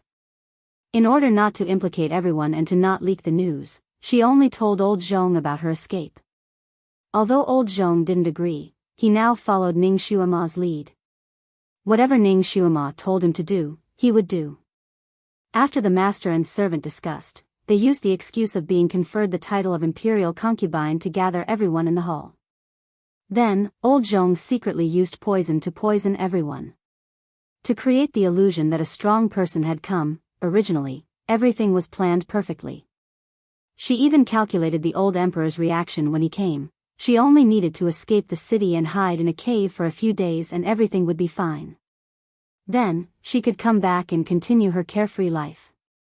But she didn't expect that in a moment of carelessness, when she drugged everyone, she also inhaled some poison powder. Her original body was almost invulnerable to poison because of the constant exposure to poison, but this small body couldn't. It was actually very sensitive to this kind of poison. Although she took the antidote in advance, she still felt dizzy. She forced herself to disguise as a beggar and ran out of the Marquis' residence. However, the poison in her body began to act up. She forced herself to run to a secluded place and sat down in a corner of a small alley. She used her internal energy to force the poison out of her body and unknowingly fainted. She had been unconscious until now. The sky was already dark. Teams of soldiers were searching the streets, causing chaos and chaos. Every city had its dark corners. There were many beggars on the streets, and there were also many who were sleeping by the roadside. Therefore, no one paid any attention to her when she slept on the street. Even when 2 groups of people passed by her, they didn't notice her. Ning Shuama had secretly sneaked to the city gate to take a look. The inspection at the city gate was extremely strict. Children around the age of 10, regardless of their gender, were the main targets of the inspection. Not only would they verify the appearance of the person in the portrait, they would also let the hounds come forward to sniff the scent. It must be said that the efficiency of the imperial family was quite high. In just a short while, her portraits were plastered all over the city gates. These portraits were quite skillful and looked like oil paintings. They were 70 to 80% similar to her original appearance. And Ning Shuama's disguise technique was not as miraculous as it was said to be. If she were to use a human mask, she could just smear it, pinch it, and fix it. She could even create someone else's appearance. If they didn't look carefully under the light, they could still fool them. However, she didn't have a human skin mask with her now. Tuidao's face had been discarded because she found it disgusting. Therefore, her current disguise technique was only to darken her small face a little, make her eyes a little smaller, and draw her mouth a little bigger. It was still somewhat similar to her original appearance. Chapter 121. If someone were to scrutinize her face, she would definitely be exposed. Ning Xuema patrolled around the city gate for a while before walking back and sitting down at a place where there were many beggars. She thought that the old emperor must have thought that she had escaped from the city. That was why the soldiers were searching the area outside the city. She was afraid that she would just go through the motions inside the city. It might be safer for her to stay in this group of beggars for a few days. The most dangerous place was the safest place. As a secret agent, she knew this very well. Therefore, she deliberately sat at the corner of a bustling street with a group of beggars. Occasionally, she would even stand up like the other beggars and hold a broken bowl to ask for money from passers-by. In order not to be conspicuous, she almost didn't speak. She was skinny and her face was dirty like a cat's. She looked more like a beggar than a real beggar. Naturally, she wasn't likable. Therefore, the money she asked for was much less than the other beggars. After almost 2 hours, there was only 1 copper coin in her broken bowl. She had always been dedicated to her work. She looked like a dragon or a tiger. Now, she was even more realistic as a beggar than a real beggar. Among the beggars, no one doubted her identity. The world of beggars was actually very competitive.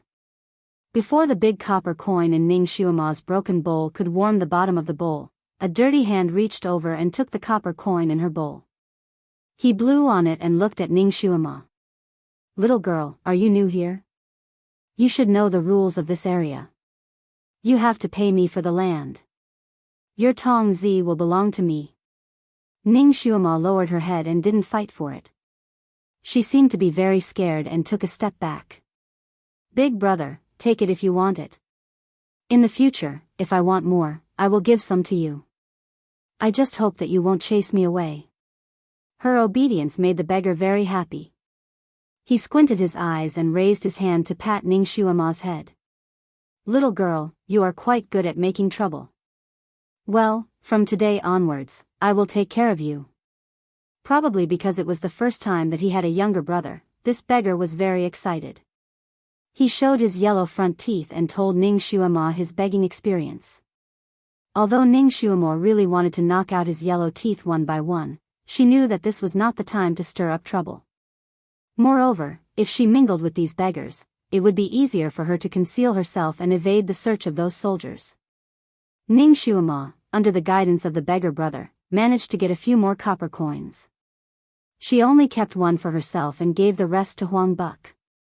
Teeth Huang was even happier and chatted with her even more happily. While Ning Xuema dealt with him casually, she was also paying attention to the movements of the soldiers who were searching for her. She saw that her uncle and aunt's family, as well as the relatives who had been to her house to ask for money, had all been taken away by the soldiers. Obviously, they had also become suspects in the abduction of Ning Xuema. Ning Xuema laughed in her heart. The old emperor had a tacit understanding with her in this play. He had done everything according to her wishes. He deserved to be praised. None of her relatives were easy to deal with. Now that they had been implicated by her, it could be considered that they had paid back the debt of Ning Xuema who had died unjustly. Even if these people were innocent, the old emperor would definitely put on an act and let people interrogate them strictly for the sake of his face. He might even find a scapegoat among them. This strict interrogation would only involve torture. The torture instruments in the Ministry of Justice's prison were enough to make those people happy for a few days. Chapter 122. These people often bullied the original Ning Xuema and often beat and scolded her. That big cousin sister even pushed the 10-year-old Ning Xuema into the lake in the dead of winter and almost drowned her. Although she was lucky enough to swim to the shore, she also fell seriously ill, which made her body even weaker. These people once made the original Ning Xuema live in hell, and now it was time for them to pay back their debts. The sky was already dark and the soldiers on the streets were still searching. These soldiers probably thought that there was a possibility that Ning Shuama was disguised as a beggar and started to pay attention to the weak beggars who were alone. Ning Shuama inwardly let out a sigh of relief. Although Buckteeth Huang was noisy and had a bad breath, he was a very good shield. The city gate was already closed and she definitely could not leave the city today. She could only hide in the beggar nest in the city for the night. When she woke up, the sky was slightly bright and the east was faintly showing the white of the fish belly. At this time, the city gate should be open. She had to go and see if the inspection of the city gate was lax. She stood up from the smelly beggars and was about to slowly go out. Suddenly a rider galloped from the main street in front of them. A man on the horse shouted, "The officials at the Xinglu are giving out porridge and clothes. Those who are under the age of 13 can get 2 portions. Let's go quickly." A stone stirred up 1,000 ripples and all the hungry beggars stood up and rushed towards the Xing restaurant like a swarm of bees. Ning Shuama's heart moved. She was a smart person and immediately knew that this was a trap. It seemed that the officials did not find anyone in the inns and finally started to think of all the beggars. Gathering all the beggars in one place would naturally make it easier to find them. If she went, she would be recognized very quickly. If she did not go, when all the beggars rushed towards the same direction, she would be even more conspicuous as a beggar. It seemed that the imperial guards who were in charge of this search were not completely incompetent. She was slightly distracted and the yellow teeth who was resting beside her stretched out his hand to pull her. "Little brother, why are you still in a daze? The Xing restaurant's food is very delicious. You are definitely not 13 years old, right? Let's go and get 2 portions." In front of and behind her, there were soldiers patrolling the streets, paying attention to these beggars. At this time, Ning Shuama naturally couldn't be left behind, so she could only follow Yellow Teeth and run forward. Along the way, there were more and more beggars. Ning Shuama was not conspicuous among them. She was thinking of ways to escape. When she passed by the gate of a noble's mansion, she saw a rather luxurious carriage parked there from afar. There were 2 guards standing in front of the carriage. It was obvious that some noble in this mansion was going out. She looked around and saw the lantern hanging from the carriage. There were 2 words on the lantern, "Hao Mansion." Ning Shuama suddenly realized that this place was actually the 6th prince, Ji Yunhao's Hao Palace. Because he had been beaten yesterday and was demoted to a commoner, the signboard at the entrance of the palace had been taken down and replaced with Hao Palace. The lanterns of Hao Palace had also been changed to Hao Palace lanterns. Could it be that Ji Yunhao wanted to leave the city today? Maybe she could have some ideas on him. Her mind moved quickly. Seeing that she was about to pass by the carriage, she suddenly clutched her stomach. "Ouch, my stomach hurts. Big brother, you go first. I'll find a place to relieve myself first. I'll go later. You can help me line up." Chapter 123. Her thoughts moved very quickly. Just as she was about to pass by the carriage, she suddenly clutched her stomach. "Ouch, my stomach hurts. Big brother, you go first. I'll go find a place to relieve myself first. I'll go later. You help me line up." She shook off Huang Braid's hand and ran to the dark corner of the wall. "Little bastard, you're really a lazy donkey. Hurry up. If you're late, you won't be able to get anything."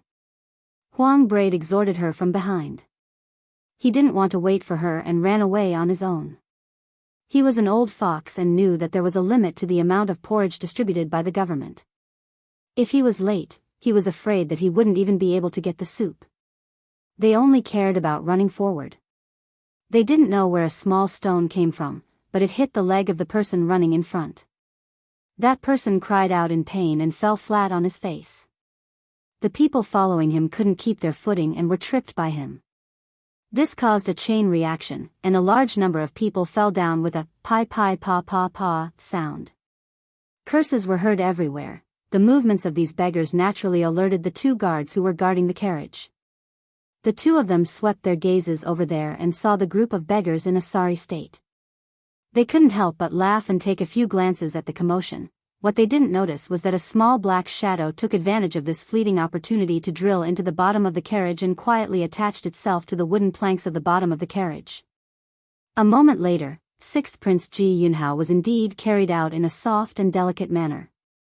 Behind him was a group of crying concubines. After Ji Yunhao got out of the sedan, the group of concubines surrounded him and cried to express their reluctance to part. Ji Yunhao's handsome face was cold and he didn't pay attention to them. With the help of the 2 guards, he boarded the carriage. "Prince, why do you have to set off so early? Your injuries haven't healed yet, so you don't need to be in such a hurry. The emperor also ordered you to delay it for a few days." A concubine grabbed his robe and cried. "Shut up. What did I say? I'm now a commoner. I'm not some prince. Do you want me to commit the crime of disobeying the imperial edict?" Ji Yunhao's voice was cold as he reprimanded him. That concubine didn't dare to say anything else. The other concubine said, "Wang. Master, please calm down. Sister is just worried about Master." "Master, don't worry. Master, the emperor will definitely not let Master continue to be wronged like this. After this storm, Master will definitely come back. Master, don't worry. We sisters will definitely take care of the affairs of the residence properly and wait for Master to return." These words were quite sensible. Ji Yunhao's complexion improved a bit. "That's more like it," he said indifferently. "Let's all go back." He turned around and entered the carriage. No matter how reluctant the concubines were, there was nothing they could do. They stood at the door and watched as the carriage gradually disappeared into the distance. Because Ji Yunhao was exiled, the carriage he rode in was an ordinary luxurious one, not a prince's carriage. He couldn't bring more than 2 servants with him, otherwise, it wouldn't be in line with the royal system. Fortunately, the 2 people who followed him were his most trusted personal guards. Not only were their martial arts first class, they were also very capable. At this moment, the coachman who was pretending to be him was sitting in front. Ji Yunhao sat in the carriage. The injuries on his body were not light. Although the imperial physicians in the palace gave him the best medicine, he wouldn't be able to recover in a short period of time. At this moment, he was still in pain. If he moved a little, the pain would penetrate his heart. That girl must have added something to the torture sticks. Otherwise, it wouldn't be so painful. Even after he let the imperial physicians examine him, not a single one of them could tell that he had been poisoned. Chapter 124. That wound was obviously several times more painful than a normal stick wound, but the inspection did not reveal anything. Ever since he received that fat beating, he had not slept a wink. "It hurts." The severe pain made him unable to sleep at all, and he had endured until now. Drowsiness plus pain made his temper irritable, and Ning Xuema's face could not help but appear in his mind. Bright eyes, captivating red lips, 2 dimples when she smiled. Her appearance was obviously so lovable, but her temperament, she was simply a little freak, a little demon. He did not expect that this time he would fall into the hands of a little girl. It really made him gnash his teeth in hatred. If he catches that little demon again, he must do what? Ji Yunhao's mind was suddenly at a loss. He hated that girl to death, but it was difficult for him to forget her. Whenever he closed his eyes, he would see her smiling face and innocent little eyes. There had never been a woman who could occupy his heart like this, making him unable to forget her. He was thinking about her so much, probably because he was not reconciled to the fact that he suffered at her hands. When he finds a way to get his revenge, he would probably forget about her. If he catches her, he must first fiercely whip her, and then press her down. He wants her to completely surrender to him, and there will be no one else in her eyes. The speed of the carriage was not slow. In less than a quarter of an hour, it was already approaching the city gate. In the morning, there were many people leaving the city, but the soldiers were still searching very carefully. Not only did they check the inside of the carriage, they also searched the bottom of the carriage where people might be hiding. Ji Yunhao lifted the curtain of the carriage, glanced at the city gate in the distance, then lowered the curtain, sighed, and leaned back on the stool. Where would that girl escape to? Although he had been living in the mansion, but he was still very well informed. He already knew that Ning Xuema was bestowed a marriage and then went missing. Before he could finish his thought, he suddenly felt a chill behind him. An ice-cold object was pressed against his neck. If you don't want to die, don't scream. A low voice sounded in his ear. Ji Yunhao's body slightly stiffened, he slowly turned his head around. Reflected in his eyes was a little kitten's face and a pair of lively big eyes. Ning Xuema. Cover me, or I'll kill you. Ning Xuema's words were very sharp. The knife in her hand moved slightly forward, and a line of blood flowed down Ji Yunhao's neck. She originally wanted to climb under the carriage to sneak out, but she did not expect that the soldiers would not even let go of the bottom of the carriage. They would crawl under the carriage to check. She had no choice but to take the risk and fight for a chance of survival. Ji Yunhao should also be very afraid of death, right? She was confident that she could kill him and bury him with her before he called for the guards. Master, we're about to reach the city gate. Are you doing well inside? Suddenly, a guard's voice came from outside the carriage. Obviously, that person's ears were very sharp. He heard a little noise and became suspicious, so he asked. Ning Xuema's expression changed slightly. If Ji Yunhao's answer was slightly incorrect, the guards would probably rush in to take a look. I'm fine. You guys can continue to drive the carriage outside. Ji Yunhao suddenly opened his mouth. His voice was steady and calm. Yes. The two guards disguised as coachmen stopped talking and focused on driving the carriage. So tactful? Ning Xuema suspiciously looked at him, but she still ordered in a low voice. When we reach the city gate, you will reveal your identity in the carriage. You are a prince, so they definitely won't enter the carriage to check on you. Chapter 125. Right now, I'm just a commoner. Right now, the guards at the city gate are the bailiffs of the Supreme Court. They won't listen to anyone and will inevitably lift the curtain to take a look. Ji Yunhao also spoke in a low voice. His finger pointed to a chest at the side. There are manservant clothes over there. You should quickly change into them and pretend to be one of my attendants. You should be able to muddle your way through. He was actually willing to help her. Did this guy change after being beaten with a stick? But this time, she didn't have much time to think. The knife in her hand paused slightly and once again approached his throat. Open your mouth. Ji Yunhao's eyes slightly darkened, but as expected, he obediently opened his mouth. His throat felt cold as something rolled down his throat. It was like a line of ice entering his stomach. Don't play tricks. I gave you the soul-severing pill. If you don't have the antidote, it will take your life in one day. No one will be able to cure it. Ning Xuema finally withdrew the knife. Ji Yunhao lowered his eyes and sighed. Xuema, don't worry. I don't want you to be captured more than anyone else. His imperial father would take in concubines once every 3 years. There was no lack of 11 or 12-year-old children among them. He didn't care. Sometimes, in order to curry favor with his father, he would send some beautiful women into the palace. But Ning Xuema couldn't do it. He couldn't let her enter the imperial harem and become his little stepmother. Ning Xuema also felt that he probably didn't want her to become his little stepmother. Her eyelashes curved as she said, I'll believe you for the time being. She opened the chest. Sure enough, there were 2 sets of manservant clothes inside. They were clean and new. Looking at the length, they were actually about the same height as her. Ji Yunhao didn't bring any manservant with him. Why did he bring manservant clothes? This question turned in Ning Xuema's mind for a moment before she put it aside. They were about to reach the city gate. She didn't have much time left. She was actually wearing a tight-fitting undergarment underneath her beggar's clothes, so she didn't avoid changing her clothes under Ji Yunhao's gaze. She quickly took off her beggar's clothes and changed into the manservant's clothes. Then, she took a wet towel from the side and wiped her small face clean. She then combed her hair into the manservant's hairstyle. Ji Yunhao half sat there looking at her, watching her as if she was performing a magic trick. In the blink of an eye, she had completely changed her attire and appearance. Her ink-black hair covered her forehead, half covering her eyes. She slightly pursed her small lips, looking just like a manservant. She stuffed the huazi clothes into the box.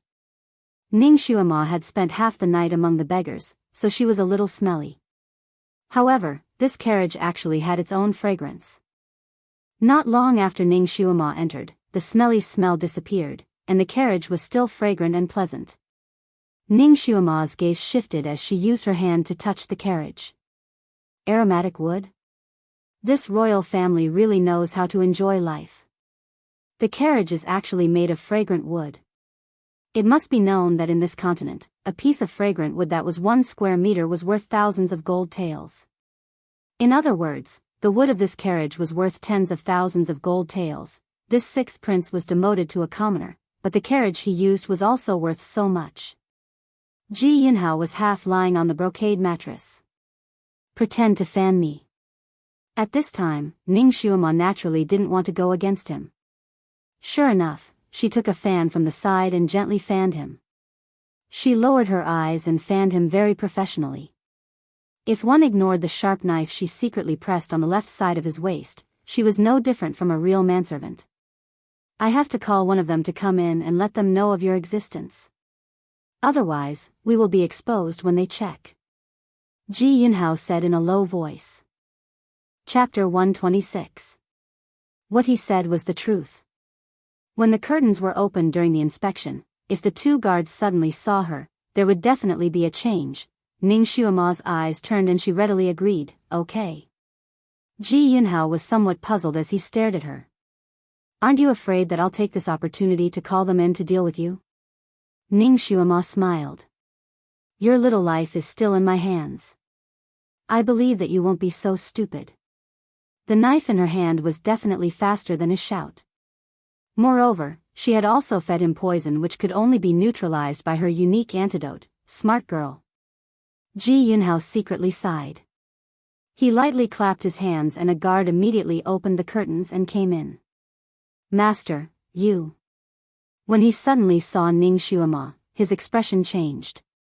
A light flashed in his palm and a long sword flashed. He's my Tong heir Junqing. Do you hear me? Ji Yunhao indifferently said, successfully stopping the guard from making trouble. The person who could be his personal guard was naturally very perceptive. He immediately replied, Master, don't worry. Number 2 understands. You can leave. Ji Yunhao waved his hand. Yes. Number 2 bowed his head and left the carriage. Ning Xuema's eyes slightly flashed. It seemed that this 6th prince was not a complete idiot. He was able to train this kind of shadow guard. He still had some ability. The carriage quickly arrived at the city gate. The guards at the gate came to inquire about the owner of the carriage. During this time, the guards quickly checked the bottom of the carriage to make sure that no one was hiding there. Only then did they withdraw. The 2 guards driving the carriage explained Ji Yunhao's identity. The guards at the gate were very conscientious. They bowed. We didn't know that this was 6th Master's carriage. We have offended you. However, the emperor ordered that all carriages that pass by, regardless of whether they are royalty or nobles, must be carefully inspected. We ask for 6th Master's forgiveness. His meaning was to open the curtains and let them take a look. After all, this carriage did not indicate that it belonged to the 6th prince's residence. It also did not mean that the person inside was the 6th prince, Ji Yunhao. Ji Yunhao slowly opened his mouth. Open the curtains and let them take a look. Because Ji Yunhao often went out of the city, these city guards all recognized him. At this moment, when they heard his voice, they immediately knew that it was indeed him inside. The news that he was punished because of Ning Xuema in the imperial palace had already spread throughout the city, and these soldiers also knew about it. If it were any other nobles, they would believe that Ning Xuema could be brought out, but Ji Yunhao. He probably hated that girl to the bone, so he naturally wouldn't do such a thing. As a result, the soldiers guarding the city relaxed. They only glanced into the carriage after the guards opened the curtains as a matter of routine. The interior of the carriage wasn't complicated and could be seen at a glance. Ji Yunhao lazily reclined in the carriage. Beside him, there was only a young servant fanning him. There was nothing wrong with it. All the soldiers thought to themselves, a descendant of the royal family is indeed a descendant of the royal family. Even if he is demoted, he still has the same attitude and enjoys it. I'm afraid that this demotion is just for show. Soon, he will still be the honorable sixth prince. These soldiers naturally didn't dare to make things difficult for Jianghu. They hurriedly bowed and said a few words of apology and atonement before finally releasing the carriage. Where are you going? The road was filled with tall and lush green trees. The sound of horse hooves was crisp and clear, breaking through the morning fog. They were already 7 or 8 li away from the city. Along the way, they encountered several groups of people searching for them, but they were all easily sent away by Jianghu. Ning Xuema was unprecedentedly safe by his side. Chapter 127. Ning Xuema had a feeling that life was like a play to her now that her mortal enemy had become the person who had helped her escape from danger. She saw that there was a large mountain on the left in front of her, and a hazy silhouette appeared in the misty morning light. However, this carriage was about to turn to the right, in the opposite direction of the large mountain. Ning Xuema waved her hand towards Jianghu. Sixth Prince, this time you saved me, so I won't bicker with you about your previous schemes against me. We're even now. The Green Mountain doesn't change, the Green Mountain flows forever. We'll never meet again. She turned around and was about to jump off the carriage. Jianghu raised his hand and pulled on the corner of her clothes. With a smile that wasn't a smile, he said, "How are we even now? I gave you 3 lashes of the whip, and you gave me 80 strokes of the rod. Our previous grievances are even, but this time I saved you. No matter how you look at it, you owe me a favor." Ning Xuema pulled back her clothes. "You also schemed against me and sent me to prison. If I wasn't quick-witted, I would have died in there. The one who schemed against you and sent you to prison wasn't me, but someone else. You're so smart, could it be that you can't figure out who the mastermind is?" Jianghu looked at her with a gloomy gaze. "Of course I know who the mastermind is, but you can't escape your contribution in adding fuel to the fire. Besides, you still owe me a life. It's already good enough that I didn't ask for it from you." Ning Xuema's figure rose and jumped down from the carriage. "When did this prince owe you a life?" Jianghu was puzzled. He couldn't help but lift the curtain and stare at her. In the iron cage in the plaza. After Ning Xuema replied with these words, she waved a small bag in her hand. "I'll take your snacks. Just treat it as a small compensation for me." She turned around and ran towards the mountain. "Where are you going?" Jianghu looked at the large mountain and his heart sank. He couldn't help but remind her, that's Heavenly Book Mountain. Magical beasts run amok there. It's not a place you can go. If you don't have anywhere else to go, you can follow this prince. Ning Xuema did not stop, nor did she look back. Her qigong was excellent, and in a few moments, she was already far away. Now, she and the sixth prince could be considered to be friends. She didn't want to have too much interaction with this prince. Moreover, she had long wanted to explore the Heavenly Book Mountain. This was the perfect opportunity. Firstly, she needed to gather some herbs that couldn't be bought on the market, and she needed them urgently. Secondly, this place was dangerous, so she could avoid the pursuit of the emperor's soldiers. It was said that even the imperial guards did not dare to set foot on this mountain. It would be just right for her to go back after 2 or 3 days of collecting herbs here. It wouldn't delay anything. Jianghu looked at her back as it quickly disappeared into the horizon. He felt a sense of loss in his heart. A question flashed through his mind. Although he had let her down in the iron cage in the square, he had not taken her life, right? Why did she say that she still owed her a life? "Master, did she poison you just now? Do you know how to detoxify the poison?" An imperial guard reminded him. Jianghu finally remembered the pill she gave him. His heart sank. This little girl said that if he didn't take the antidote for a day, he would die. She wouldn't really want to kill him, right? His figure rose, but he suddenly felt something in his sleeve. He reached out and took out a purple-red pill. There were 2 words engraved on the pill, antidote. The imperial guard was not at ease. "This pill's composition is unknown. Why don't you go to the town ahead and find a doctor to examine it? Chapter 128. No need. Ji Yunhao raised his hand and placed the pill into his mouth, swallowing it. A warm current flowed down his throat, finally dispelling the cold feeling that the previous pill gave him. He snickered in his heart. Although this little girl was smart, she was still too young and didn't think things through. If she gave him the antidote now, wasn't she afraid that he would immediately send people to capture her? Or that he would leak her whereabouts to other soldiers?